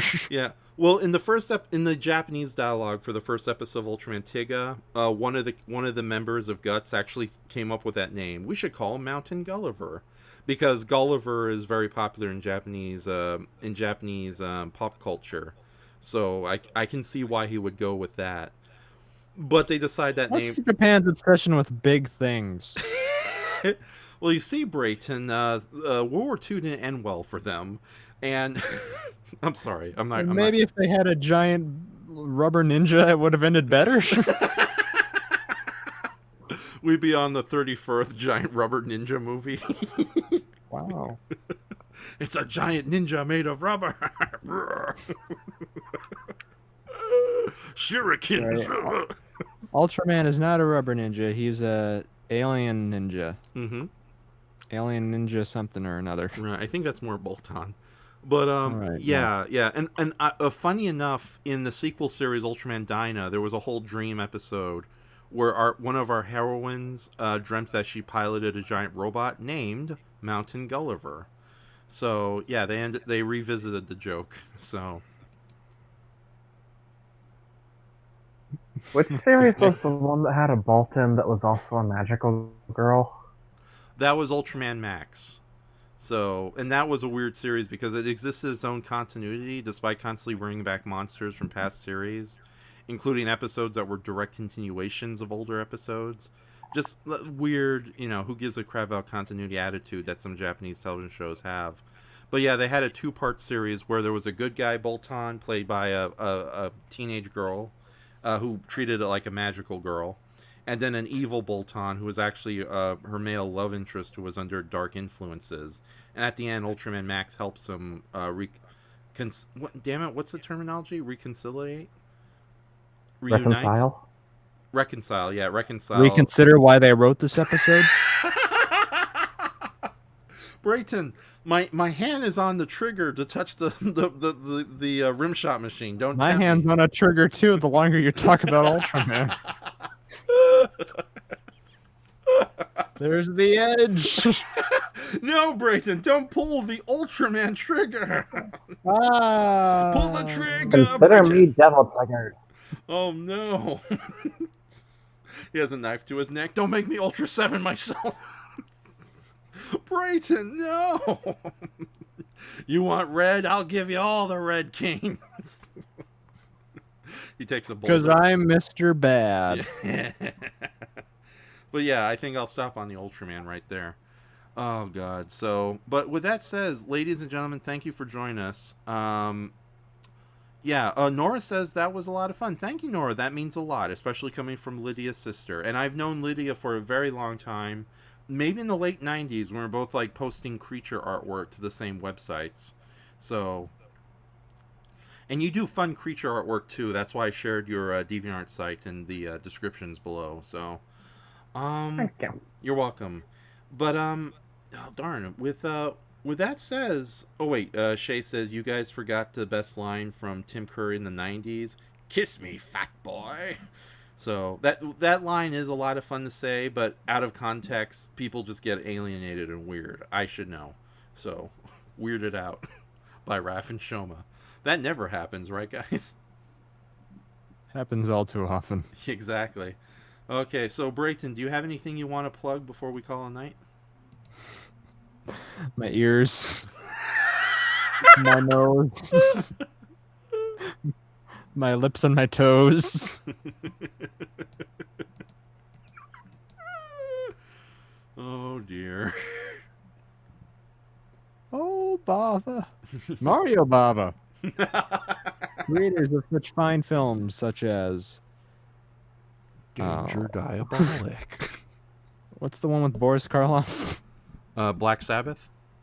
Is that Black Sabbath? Where Yes. it's like, I'm Boris Karloff, here's some weirdo stories. Yes, that's Black Sabbath. You pretty much summed up that movie in one impression. So, it's gotta get spooky now. Mr. Karloff, stop twerking, please. No, My stop anaconda don't. Oh God, no! But he didn't stop. He never stopped. You wanna do the monster mash? It was a graveyard twerk. I wish I was a better artist so I could just do all these illustrations based on these horrible jokes you come I up was with. twerking in my lab. When Frankenstein started to slap my slap. The Wolfman was... It's sad because I'm picturing it. I need to stop. Is it in Rankin Bass stop motion? Oh, yeah. Phyllis Dilla was that too. No. Aha!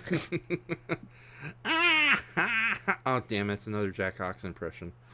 Okay. God. All right, so you got nothing you want to You plug? started drifting into Phantom of Crankor there. My dear professor, what a nice hinder. I can't believe a man of your sexiness is not in charge of the planet Earth.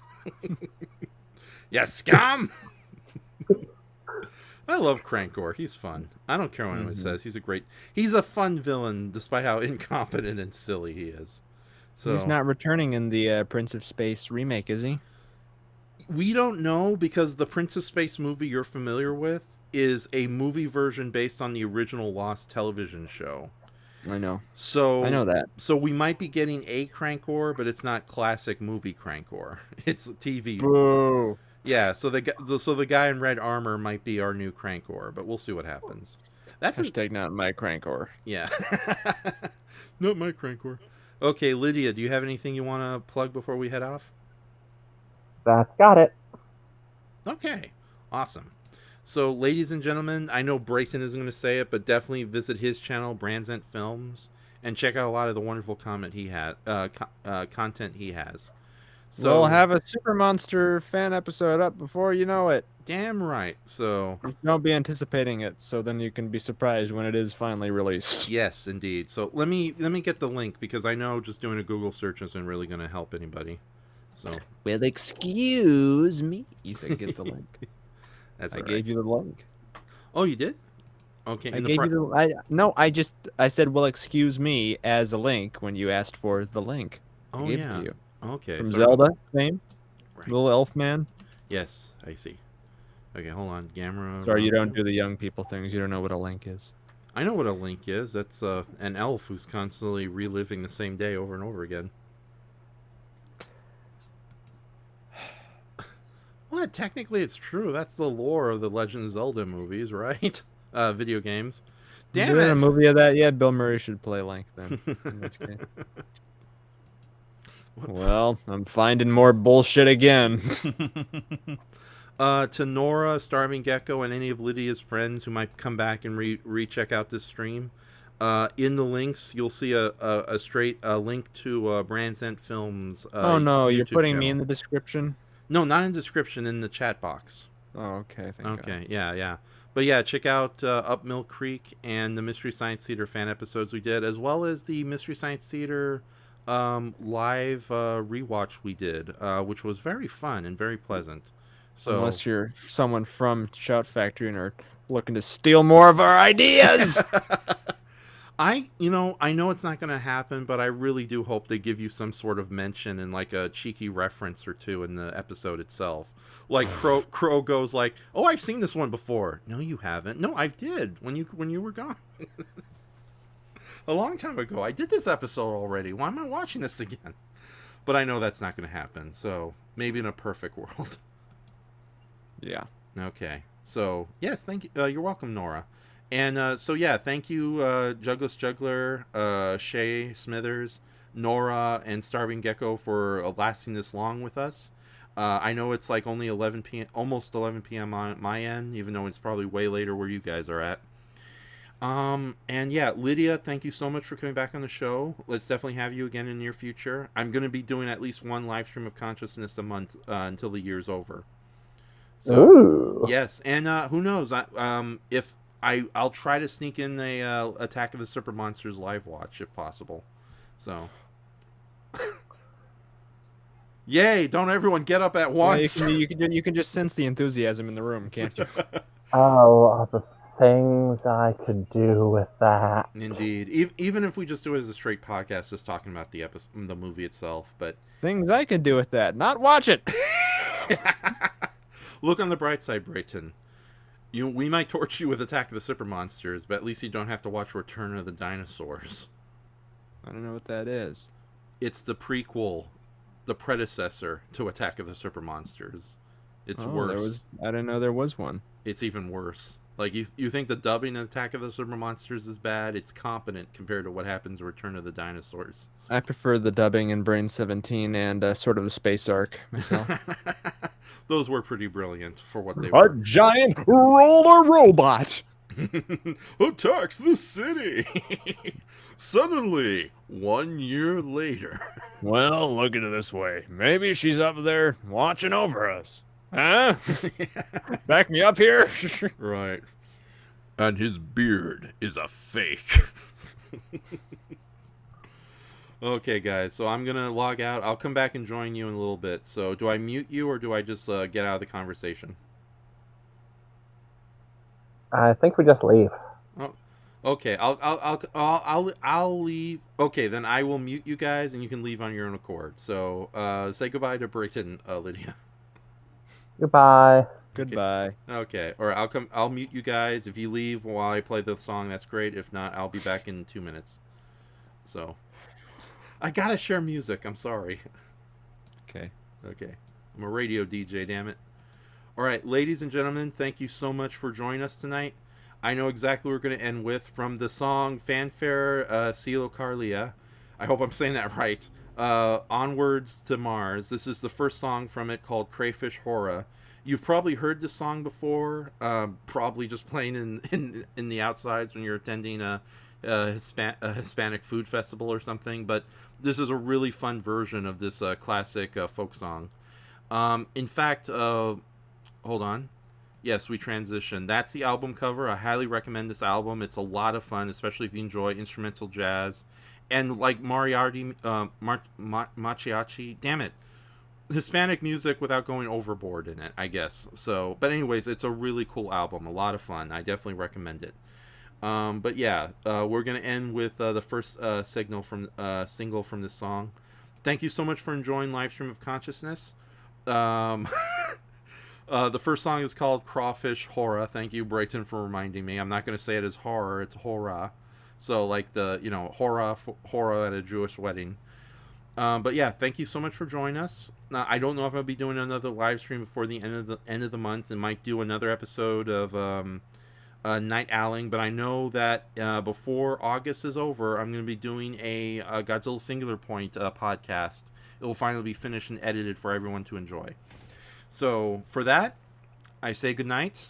Thank you for joining us. And here is Fanfare Cielo Carlia from Onwards to Mars with Crawfish Horror.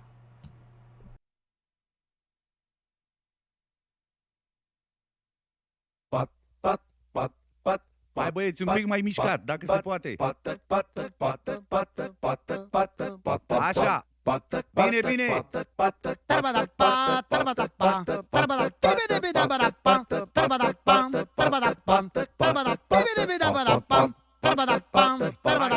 Mai vesel un pic. Un pic.